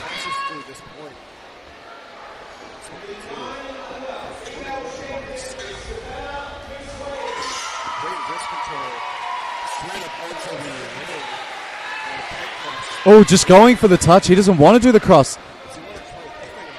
That's surprising. He doesn't want to do the cross, but he wants to do the cliffhanger. Wow, so he's...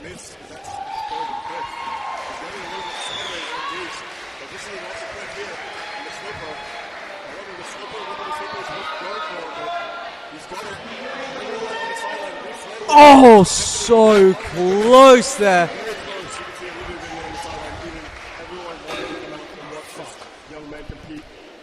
Mike Javanu now lining up for the bar hop. But it is a great place to accumulate points. Mike definitely has the strength here. He's lining it up and begins his assault across the bar, keeping it straight. Oh, yeah. He's got to keep that bar in check. He gets the hop. Now looking for the transfer and the dismount. We know he's capable of this warped wall.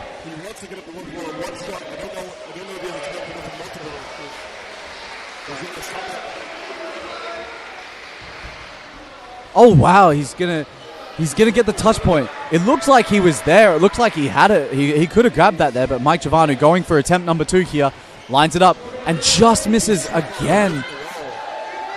He's gonna clean his shoes. Can he get that second point? Oh.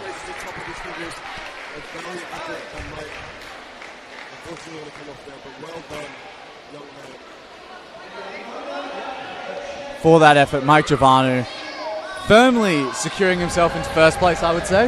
You reckon, Shen?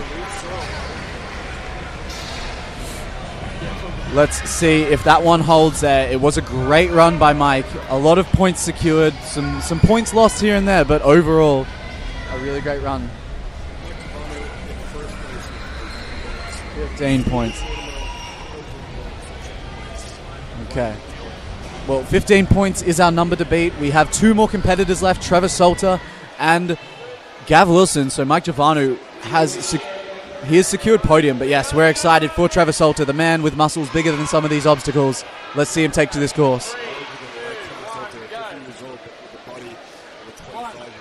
Yeah, he puts most of us to shame here at the Ninja Academy. Absolute machine, this man is.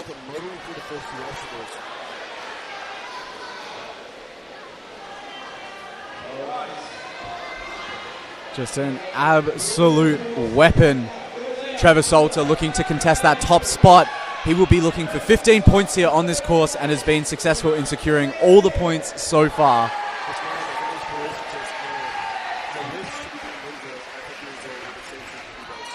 And the same size biceps as him, I think. That's going to be my goal.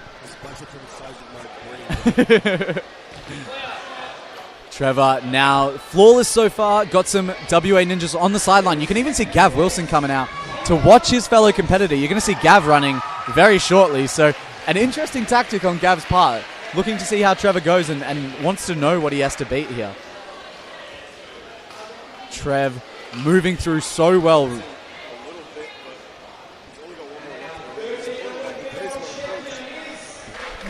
Wow.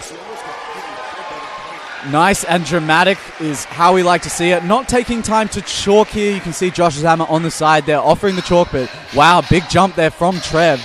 A lot of momentum being carried forward.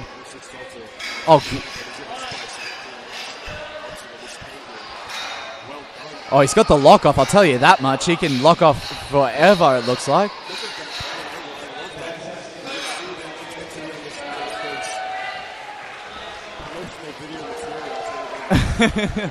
4K quality.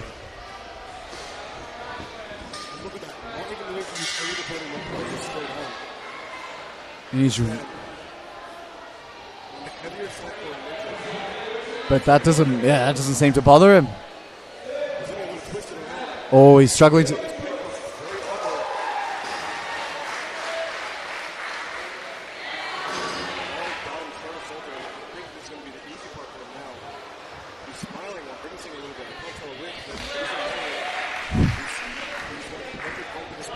Well, I did talk to him about the cliffhanger before. He's a heavy athlete. This is going to be a tough one for Trev to conquer here. He is so strong. Prove us wrong, Trev. Oh.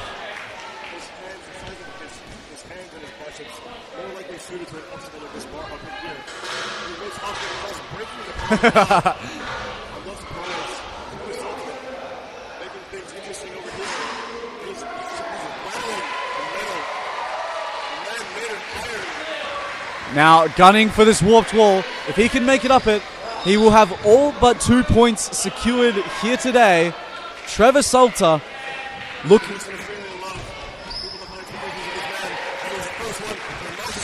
Wow. An incredible job there by Trevor Salter. Only dropping 2 points across the entire run, and we'll have to check his time there. It's going to be a close call, Shen, as to who takes out this top spot. But we do know from Gavin Wilson, if he has a flawless run and he makes it halfway through the cliffhanger, he will be our champion. So that's what is to be done at the moment. But Trevor solidifying himself in that top spot and potentially securing the championship for the Masters Division. We will have to see.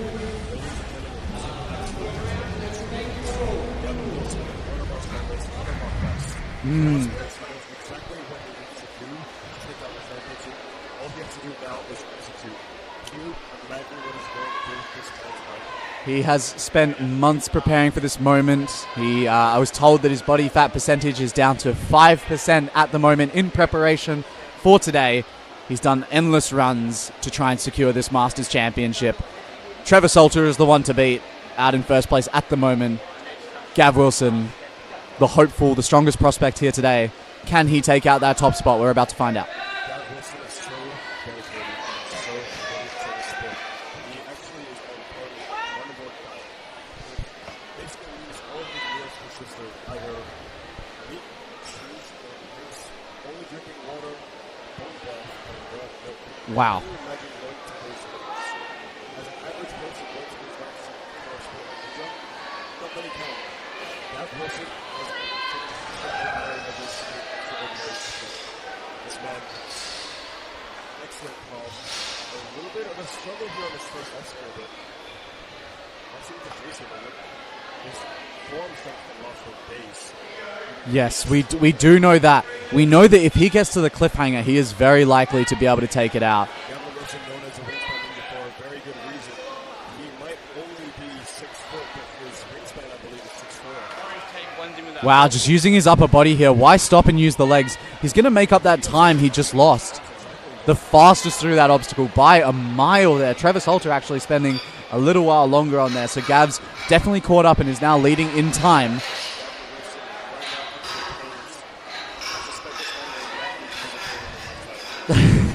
He will be very fit and healthy at the ripe old age of 90. I am very sure of that. Gav Wilson flying through this obstacle.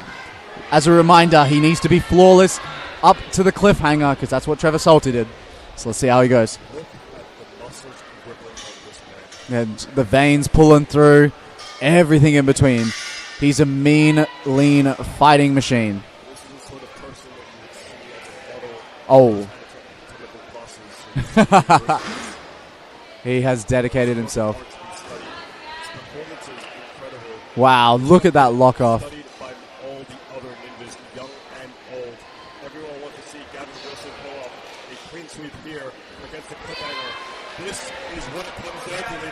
He has a big audience behind him. Jeff Salmon, Trevor Salter, Melissa Hales, Jai Whitby, If- all the ninjas in yellow want to see this man do something incredible. And the small levers. Gav Wilson. Trevor Salter, Now it's, if he can get this through. he's under the gun. He's going to make it big. He's passing out, but he's got it. He gets that final grab. Now Gav Wilson coming onto the bar hop. If he's gotten the cliffhanger, I think he can get this bar hop down packed. Now flying through.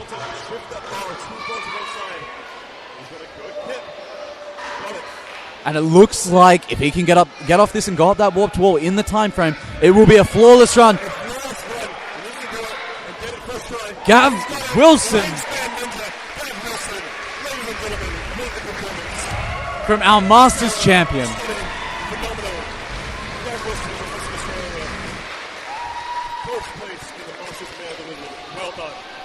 What a phenomenal run, Shen. I mean, talk about a flawless performance there. He flew through the cliffhanger, flew through the bar hop and ran home. Smooth sailing there to take home that victory. He's prepared for months for this opportunity.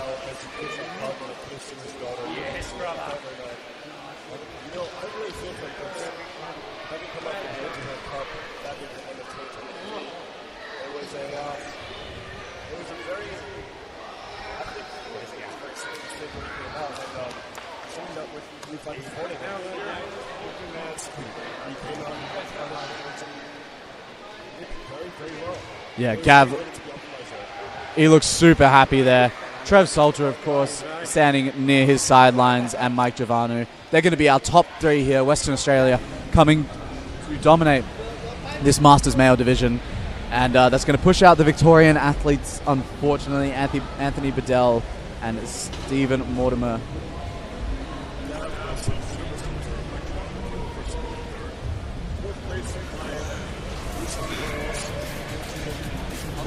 Oh, so close.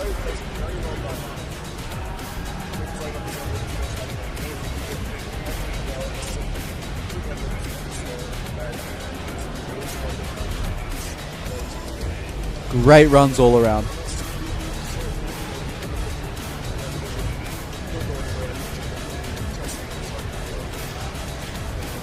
Thank you.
Comprehension, all the pulling efforts really puts you on the floor.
No, that's what it was meant to be. Yeah, there was miscommunication. Yeah.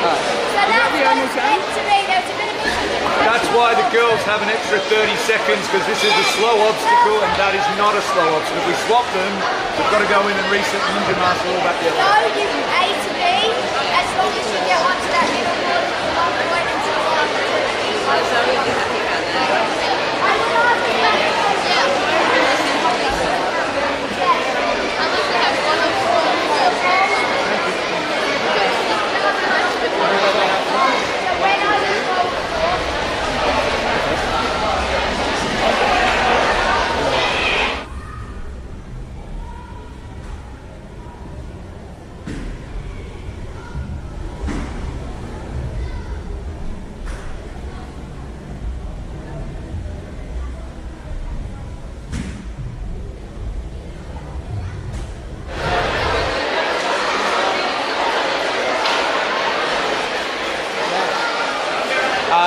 You coaching? Yep.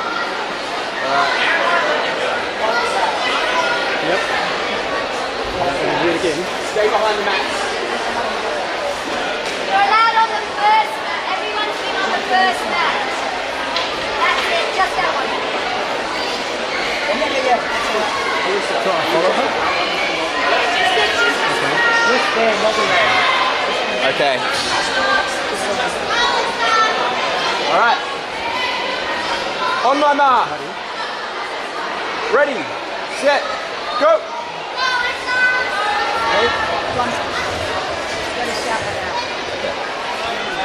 Clear.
All right, Jack Anderson back on the microphone.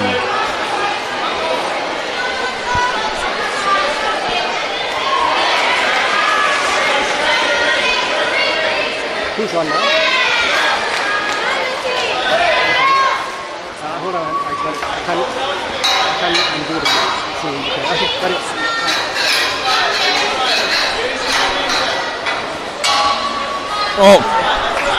Oh, listen, Miss Jessica, an unfortunate mistake on that lat cane.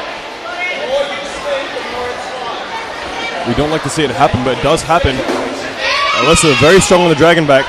You can see her coaches, Ash Campbell, Michael Moszewski, her dad herself, coaching her, but it's not going to be enough. Maybe not enough grip strength on that obstacle.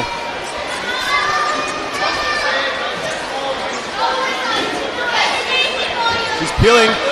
I can see her fingers so strong, but she's regained her cadence, but it's a long reach. Perhaps she would have done better to make a second extra move there in between.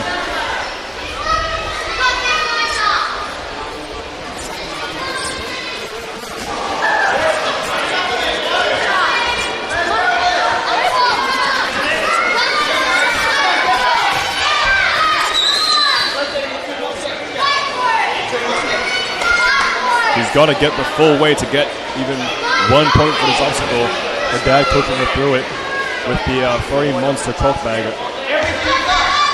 My goodness, Alyssa getting closer. Her second attempt far better than her first, but still not enough. Maybe perhaps 1 foot or maybe even a little bit more off the top of that wall.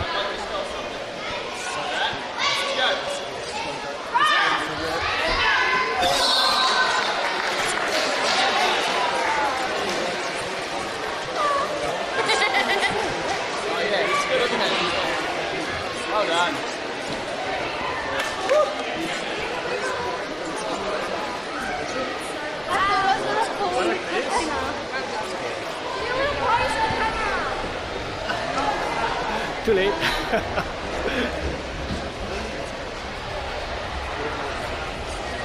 Oh, you want to take over?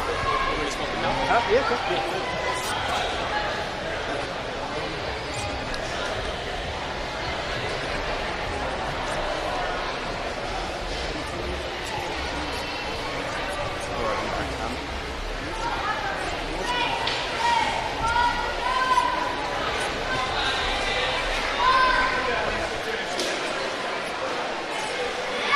Zoe is elite. All of these athletes I want to watch, but I'm especially excited to see Zoe Harkness's run later on today. Right now, Matilda very cleanly onto these hanging rings. I don't know what you call them, breadboards, or they look like slices of bread.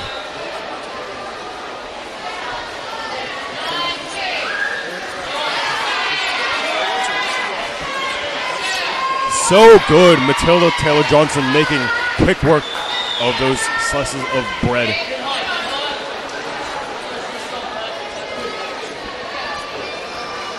It is so lovely to watch South Australia pop out here in Western Australia.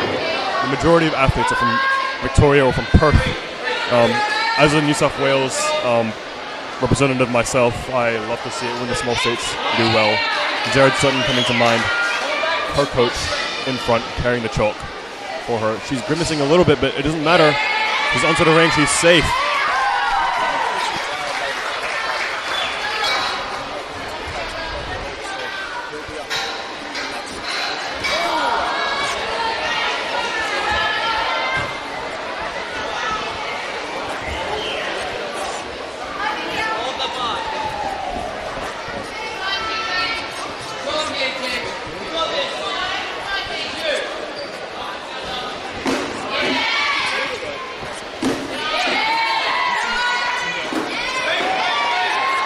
Extraordinary technique, leading with the feet. Always a good idea for the ninjas who don't have as much pull strength. Now, Matilda, I tell you, the way those bird boxes are angled is tough. You either go high or you go low, and if you go high, that reach is a little bit more awkward. If you go low, it might not be the right entry angle for that, but it doesn't matter. Matilda Taylor-Johnson almost a full clean sweep aside from the canes.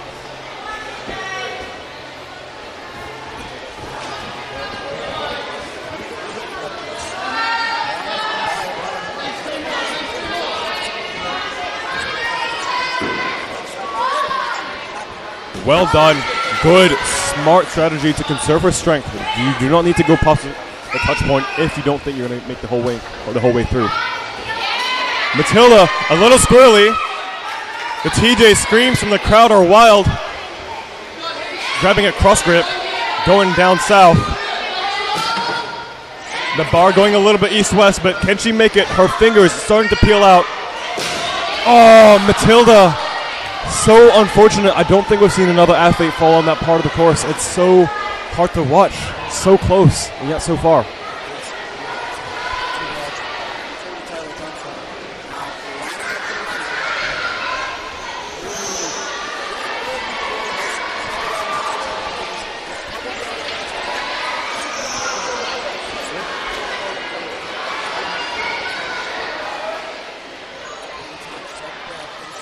What a good... Oh, Matilda. Whistles and screams from the crowd. She is so beloved, this young woman, by the ninja community. Well done.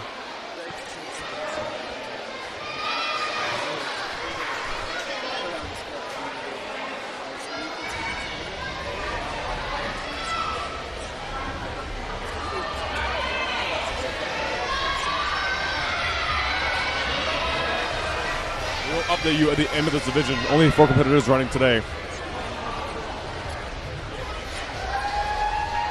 Mate, when you say New South Wales, my ears perk up. We love to see it. Some hometown representation. Hailing from, I believe, Central Coast, Gosford, that sort of region.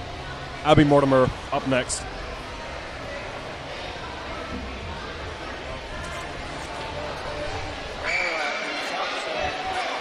Rare shiny Pokemon, I'll tell you that much, Jack. But you know what they say about shiny Pokemon, Jack? I don't know, I'm asking you. Well, the idea is that shiny Pokemon are more valuable than the rest. I mean, Abby Mortimer. Needle in the haystack.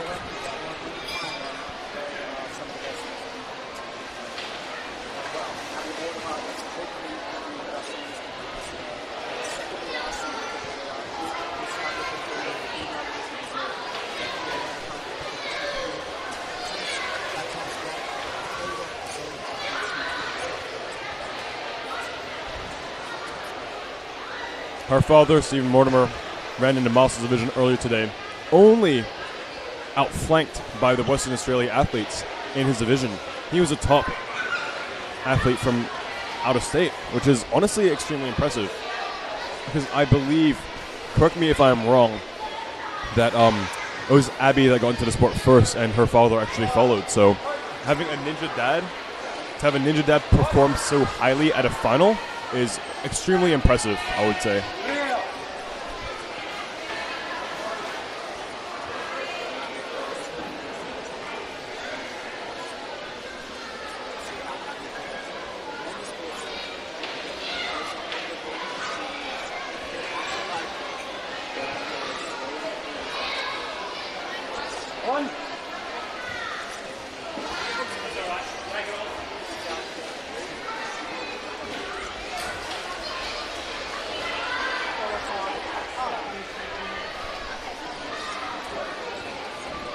I'm going to call them the bread boxes. Abby Mortimer, float like a butterfly, sting like a bee. Can she do it? Oh, it's a little bit awkward, Jack. Once you have that thing spinning, you don't exactly know where to put your hand.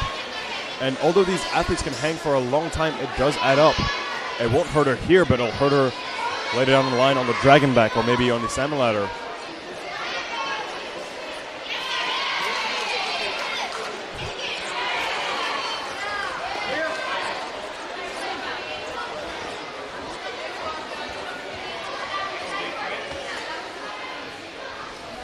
Abby Mortimer taking a quick breath.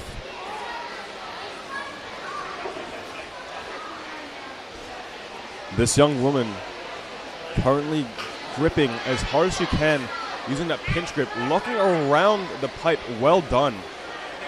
However, she needs the stability and the confidence to be able to move that pipe on the hook, as you can see there. Well done. However, I believe this obstacle is a bit of a time sink. Doesn't look too nervous, which is good. But I wonder how her spending extra time on this obstacle will affect her later on.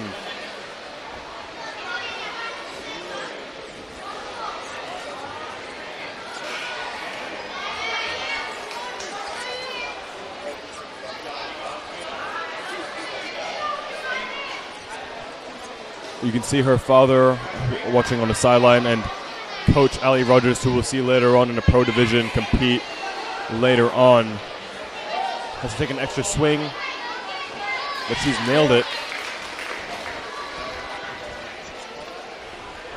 Abby Mortimer, her time is not perfect to this point, although her points, I believe, are almost. She cannot make any more mistakes to stay in the top 3, I believe.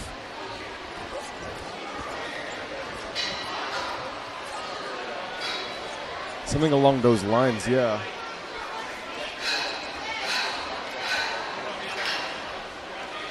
She's probably somewhere at 2 minutes right now, Jack. Or even 2 minutes 30. She might need to pick up the pace here, but Abby seeming as relaxed as ever. Does she need a second cane? I don't think she does if she wants to just slide it from here. Oh, Abby. Unfortunate.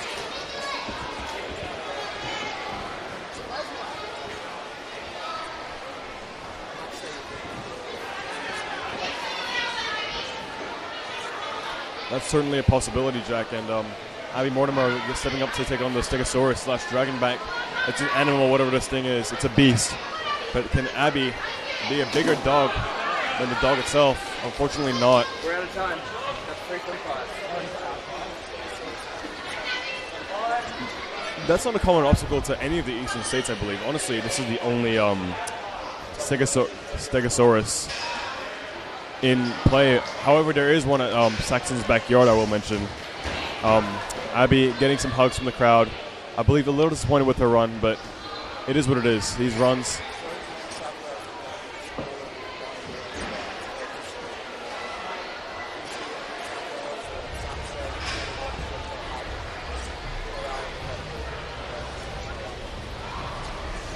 Well done to Abby Mortimer. What a brave, valiant run. We love to see the bravery out of this young woman, and I'm excited as hell to see what she has coming up for us in the future. Well done, Abby Mortimer. Hold your head up high because you deserve it.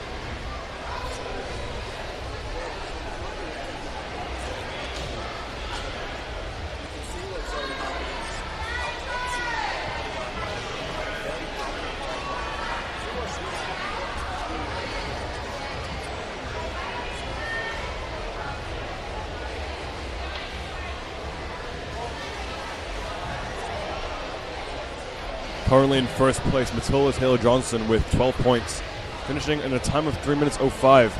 There's no indication of the time limit of this course so far, ladies and gentlemen, so we'll have to see whether that plays into account with obstacles such as the cliffhanger.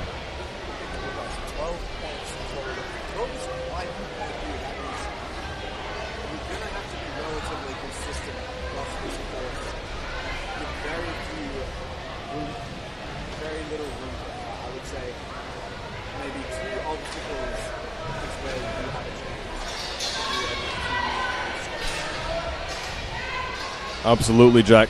Zoe Harkness, a soft-spoken, unassuming young woman off the course, but on the course, very courageous, very strong, and honestly speaking, for her size, very powerful, because as a larger athlete myself, some of these distances don't look as big, but, you know, these smaller athletes have to compensate for that with their sheer guts.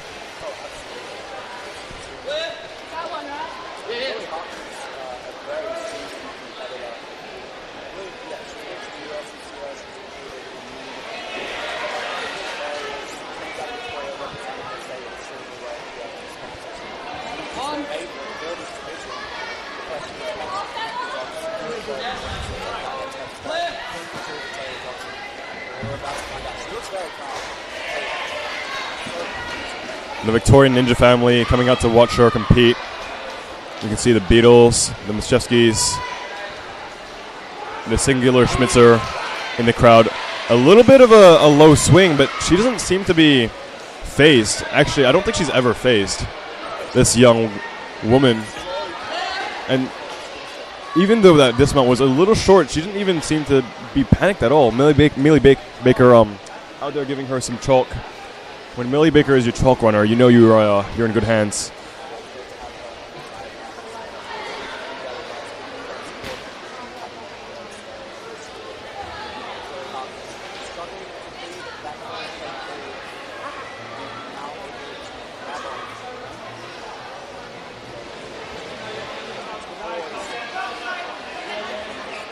Oh, I believe she's disqualified for touching above that black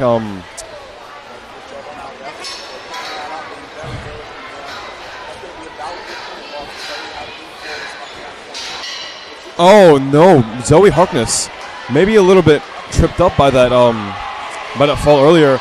She needs a little bit of support from the crowd, I think.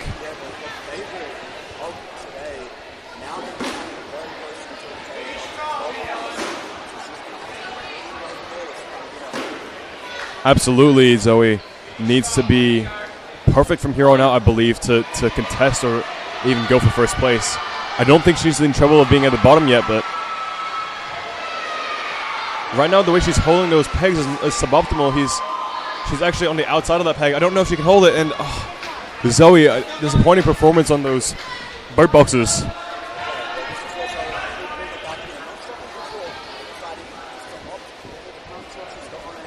Looking very, very strong so far. She's not having to make humongous reaches. That wingspan serving her well. Oh, Zoe. Unfortunate. I think she's talking to the crowd there. I'm not sure what she said, but something along the lines of poor grips. But she explodes very, very well onto the medium bar.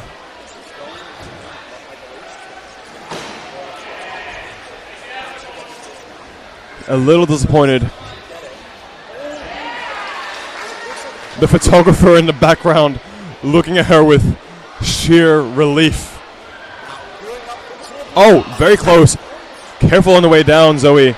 I think she has one more try left on a timer, but she's going to need to hurry. She's going to need to be perfect.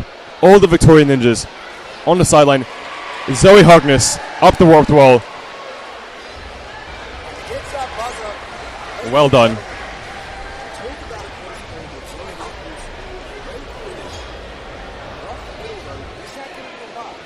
Zoe Harkness, the same number of points as Matilda Taylor-Johnson, but unfortunately slower by 25 seconds.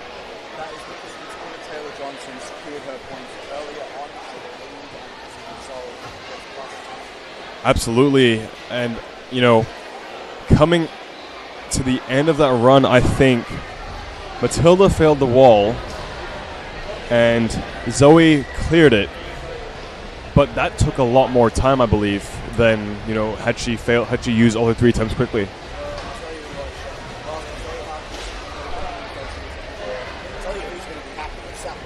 South Australia, you love to see it. The small state champions. They had another one, I believe, in the 9 and under division over on the kids course, but well done to South Australia. Adelaide is going to be drinking tonight.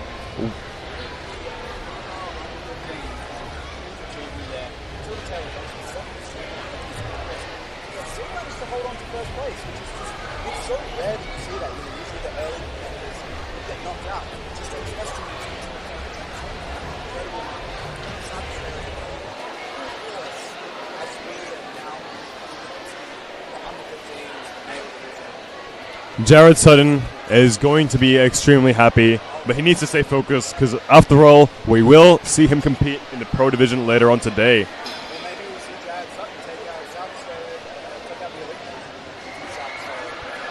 Hey man, anything can happen. That's the one thing I've learned from from yesterday's pro male rundown, watching the competitors take down some of them staying on the bubble for way longer than anyone thought necessary. Absolutely anything is possible, my boy. I believe he will be good enough. Let's go.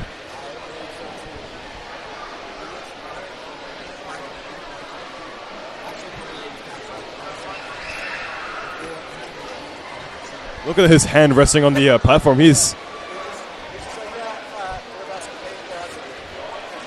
absolutely, and sometimes, different psychologies work for different people. Who knows? In a line, talking to a pretty girl, huh? Hey, I'm Aryan, and you? Apologies, ladies and gentlemen. That is not the way we conduct ourselves.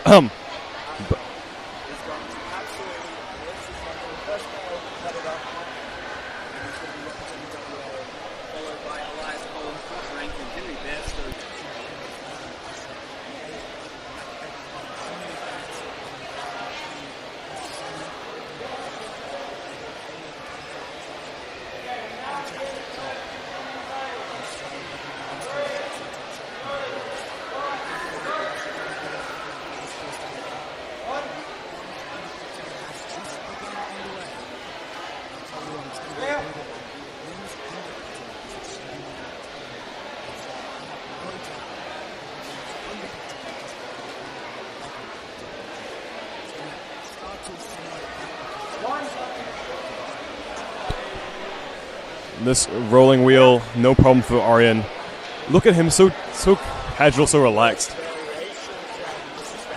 And there's no more bread boxes. These are eyeglasses, monocles almost. And Aryan realizing that, don't waste your strength on it if you don't have it. Dead hang strength, yeah.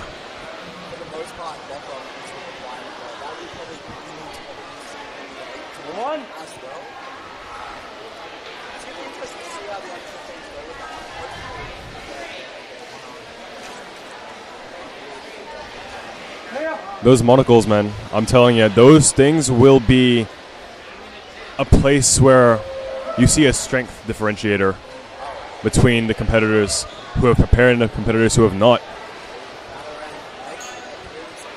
This is the first time I've commentated this, Jack. Oh.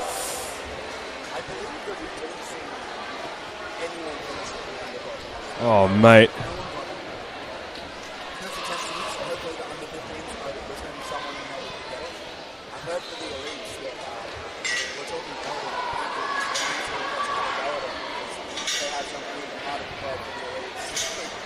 The elites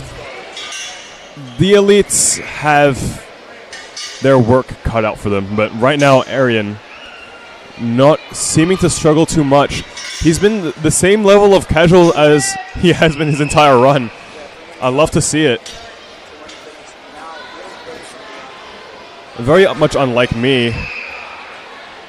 When I'm competing, you can see the tongue out, everything. It's really not a pretty sight, but Aryan making it look very, very casual.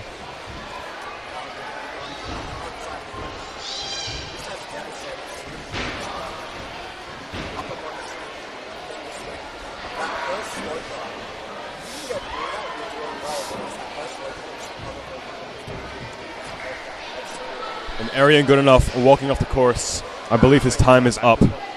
Disappointing run for the young man, but hold your head up high, it happens. 13 years old in that under 15 category, so much ahead for that young man representing Western Absolutely. It is only the beginning for most of these young athletes, and irrespective of what happens today, there's more to come. And that's the good thing about Ninja, you have, as a kid, you have your 13 unders to look forward to, and you have your 15 unders, and you have your amateurs, and you have your pros. You have so many levels and phases of competition to look forward to as you progress. And you have all your friends, your family beside you as you do it. What a beautiful sport.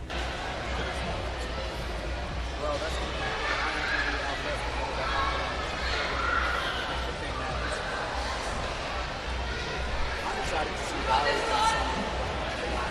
We saw Matt Everett to watch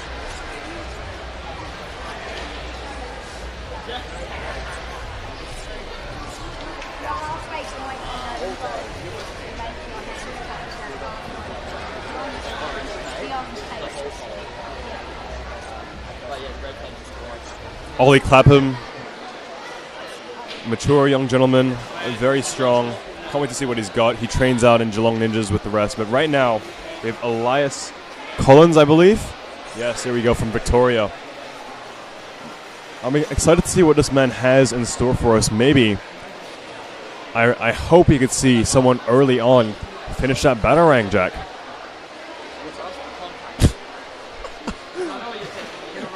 I was saying I was hoping to see someone who ran early on take on and finish that batarang. It has been a long day, a very warm day, I might add.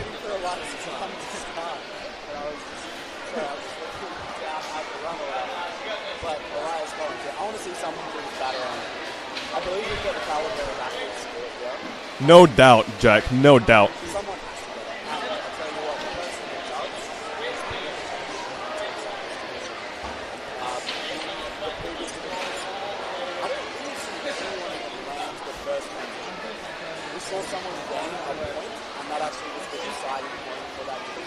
How so? Did they get the back?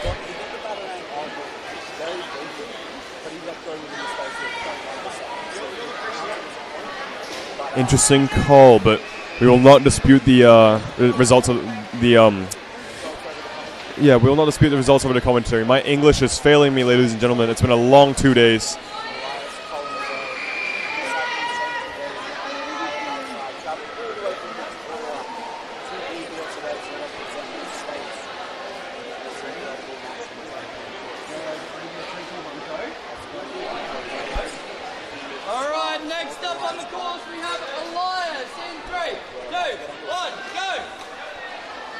Elias Collins, unfortunately, I don't know a lot about this young gentleman. I haven't had the opportunity to speak to him before his run, but he seems fairly confident. And unfortunately, I believe a little rush on that obstacle, but I think he has a lock off. Look at the muscle on this young man. Oh, a miss on that is brutal. That we're just realizing how difficult that is because our first runner, Arian Goodenough, didn't quite get the first monocle off the peg.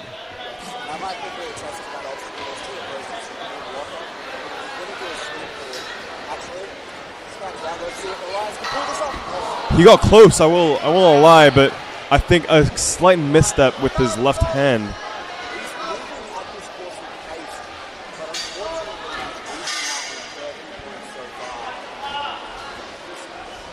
What? He has a cut there. Huh? Is that... Are they not allowed to continue running? As in continue running for the safety.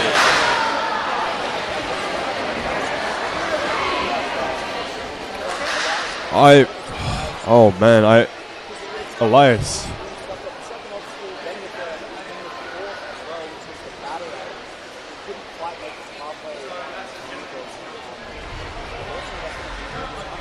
I don't...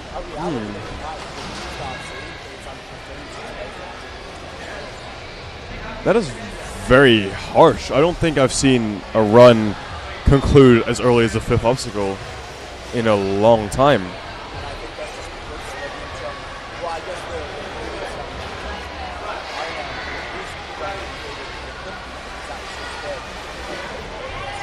Absolutely. I don't think we're on these results. I don't think we're reaching the end of their time limit yet.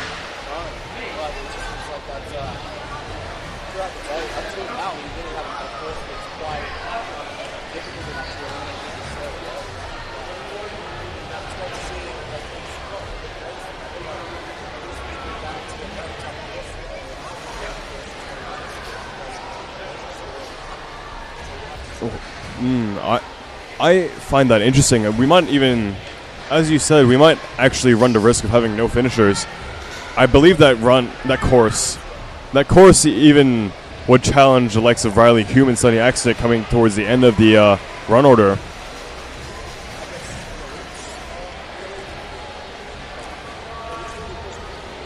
For sure, especially that monocle. Certain athletes have different builds and different preferences towards ninja styles, and ninjas who are more geared towards laches as opposed to lock-offs. That second obstacle, those monocles, very difficult for them indeed. You miss one of those and you are in the water.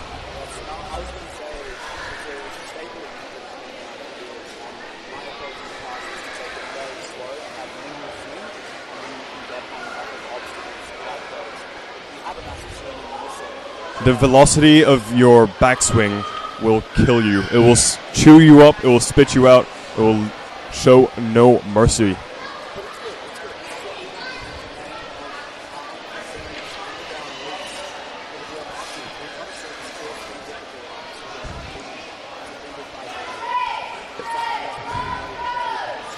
Josh Franken from New South Wales, another of my New South boys. Love to see it. Shiny Pokemon. Diamond in the rough. Good job, Jack. It's been a long day. Is not losing his.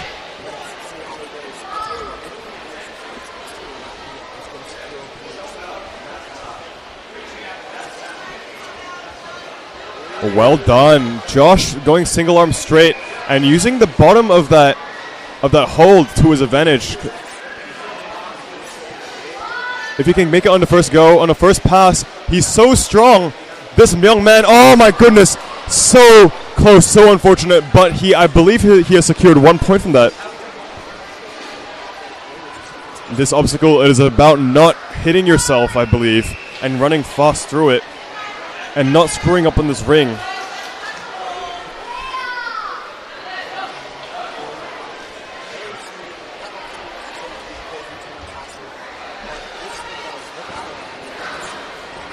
Can Josh Rankin be the first? Everyone's watching his run. Ash Campbell, Stephen Mortimer, everyone in the background watching. He just doesn't have the technique.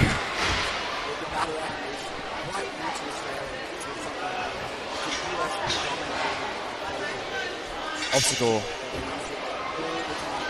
But Josh, tough to adapt on the fly. And Josh Rankin, I believe, one of the strongest performances we have seen thus far.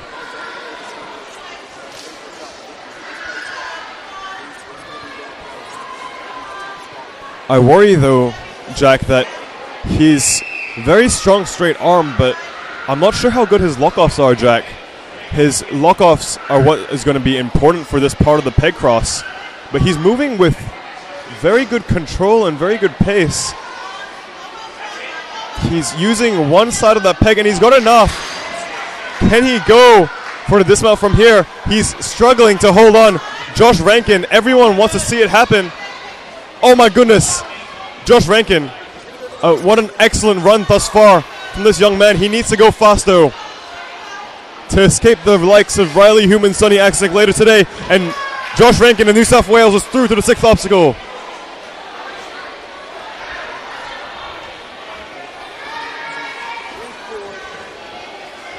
Josh Rankin, exhausted at this point, but rightfully so. Double overhand grip requires a lot of grip strength. Perhaps he would like to go switch, but he doesn't matter. Don't listen to me, man.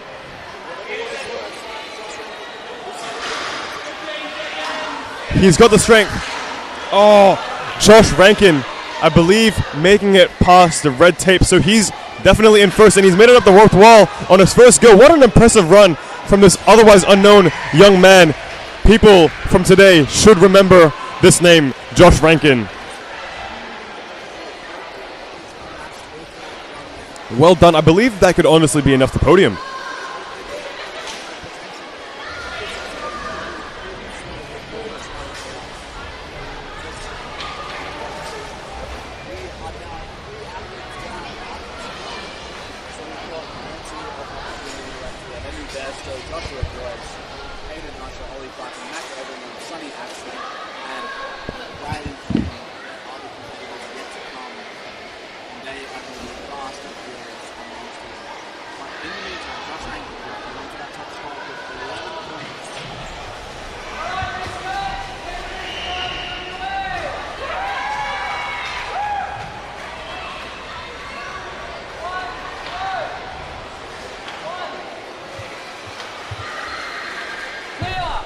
Henry Bairstow up on the course. One of our smaller athletes in the under 15s division. Oh, a little bit off balance. You can see him shrugging. It's very frustrating to go out early, especially knowing with these monocles and tough later obstacles, you cannot afford to lose a life on the balance.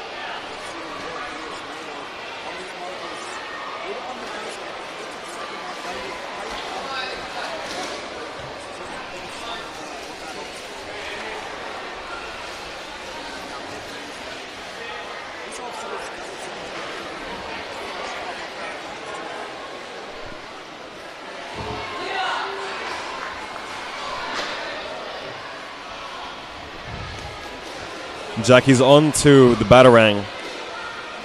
All the Western Australia yellows are out in full force.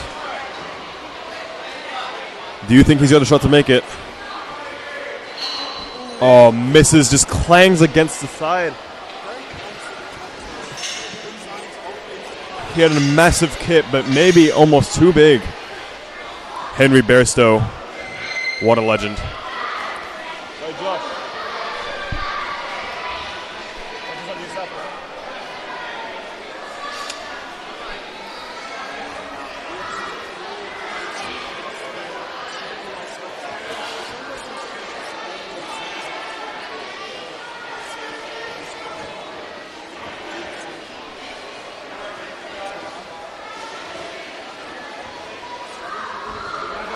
You can see the dead hang strength on this young man. The only worry is, does he have that lock off? Does he have that one arm 90 degrees?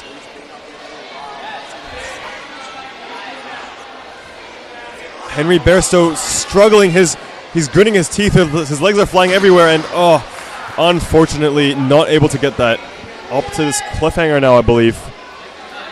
A very tough ask this late into the run.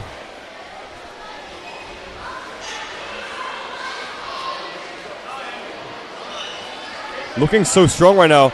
Maybe having those smaller hands benefits him on these cliffhangers, and he's going to make the halfway mark on this obstacle. He's looking so comfortable. He's not even slipping. Henry Bairstow, he's putting on a clinic right now, giving the blueprint for the other ninjas to do it. Oh, it slips, but he slips onto Henry Bairstow. What an impressive run from this young man. Well done. Henry Bairstow onto the bar hop now. Has to be careful not to land it unevenly. Switch grip. 2, 3, 4, 5 hops to the end. The rubber stopper. Oh my goodness, he gets it in, but not quite enough to make it.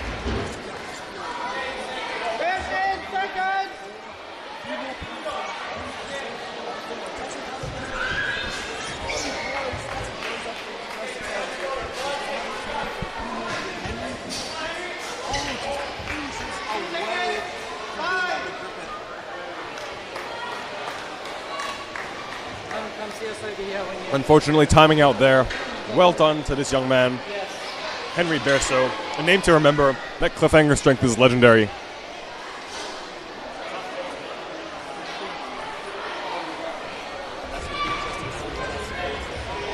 Thank you.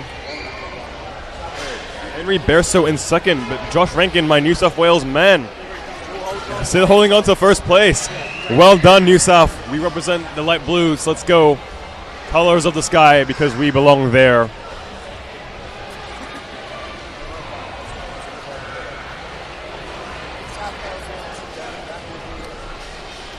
I'm done. I am done. End of the day. Screw the pros. They can do their own thing. So we are quietly going to be crossing up in for Josh Rankin to hold on to that top spot. A little bit of commentator bias there, but we want to see New South Wales onto the top. And Joshua Joyce. There's someone who's going to take out that top spot. Joshua Joyce. What a young legend this man is. His grip strength is very, very good. My goodness, the lock off. Ooh, Joshua Joyce. Well done from this young man. This guy is very, very tall for his age. I wonder how that plays into account for later on, especially for something like the Batarang. His hands might be bigger, a little bit harder to gauge that grab.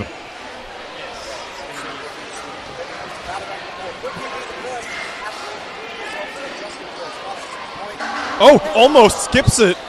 Joshua Joyce.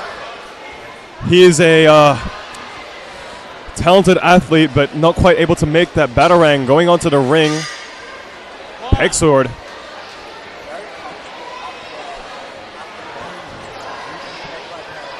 His weapon of choice isn't a batarang, but could it be a sword? Absolutely, Jack. And look at the way he's so casually hanging. His tongue hanging out. His peg almost slipping. You can see that movement. He is not feeling awkward in the slightest. Jack, do you think we'll see him clear the cliffhanger?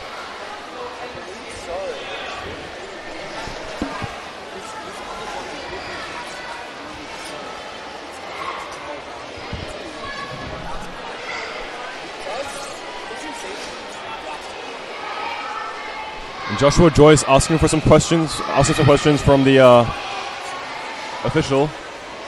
He's a bigger body, obviously a little bit harder to maneuver on these ledges, but you can see the skill, the dedication, the training has been paying off for Joshua Joyce. Look at this young man motor through these ledges. That sloper, not an issue, onto the jug now. And he makes it through. I believe he might take out first place from our boy Josh Rankin earlier today. RIP, but as much as I'd like to see my New South Wales compatriot do well, I also want to see Josh Rankin get the bear trap. He's done it double overhand grip before. It's very slippery now for some reason. He's so strong. He's looking tired, but does not jam that bar in strongly enough on the left side.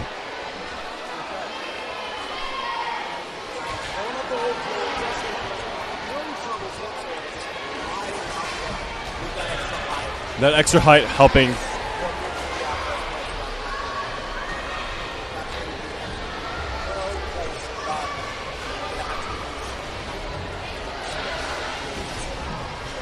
Joshua Joyce, 16 points, obliterating, no offense, Josh Rankin's point total of 11 in second. Henry Berceau in third, Arian Goodenough in fourth, and Elias Collins in fifth. Well done to these athletes.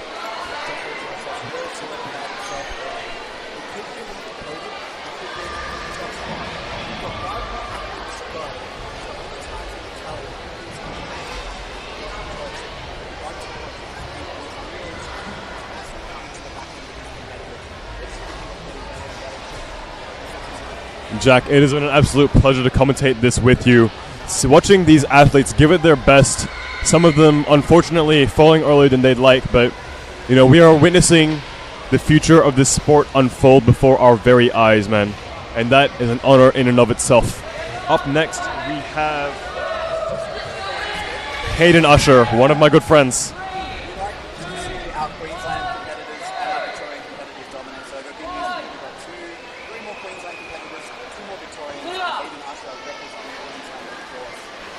I was talking to this young man very early on. He is not, I would say he is not the best at balance obstacles, but the size of his hands is enormous. Remember that coming into play on the monocles. I think he could be the first to finish those. Oh, excuse me. Pardon my French, Joshua Joyce. But look at the one-arm lock-off that Hayden Usher has. So talented. Usher. He's dancing, man. You see what I'm saying? This kid is one to watch for the ages. Everyone give a hand to this young man. I have a good feeling we have something coming.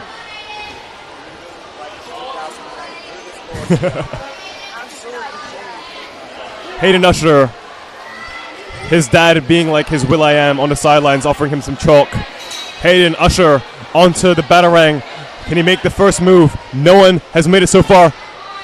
Oh, he misses and almost clips him in the head, but he keeps dancing through with style.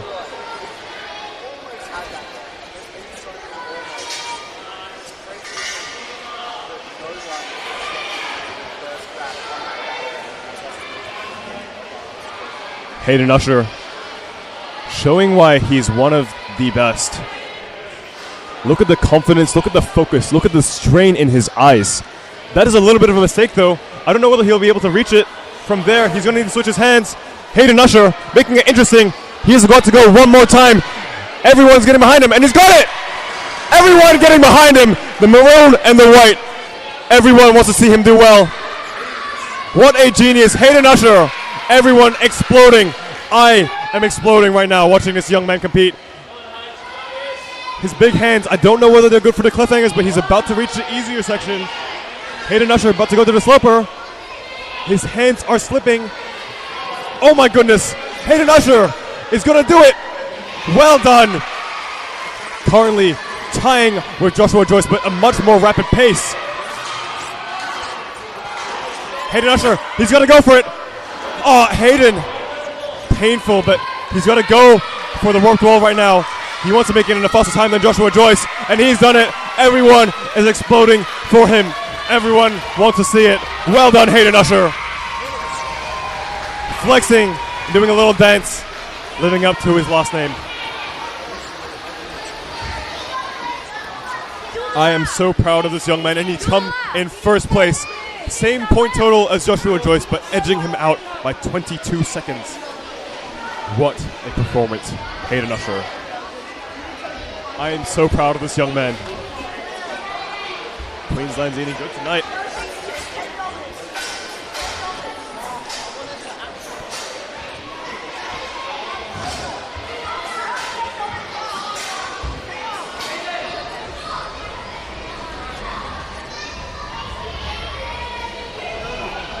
You can see, Ollie Clapham, I believe his name is. Very relaxed, very analytical behind the scenes. I've seen him with his coach and training partner, Sasha Mazarevic, earlier today. Two of my friends, actually. Analyzing, observing the course, seeing what needs to be done. And I think if anyone has a calm approach to this, it would be this young man here, Ollie Clapham. Can he show us what he's got? I believe.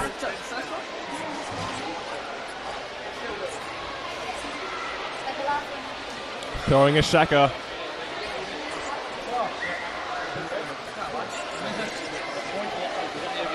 A little smile to the camera, showing he's not too nervous, but his posture says otherwise. He's a little bit geared up and ready to go. Fair enough, though. 3, 2, 1, good. 1. Feel. Ollie is going to clap ham today, I believe. Ollie, I don't know if he's heard me because he's laughing. Hope not. Don't want to distract this young man from what he's doing. He's got business to take care of, and right now is the monocles. Only Hayden Usher and Joshua Joyce have gotten through this one so far. 1. But Ollie, my goodness, taking that all in one hand, making it look easy. Ollie Clapham, he's taking the words right out of my mouth as I speak.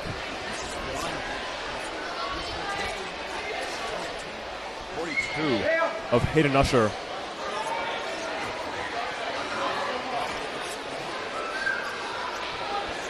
I wonder if he can get the batarang.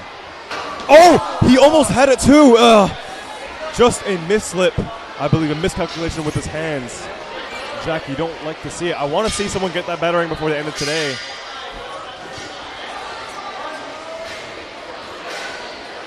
Ollie Clapham, he's got very good strength, but his legs are swinging around in all directions right now. You don't want the 360, you want the straight line. You don't want to circle.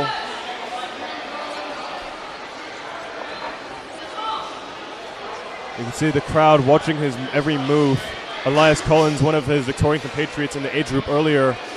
Josh Rankin, Michael Miszewski, some of the other names watching this young man compete. He's got to go back up. My goodness, a one-arm save. Oliver. Rightfully so. He's got it in. But can he twist around now? It's going to be really awkward to go. Maybe he's going to try and swing to the dismount.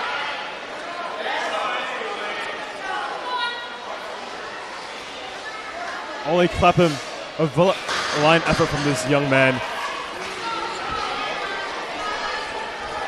I believe he cannot surpass the performances of Hayden Usher and Joshua Joyce at this point, even given the strength to complete this obstacle.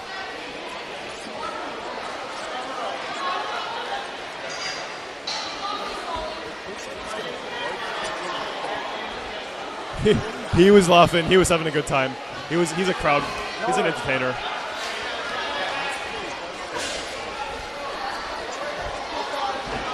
Peeling a finger on the course. You never like to see it. It's painful. And a good airtime on that flying bar move. Oh. A smile on his face. A bright future ahead of him, but you know what? What an absolute sportsman.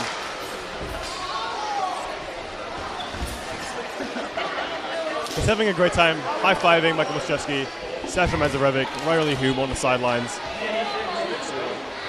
Well done, young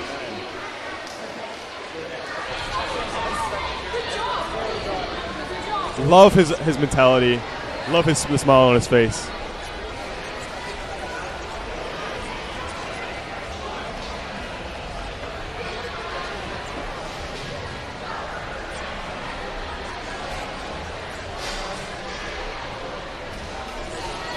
Our final three, Mecca Ringham, Sonny Axnick, and Riley Hume. I cannot wait to see one of them get that batarang. I want to see it done, Jack.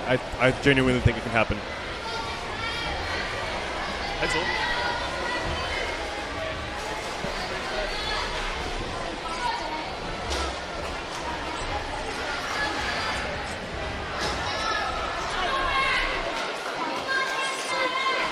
I believe so. He's got the muscle and he's got the confidence to definitely perform here. And one thing I know about Mac Everingham is he can do a batarang.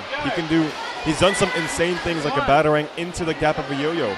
Like, his Instagram is crazy. Well, that's a little bit squirrely, but Mac, still the best is yet to come.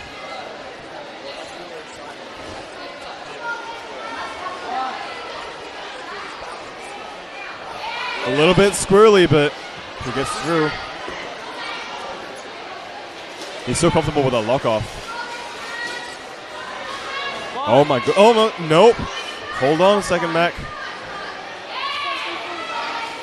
Good adjustment on the fly. Well done.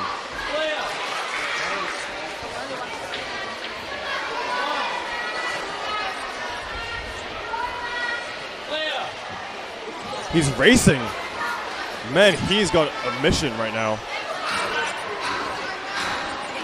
Don't jinx it. Yes! Oh my goodness, the crowd is going electric. Rightfully so.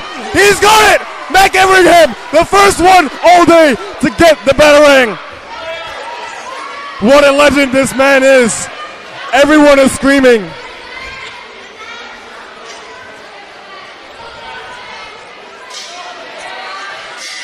The hype, everyone is on their feet, waiting for a full clear, a clean sweep. Everyone wants to hear it.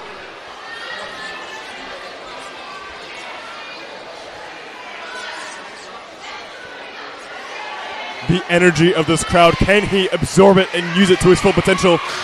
Mac Everingham, 5 obstacles, about to be down.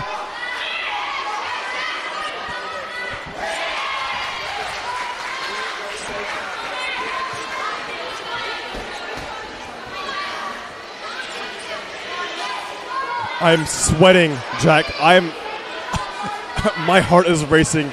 Chills down my spine.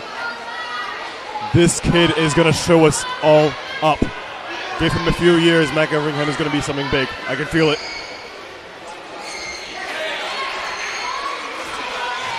Can he make this a clean sweep?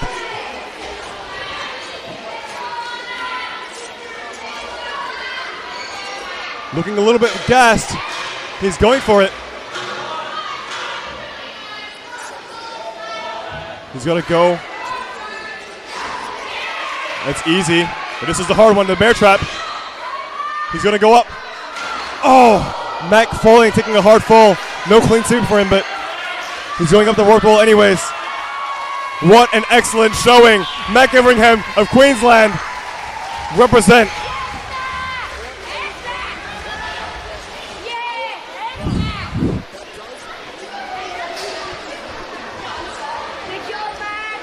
Then leaves the door open, man. 17 points, man.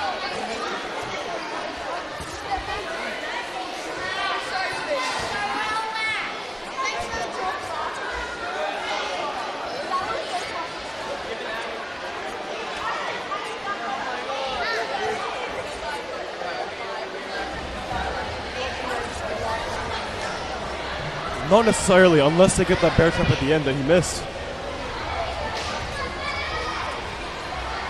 If you go around and you don't, I think if you touch it, you get 1 point. Hayden Usher and Joshua Joyce are only 1 point behind Mac, and they did both miss that bear trap as well.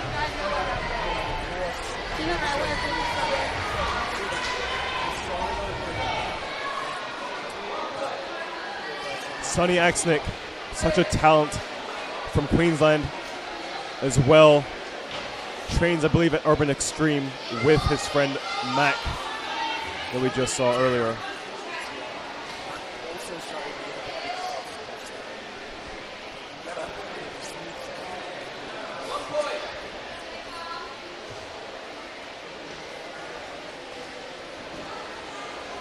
Taking his time here, Sonny.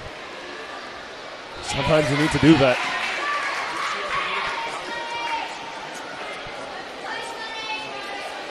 Mr. Axnick.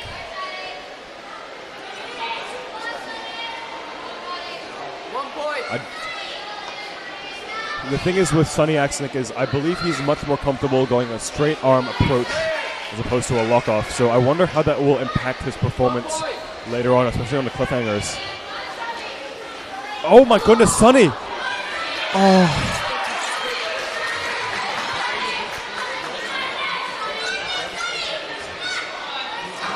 I hope Sonny Axnick mental game. Oh, you hate to see it too, and he had that move. The course had its number. Who knows? I think at this point it is a mental block for this young man. It is unfortunate to watch this unfold. You can see the spirit just drain from him. You can see a man with high expectations, and high expectations in the sense that, you know, he is a person of great ability, you know, and that often happens with the best athletes. You can see the disappointment on them. But whatever happens today, I'm sure that this man will come back stronger. And making it look easy too. Sonny Axnick, what a talent. I congratulate this young man sincerely for the work that he's put in over the years. I'm sure this is not the last that we'll see of him.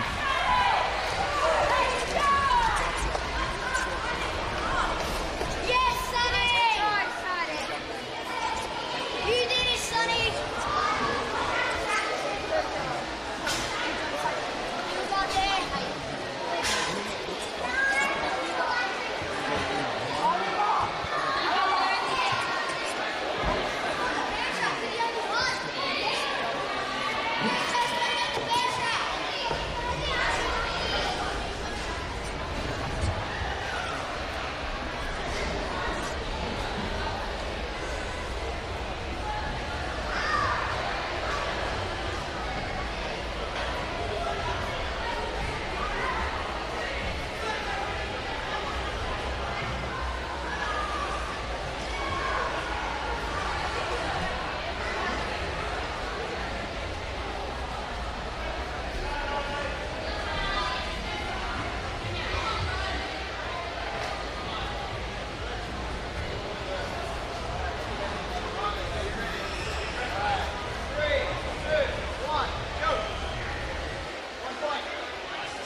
it is.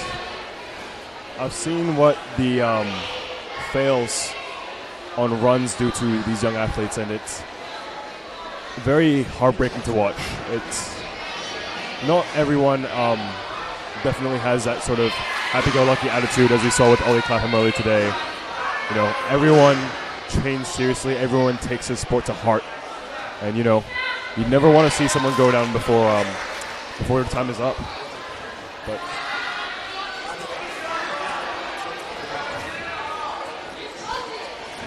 That's 3, that's done. Riley Hume. Oh.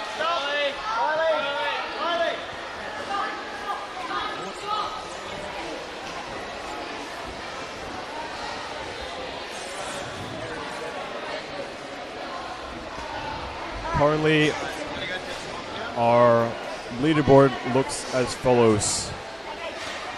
Wow. Ladies and gentlemen, Mike Everingham in first place, being the only competitor to make that Batarang move. Hayden Usher, second place, also from Queensland. Absolute machine. Joshua Joyce with 16 points as well. Sonny Axnick still in fourth. Very good job from that young man. Ollie Clapham in fifth. Josh Rankin, sole New South Wales representative in this age group at sixth. Henry Bairstow. Riley Hume. Arian Goodenough, Elias Collins.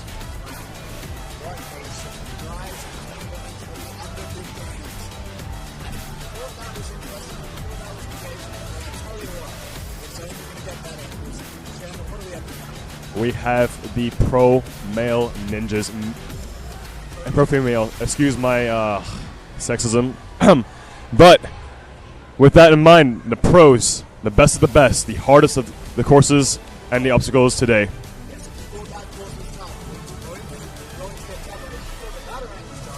Thank you. Tune in to see what that is. One clue, Vikings. Thank you.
ladies and gentlemen. We are in the elite female now. We have 4 incredible athletes who have all worked so hard to get their position. Very bodybuilders going to take their courses. Representing Western Australia. A little bit early on day 1, but next time, on day 2, she was more than capable. Great confidence, great skill on the course.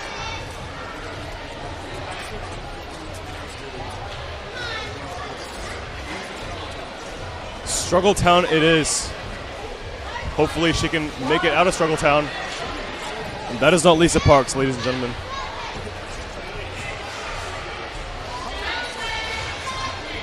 Elite.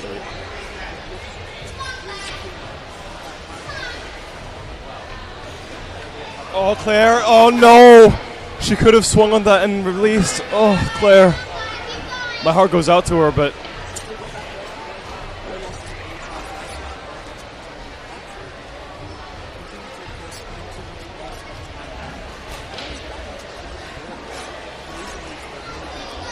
Look at that leg lock.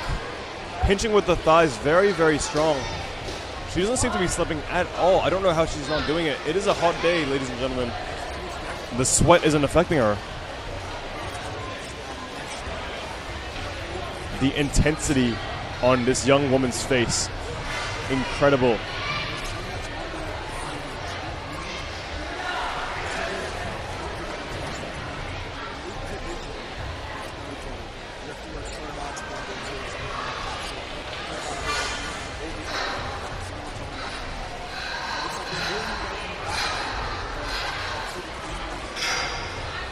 I believe this is a single move that she has to do. She's going to do a 180. She's stuck. She needs to go a little bit higher. She needs to do a bit more of a pull-up. Oh, Claire. She has to watch out for that cane on the way down, but thankfully not affecting her too much. Claire now moving on to, I believe, the peg sword. I think this is the first division of women that we've had tried this section of the course.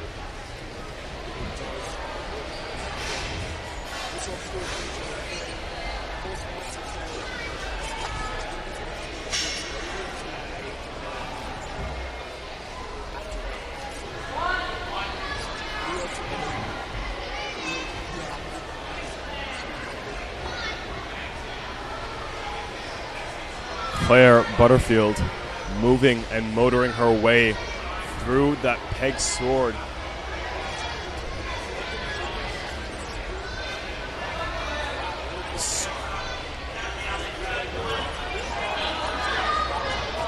The problem with this move is that you have to reach to the side of the silver bar, and because you do, you're making that sword sway as you pull up. It's such a hard grab because the target is moving. Claire, something static now, but might not even be better.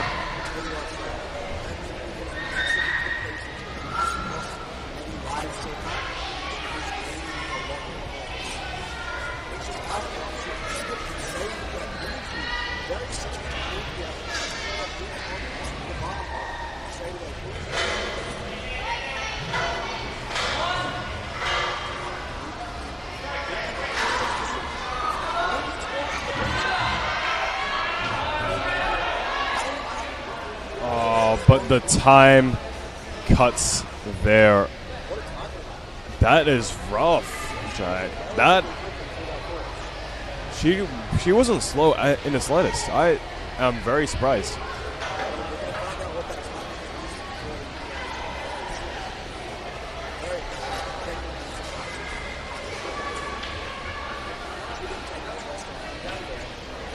Absolutely not.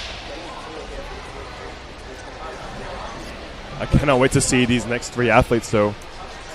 Ali Rogers, Millie Baker, and I believe oh my goodness, that is a stacked field. Very. New South Wales represent.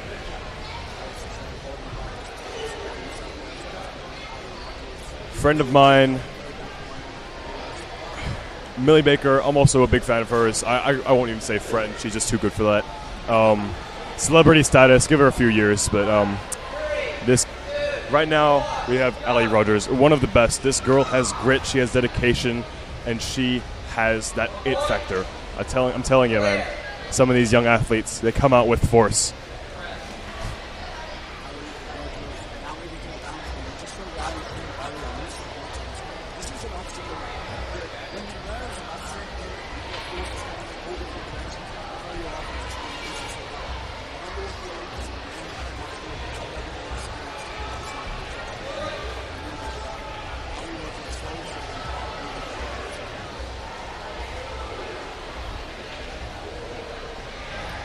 Ali Rogers calmly through the first 2 balance obstacles. Now she's got to go onto the monocles. A hard introduction to the upper body pump.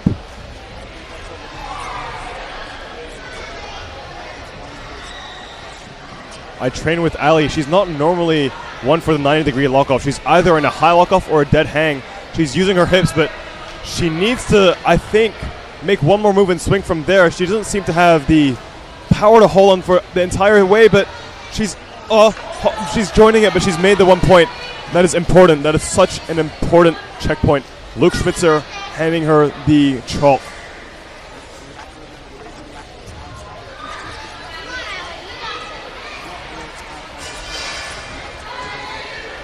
Motoring through the course, Ali Rogers. I wonder whether she can be more efficient on this obstacle, because I think that is a time differentiator here, Jack.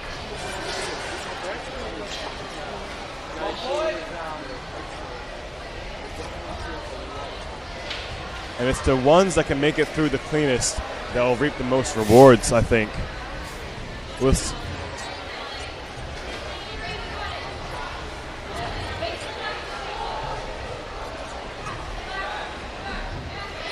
She's wasted a few swings trying to get to that ring.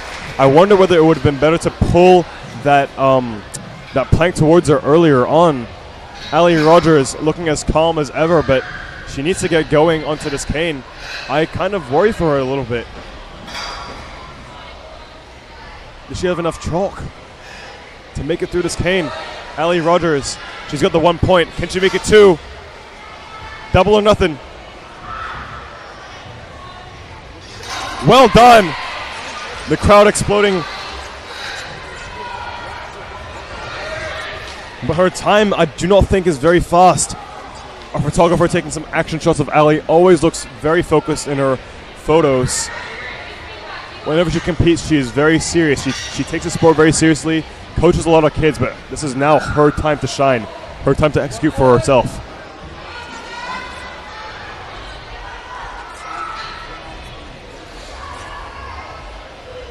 But one thing I can tell you about Ali Rogers, she is as light as a feather. She can dead hang forever. Her only weakness I might worry about is when this peg cross tilts. Oh, Ali Rogers. Come on, she gets it. Ali Rogers putting on an impressive performance thus far. Can this young lady do it? 17 years of age. But right now, putting on the performance of her life. This woman's future is so bright. Can she do it? She's struggling. Look at her face.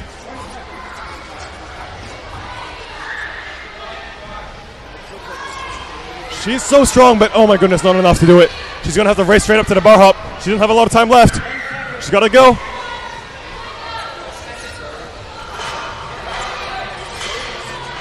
Her kips are some of the best in the world. Smart, but not enough. She is so strategic, and it definitely came through, but not quite enough to get the warp wall at the end.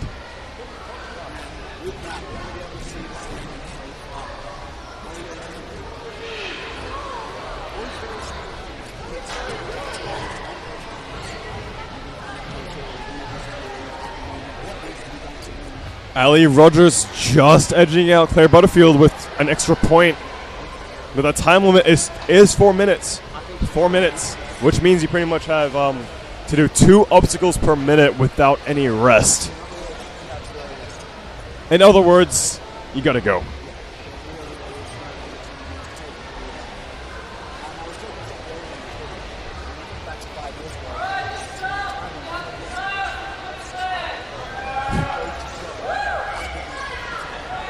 Absolutely, Jack, and it is almost it's almost scary to think that if I wasn't commentating here, I'd be competing on this course. I think I'd make this the course would make me look a bit like a joke. Kazai Furnell, a little squirrely on the balance. Gonna have to redo that again. One thing that she is very good at is staying calm and collected on this course.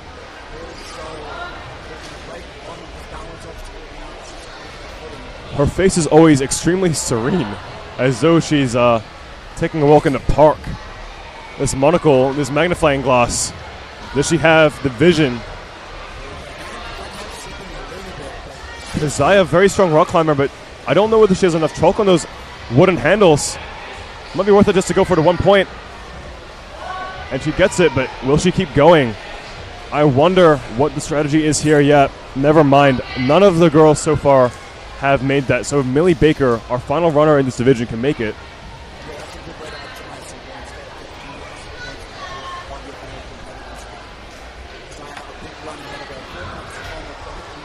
So precise with that pole placement. You gotta love it.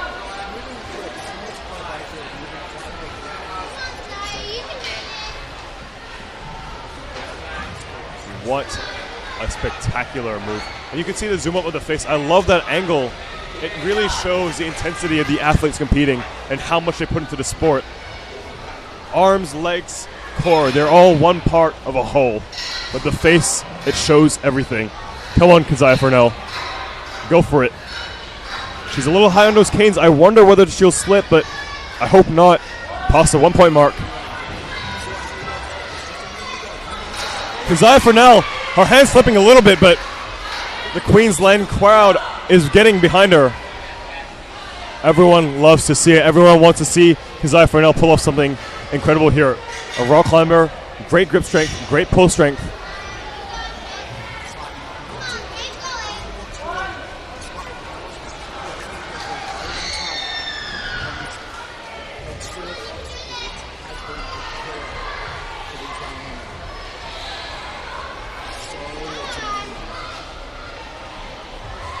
Kazaya Furnell, very, very precise and controlled.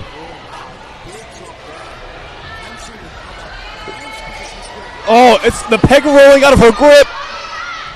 Kazaya Furnell, she made it by a centimeter.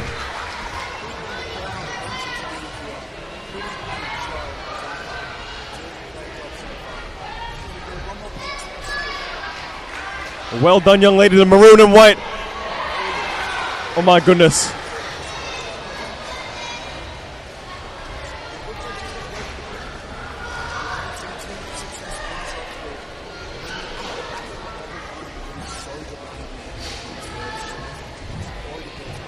I estimate she probably has about a minute left on the clock.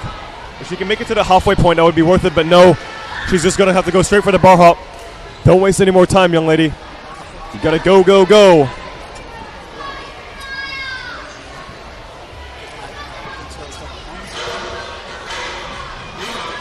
Motoring through using the kip.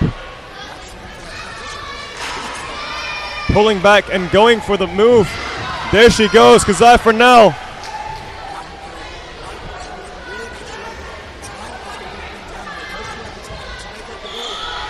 No, she's a little bit short, but I think she's got the time to make a second attempt. He's got it.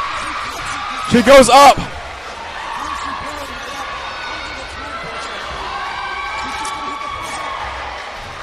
Did she do it?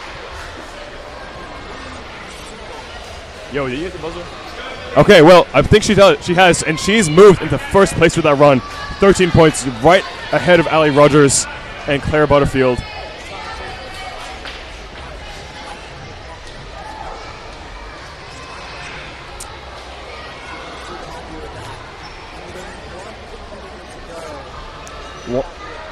One thing I want to see, though, I want to see Millie Baker get a clean sweep. Not because I favor her, but just because I want to see someone finish those monocles.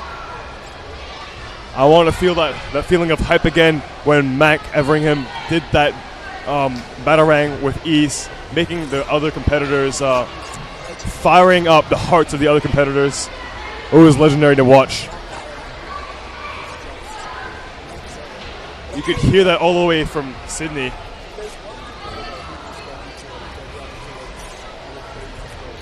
Millie Baker.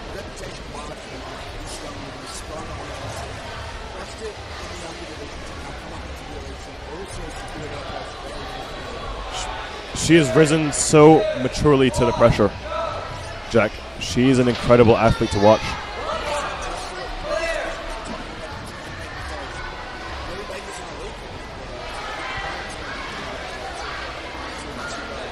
She is so measured, so calm, so disciplined with her work.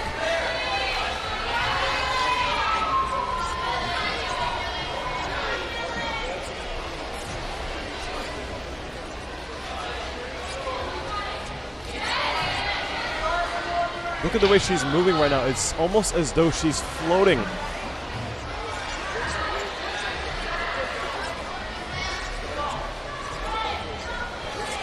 Well done, Millie Baker. They said that they hadn't invented the hovercraft yet, but I believe that is a lie. Millie Baker, the hovercraft invented in 2024. Can she pull it together here?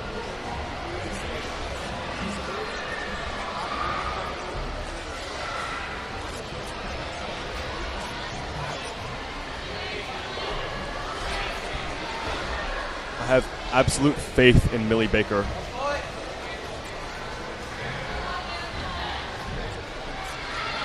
Lovely, that pitch. You can see it. The leg muscle absolutely coming into play. Not even a hint of a struggle. I don't think she needs to use very much upper body strength to hit that pole.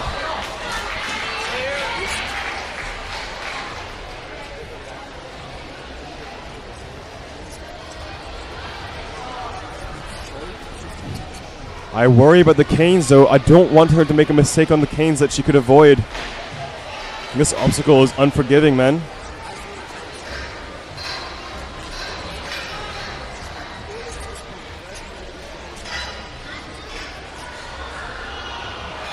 She's so measured. Oh my goodness, that cane tilting a little bit so precariously. Allie Rogers, her friend, shouting support from the sidelines. Well done! Almost like Coffin to Shea. Millie Baker. But she's been a little bit slower than the other athletes have to this point, and I think it's accumulating.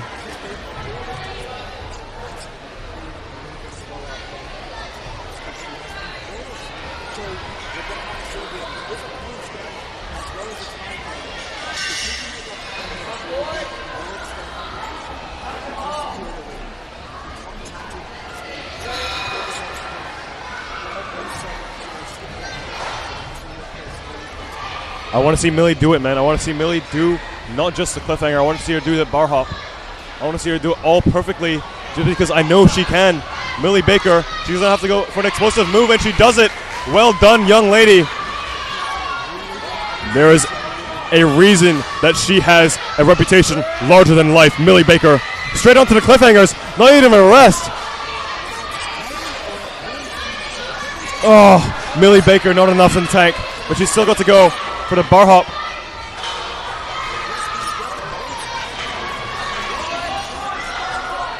Her fingers almost peeling out. Look at her grimace. My goodness, the crowd going electric.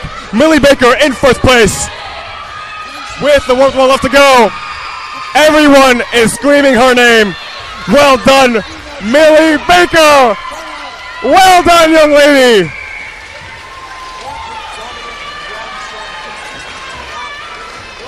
Jack, what a lovely performance. 16 points, Millie Baker squarely into first place.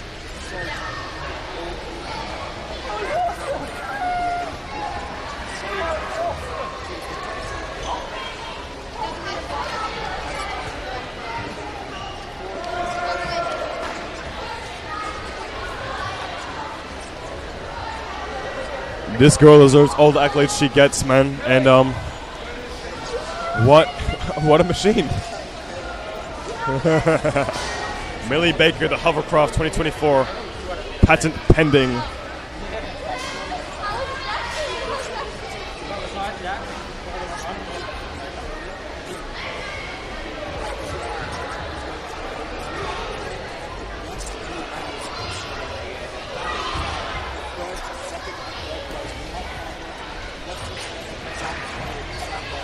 Ha ha ha! Thank you, Jack.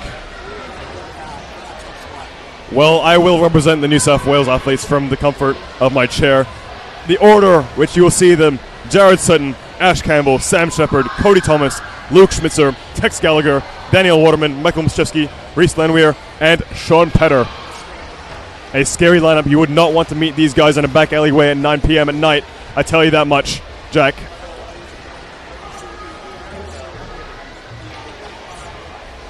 Ciao.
say hi, Ollie.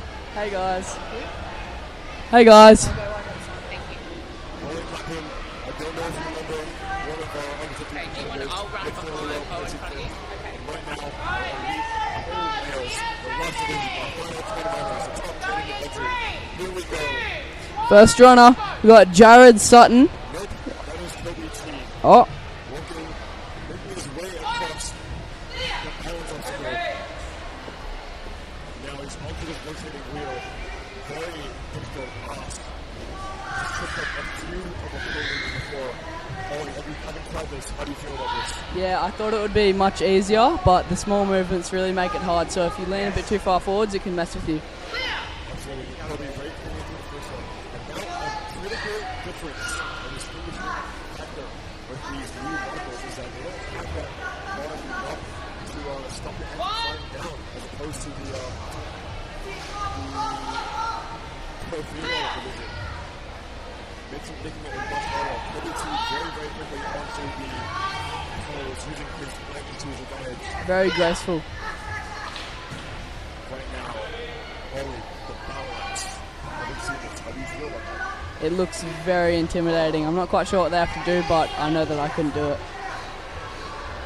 Ollie, as usual, Oh, Cody missing that first transition, getting the axe securely off, but it's not enough. Now look at these handles. Dave Robbie, owner of the Ninja Academy, has got this with the Bulldogs.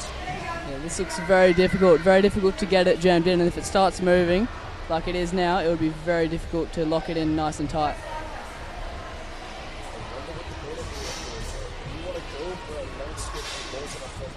I would definitely just take it easy, because if you hang for too long, you might get gassed out pretty quickly. He looks pretty gassed already.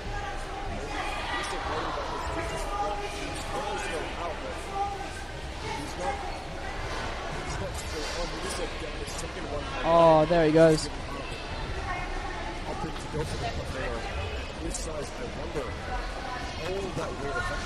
These grips are very difficult to hang on to. The first one is 30 millimeters, and then the smaller ones are 20 millimeters.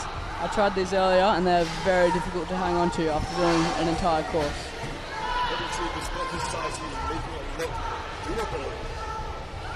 His mother, Emma T, screaming at him from the sidelines. The passion in this Ninja family is evident. And he makes a dismount. He just falls off the post. This young man, he's going to make it good. His forearms will be burning by now. Everything now is trying to make it good. Here on the bar hop into the bear track. Very nice mullet, by the way. Oh, big launching.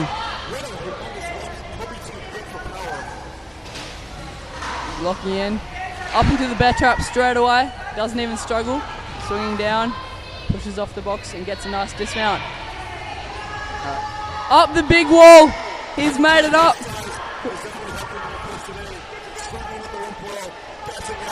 One hit the buzzer. Great run for Cody.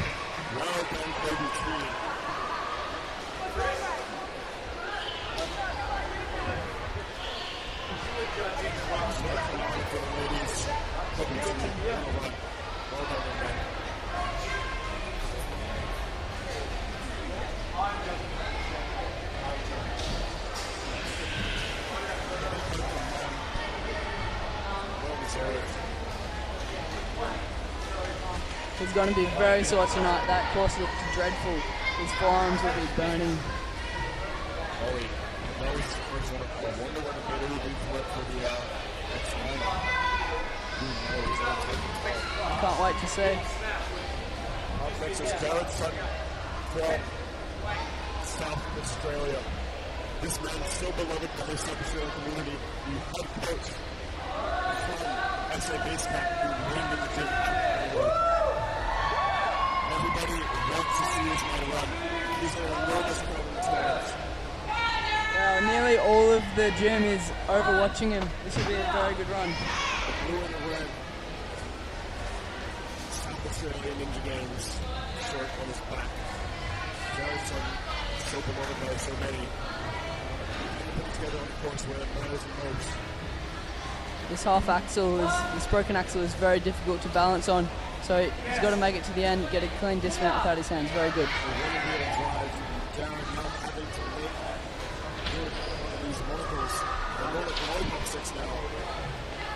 Oh, doesn't quite make it. Ooh. Yep. Oh.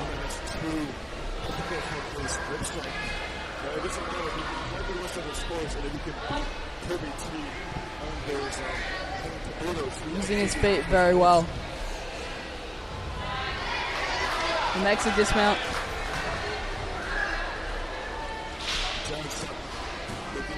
Winded right now, but this battle has an opportunity to make up some points. He's on the whole cut, watching and waiting for his move. He's facing forward, but facing the correct way. Can he do it? He's cut the back of the X handle. He's going to go up and out of here, up and out. The axe is a dreadful thing to hold on, especially because it comes down so much at the back. Getting it off the bar would be very difficult. How heavy is that thing already? Yeah, it's very heavy, so carrying it around like that and trying to hop it onto the next bar is very difficult. Having it overhead, I can tell you that much. Having tried this obstacle, very good. Yeah, this one is more of a precise move. Nothing heavy. Just move your shoulders and wrists in line with judo. He's getting very close to getting it in, but not quite. He goes to the very impressive on the first move. You can see his students on the sideline. Watching. He makes it in. Very impressive young man. And he just grabs and releases. Not going to go for the pegs. We're onto the cliffhanger. Very difficult to hold on here. He's just chalked up again. His forearms are burning, but he's pumping his forearms out. He's onto the cliffhanger.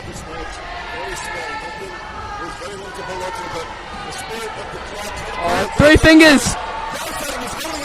3 fingers, hold on. Oh, big fall. He looks gassed.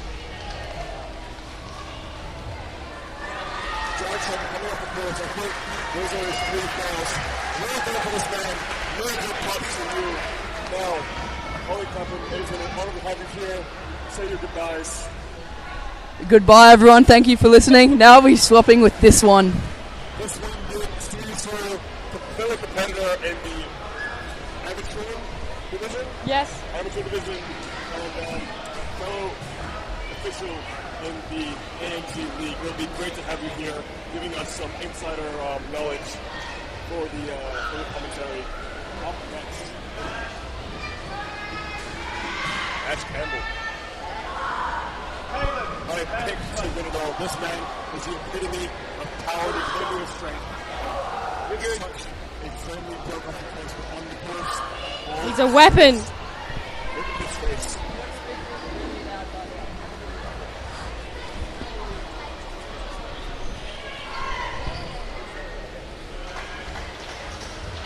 OBT in first place with 14 points. Johnson bring up the rear with 7 points right now on the course. Ash Campbell from Victoria. Man trains on the fighting lines. One of the head coaches there, well known for his strength and his competence. Look at his focus. Ash Campbell only onto this axle. Looking as casual as anyone right now. Susie, have you tried this obstacle before? Any insight tips about it? I have competed on this obstacle in my amateurs course. It was a very hard one. Well said. Ash Campbell making his way across the corners with no cover. He's moving very swiftly, but not wrenching it. A lot of child support, probably is. A lot of support from the children, excuse me, for Ash Campbell, and rightfully so. He's very popular amongst the troops. He's one of the beloved coaches alongside Michael Mastevsky out in Fighting Alliance in northwestern Melbourne. Ash Campbell taking a more side-on approach. He's gonna use a pit. He's got it! Yes, Ash! The first move of the battle axe. The crowd stilled. My goodness, everyone is quiet. He's gonna get it! He's gonna get it! The battle axe. The first one secured. Ash Campbell. What an achievement for this young man. Proving he still got it. Ash Campbell.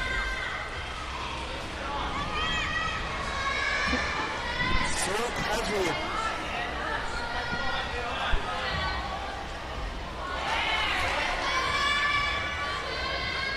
So calm, so controlled, Stevie. The way he's moving is as though he's unlimited endurance.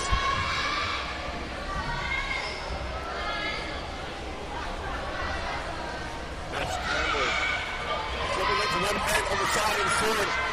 The Victorians on the pitch screaming his name. Can he do this? Second woman. Can he use that love for a greater purpose? Can he make it to the platform from the... Oh. You're not allowed to use only one point of belief for safety reasons. Now Ash going for these competitors. Very difficult ask. But he's made it past the slipper. Ash can do UFOs with one hand, so I'm sure he can be able to clear this one. Campbell onto the slipper. No trouble whatsoever with a half moon shape.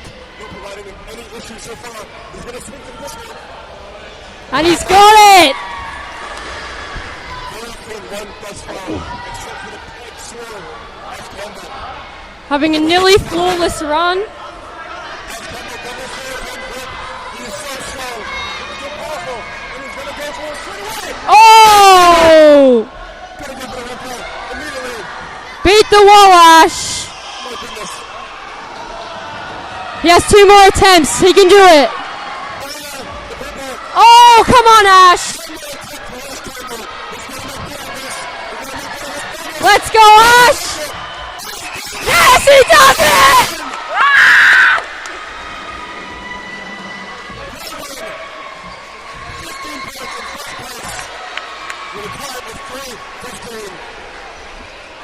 What an amazing run from Ash Campbell.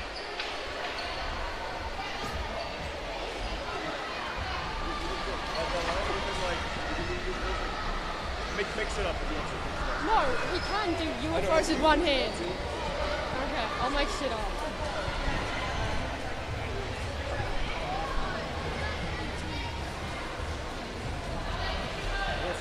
Who's thought? What? I'm not done yet. I've only done one person. Sam Shepard of Western Australia. Picking up the storm. Heading on to the balance obstacle. I've tried this one myself. It's very difficult. He's making it look very easy. Sam Shepard looking so calm right now.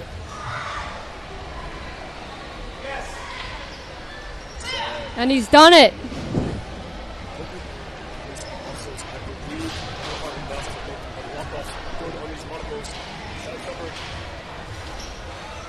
Incredible precision, not missing a single move, and he's so confident with those. Goes for the dismount. Rotating one of those poles very quickly. He has to be careful of this HCD right here, this black one. It's a little bit slippery. Now the battle axe, only Ash Campbell has made it through. Very few enemies make it across this untested, I'll tell you that much. Can he be the second? I think it's probably at least, I would estimate 5 kilograms. You do not want to play on this obstacle. Oh, come on.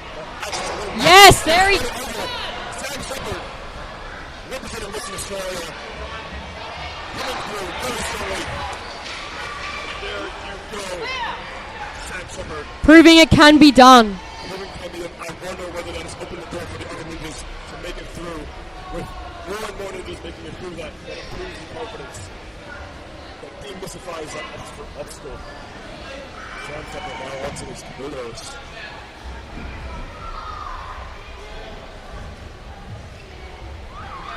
He's got the first one.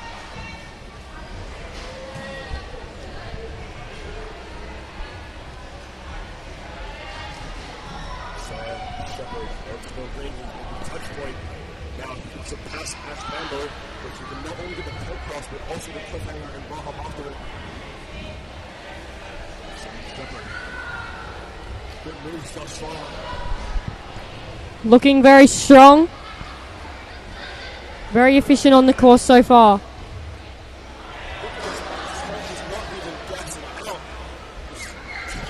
Witnessing a little bit, but it's not going to matter. I think he's going to make it through this pit cross. Sam Shepard is currently on 12 points. 2 behind Kobe T and 3 behind Ash Campbell. Can he make it through these cliffhangers? These ledges are very narrow. 2 to 3 centimeters through these first couple of ledges. Right to now, this hop through silver. But he's moving, he's moving. He can make it through. Let's go!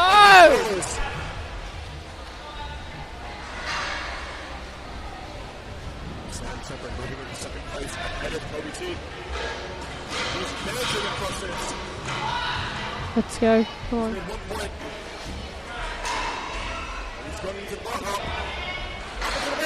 Oh, come on! Can he fix it? Can he do it? He's gonna do it. Yes! Moving in to first place. Representing WA. Can he make it up the wall? Time left. He's gonna go for it. Or maybe not. Well done, Sam Shepard. Just timed out before the warp 12. What an amazing run from Sam Shepard. A reminder, looks like Ash Bambo is going to keep his horse in the start. Also got an amazing run by Sam Shepard.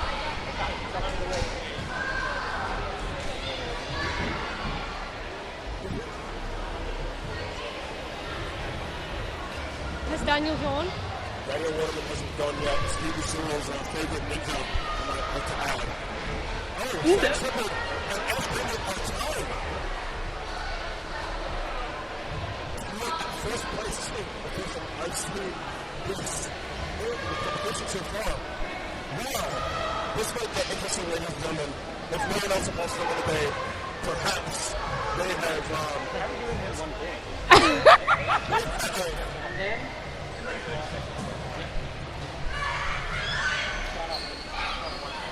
Alright, next up in WA, we have Cody! This will be interesting if no one can see either of those performances later today. 2, 1, go! 1, clear! Correct yourself.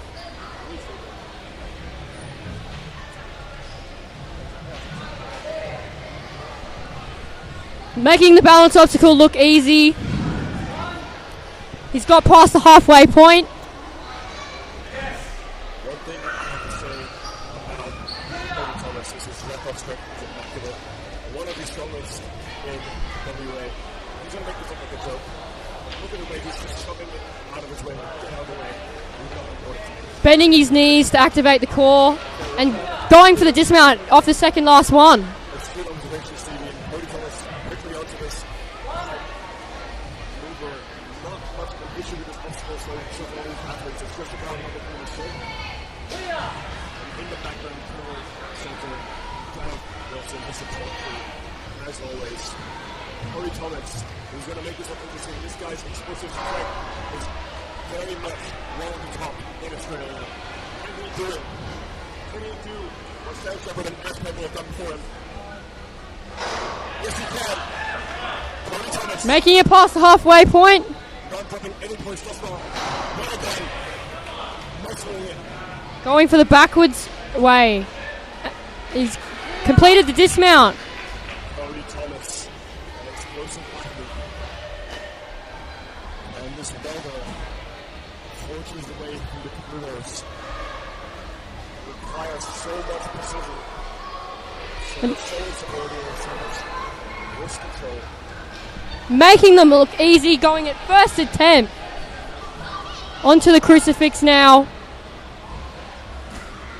Cody Thomas, incredible walk-off. He's going to need a twist around. You can see the look on his face, the sweat dripping down. It is a hot day, ladies and gentlemen. And he's done it with no problems whatsoever. He's going to need to pick up the pace though. Ash Campbell, Sam Shepard, Both timing out. 2:15. I don't know how much time Cody Thomas has left. Cody Thomas has less than a minute left to complete 3 obstacles. This cliffhanger, Baka, is going to take the toll. 3.5 meter one floor. Oh, and he's fallen off the cliffhangers. That could be detrimental to his chances of podium. Very tough age group. Going to need to have clear or as many points as possible to be able to get on the podium. Oh, he gets one side up.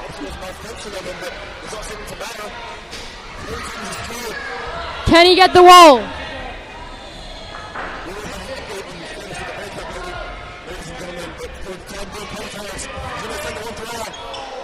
Just slipped on that one. It's a very hot day, as we've said. Heaps.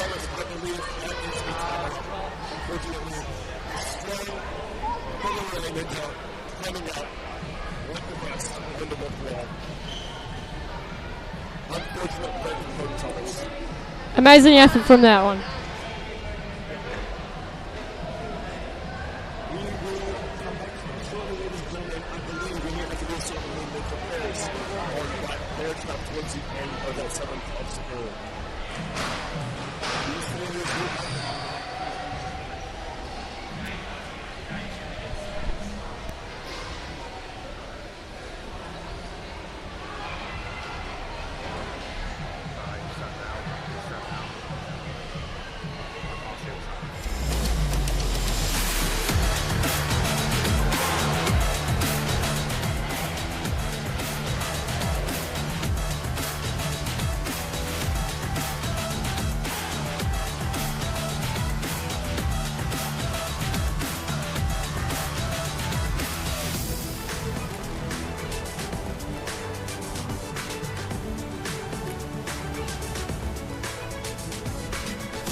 Luke is a very skilled ninja. He's taken out the top ninja in the NCL. Last year, that's true. Anyways, a shout out to Luke's mother, Angie, on the live stream. Your boy is out here, and I believe he'll do very well. Perhaps a little bit of bias, because he is my friend. Luke Schmitzer, a very strong guy. I believe more comfortable with straight arming than walking off, but we'll see how it goes here. Got lots of support on the sidelines from all the Vic Ninjas. Ty Beetle, Millie Baker,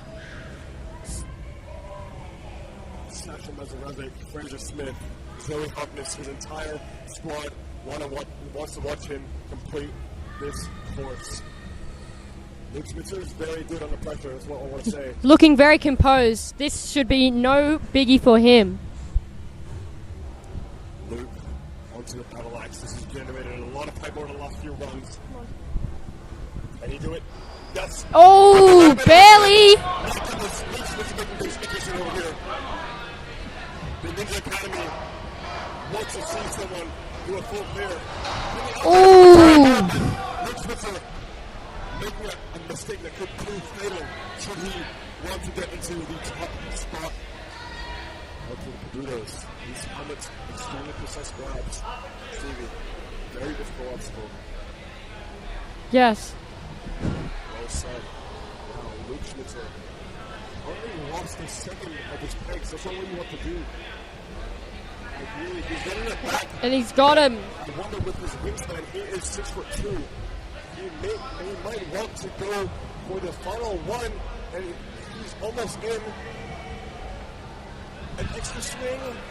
This is chewing up a lot of his time on this obstacle. This is a real differentiator. He's going to pop up to the ring and go for the bar. Good. He's got his securities 1 point.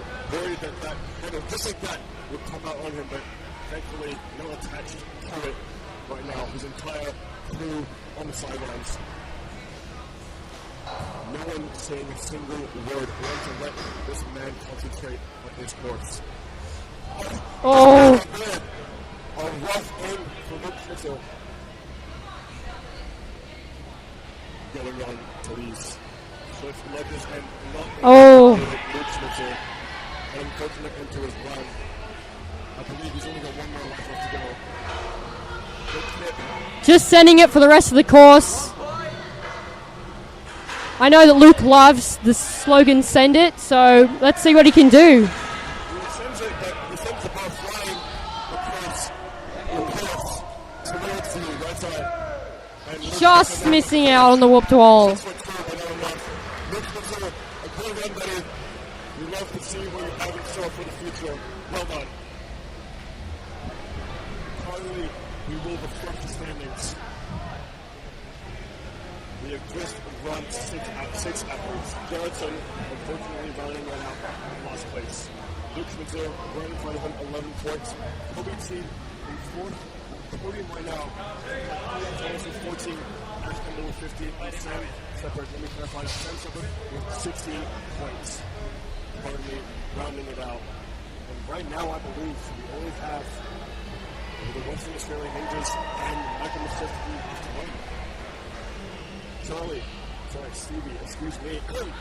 Any favorites for this upcoming 5 ninjas? Oh, I have to say my coach Michael from Fighting Lions, he's coached me for all these years and given very good advice throughout the course, so I'd love to see how well he's going to do. And any insights into Michael's mindset or strengths and weaknesses coming into the competition? he always gives the best advice, like don't fall, and if you die, get it on camera. So looking forward to seeing his run. Let's hope he doesn't have to use that advice. But well said, Stevie. I can't see Michael run the course too. He's a very gifted athlete. And right now, Up now we have Tex. From West Australia. Tall man, 6'3", 86 kilograms. Very large. Let's see how it works on this grip stick intensive. Oh, skipping one. Going straight for the point. He is so strong despite his size. Can you believe that, ladies and gentlemen? One arming with a straight on the monocle. Looking very calm. He's got his Reeboks on. Excalibur. Very easy through the first few obstacles here onto the battle axe. This man is built like a Viking. This axe belongs in his hands. Very well said.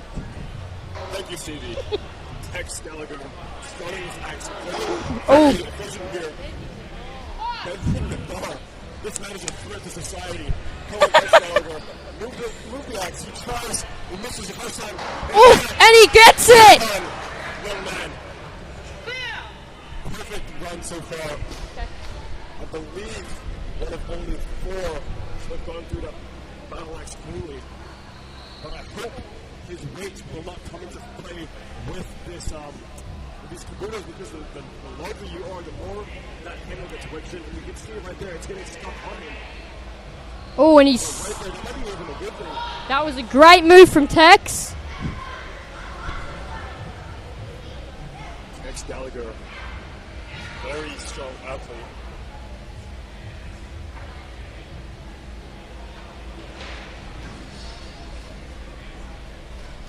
Ooh. Tex Gallagher rotating around.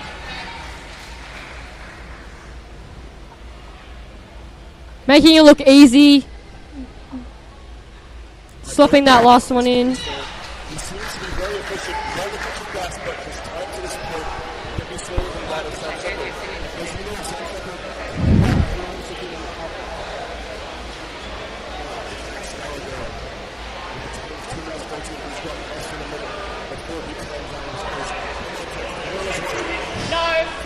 Just...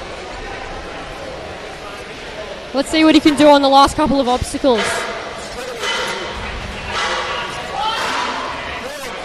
Oh!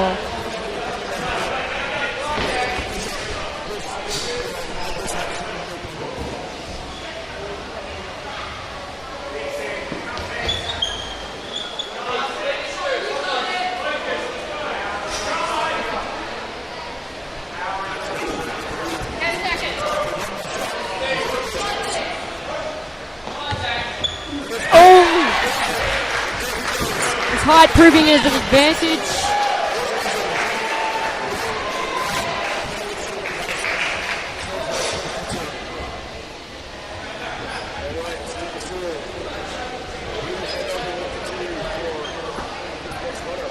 I'll be handing over to my twin sister Charlie.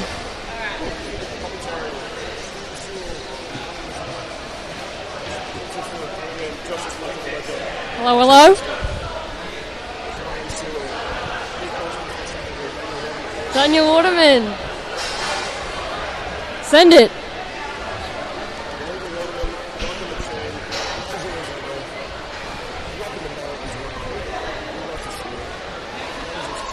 Loves to sleep.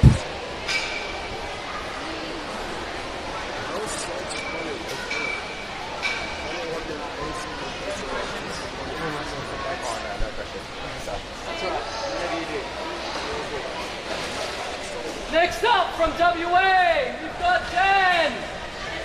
Woo! 3, 2, 1, go! Here we go. 1,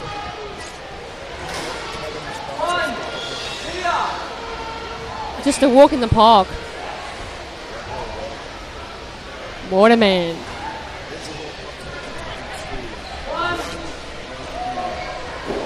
Yes. Clear.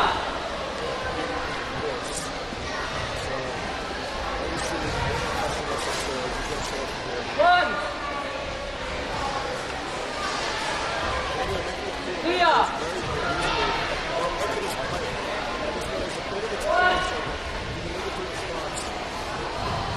Flying through this obstacle.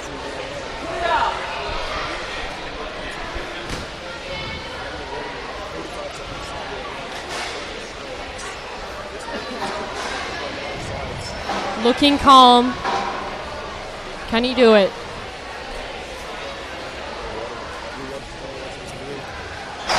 He's done it.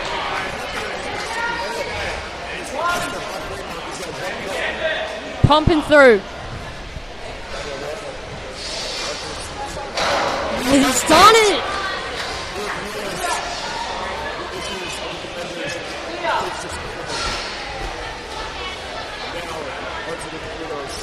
helmets and players are ready forward.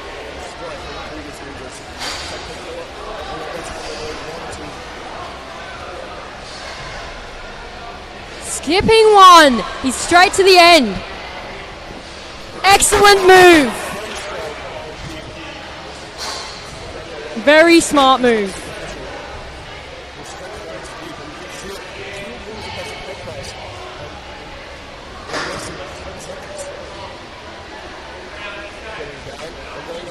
Lovely.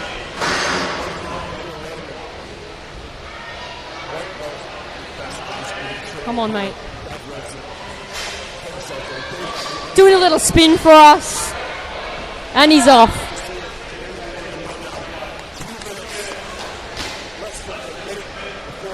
Come on, smash it out, Daniel.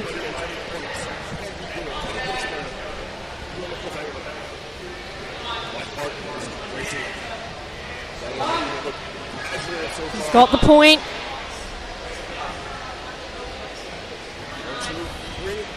There we go, one-handed dismount.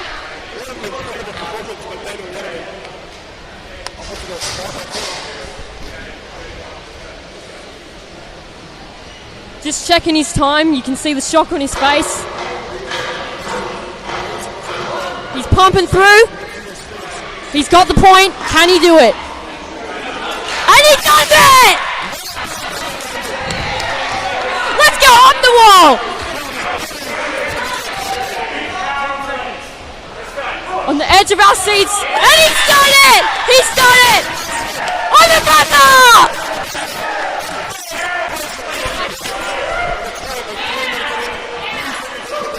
Missed the buzzer yesterday. I'm sure I'll be happy you got the buzzer today.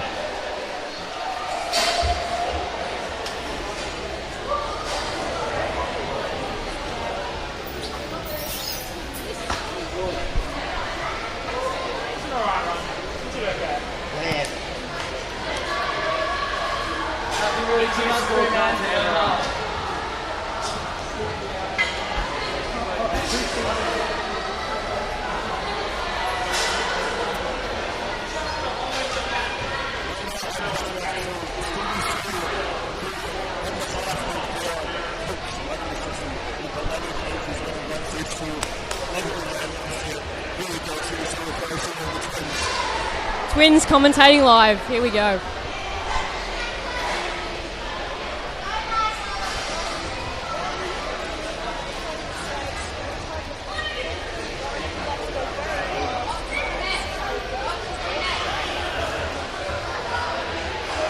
I've just been telling people that have been videoing people guys run, so it's Because I thought at some point they were allowing that. Here we go. complete your comments. All right, Michael, in 3, 2, 1. Here we go. 3, 2, 1. Making light work of this obstacle. Super fast through that obstacle.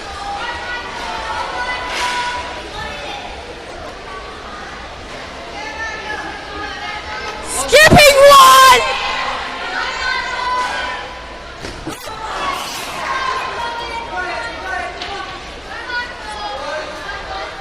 He's got the point. He's flying through these obstacles. There we go. Transfers over. And we know Michael loves axes at our home gym. We use them all the time. Let's see if he'll go for the skip.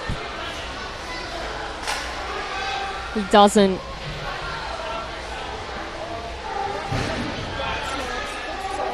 He does. He's got the skip.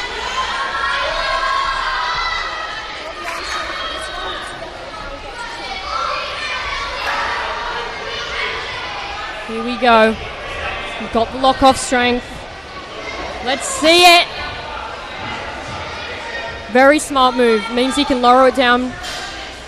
No jolting on his shoulders.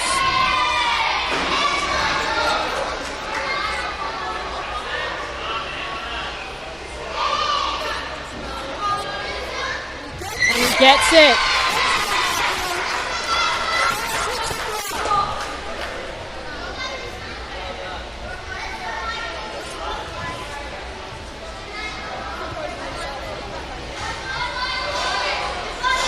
we go. We want to see some speed.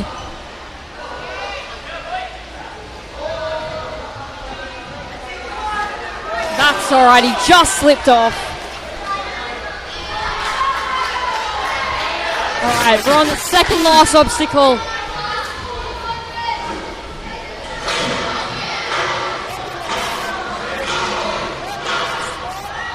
He's made it in. Oh, he's just slipped off. Can he make the wall?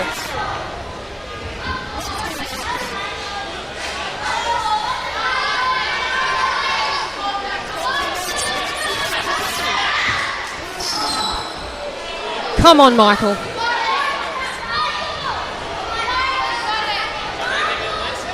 He's wiping his shoes. It's a technique ninjas use. Makes their shoes more grippy. Here we go. Here we go. Crowd's getting behind him. So close. He's got one more attempt. Can he do it?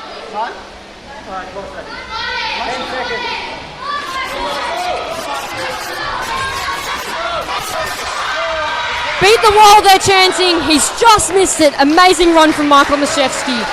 What a legend. Lots of hugs from all the Fighting Lions crew.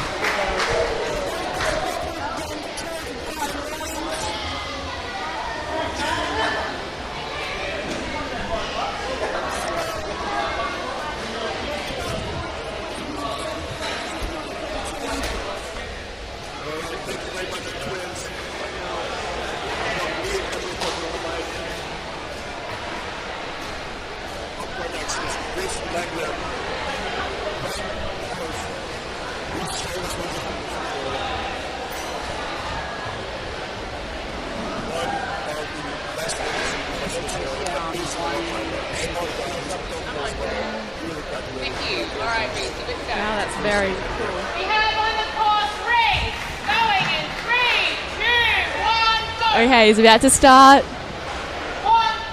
clear. Got that easily. Oh. Oh, and he completed it.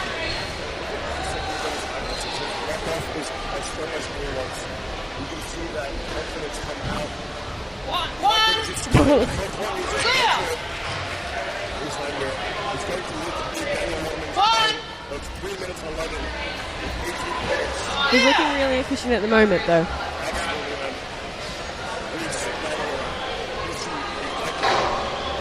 Can he do it?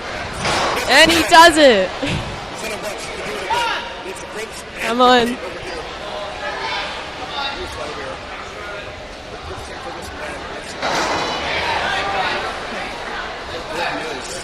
Completed.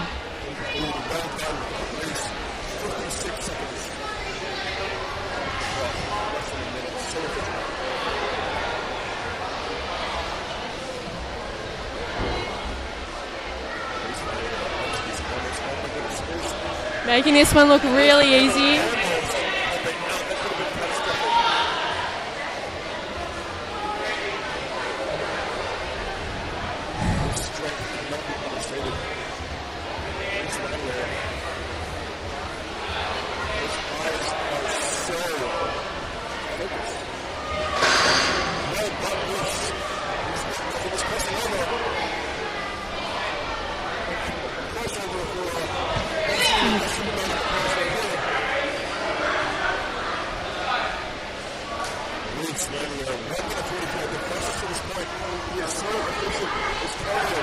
Amazing lock off. Can he do it? Nearly there. And he does it!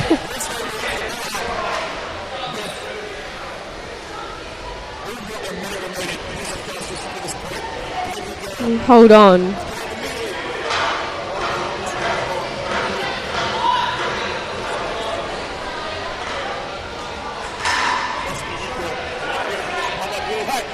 Yeah! Come on!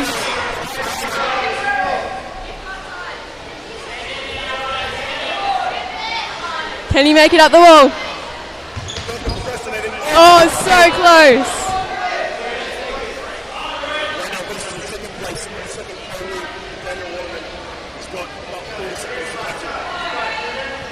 Come on. And he does it! Hits that buzzer.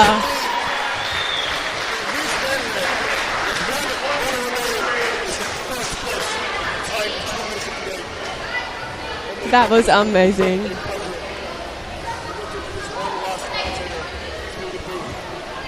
last one. Sean Penner from Albany, Western Australia. Our final runner. How do you beat him? One of his runner in first place. How do you feel about that, buddy? I feel pretty good. So what we're going to be looking at is we're going to be looking at how their grip strength look and how their time and points are looking, so we can see if they can come first and win, or if they can qualify at least for nationals. Just here on the mic with me, a young ninja athlete, up and coming. Thank you for joining me today, Jesse. Yeah, hi. So what we're looking here is we're looking for every that we can see. So if he does win, he's definitely qualified for the UNNA. But we got to make sure he's qualified, and he's stepping on to the balance, making it look like smooth work. Sean Petter. Sean Petter is so strong, so consistent. I did not know this guy was a top ninja athlete until the NCL Finals 2023, but he shocked me with his grip strength, and in the Ninja World Cup as well. Later on in December, placing second overall to Reese Landwehr. He's going to try and take that title from him today in the AMG National Finals. Sean making it look easy through the lollipops and the poles. Let's see what he can bring us through this whole course. So far he's gotten max points, and let's see if he can get this for a fast time to beat first. Sean Petter, so strong on the battle axes from the Irishman. And he's got it. Sean Petter about to reach his first point, but he's twisted around a little bit. And he's got the first point. Just have to finish this to get the last point, 2 points. He's got it, but he needs to get the dismount. He's a little bit turned around, a little bit awkward here, but he's still doing well. And he's made the dismount. If he can make this for ease, he'll be able to beat Reese.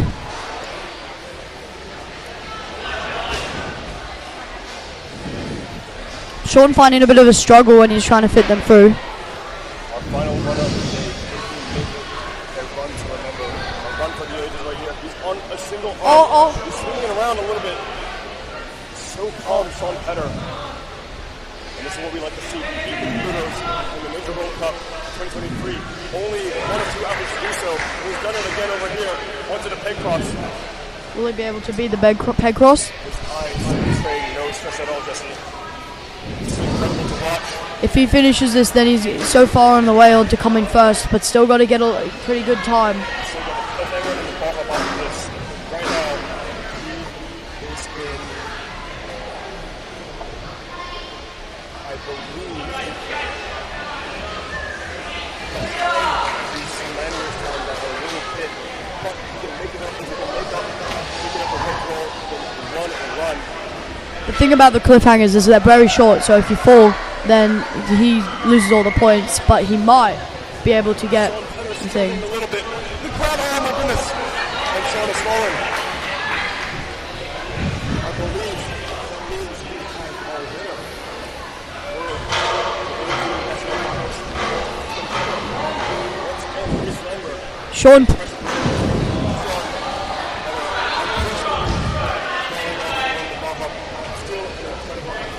Sean pushing through the rest of it to at least qualify for the Worlds.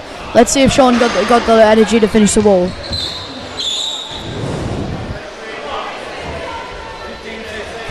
Petter struggling a little bit on the rope throw. He's a bit fast. It's a very long day, ladies and gentlemen. Sean coming in at seventh, which let's see if he can beat the wall to try get him to Worlds.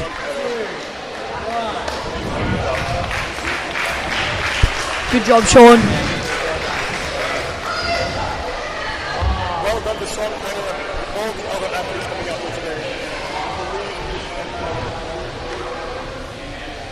In first place, Reese Landwehr with 18 points, and in second place, right behind him, Daniel Waterman third place, Sam Shepard, on the sidelines, you can see there. And qualified is Tex Gallagher And Ash as Campbell. Campbell.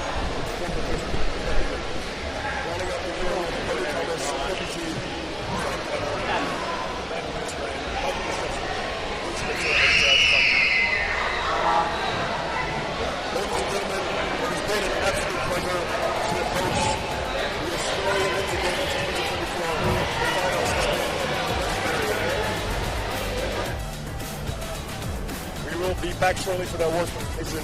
My name is Ike Stran, and this is Jesse Siraz. Good night, everyone.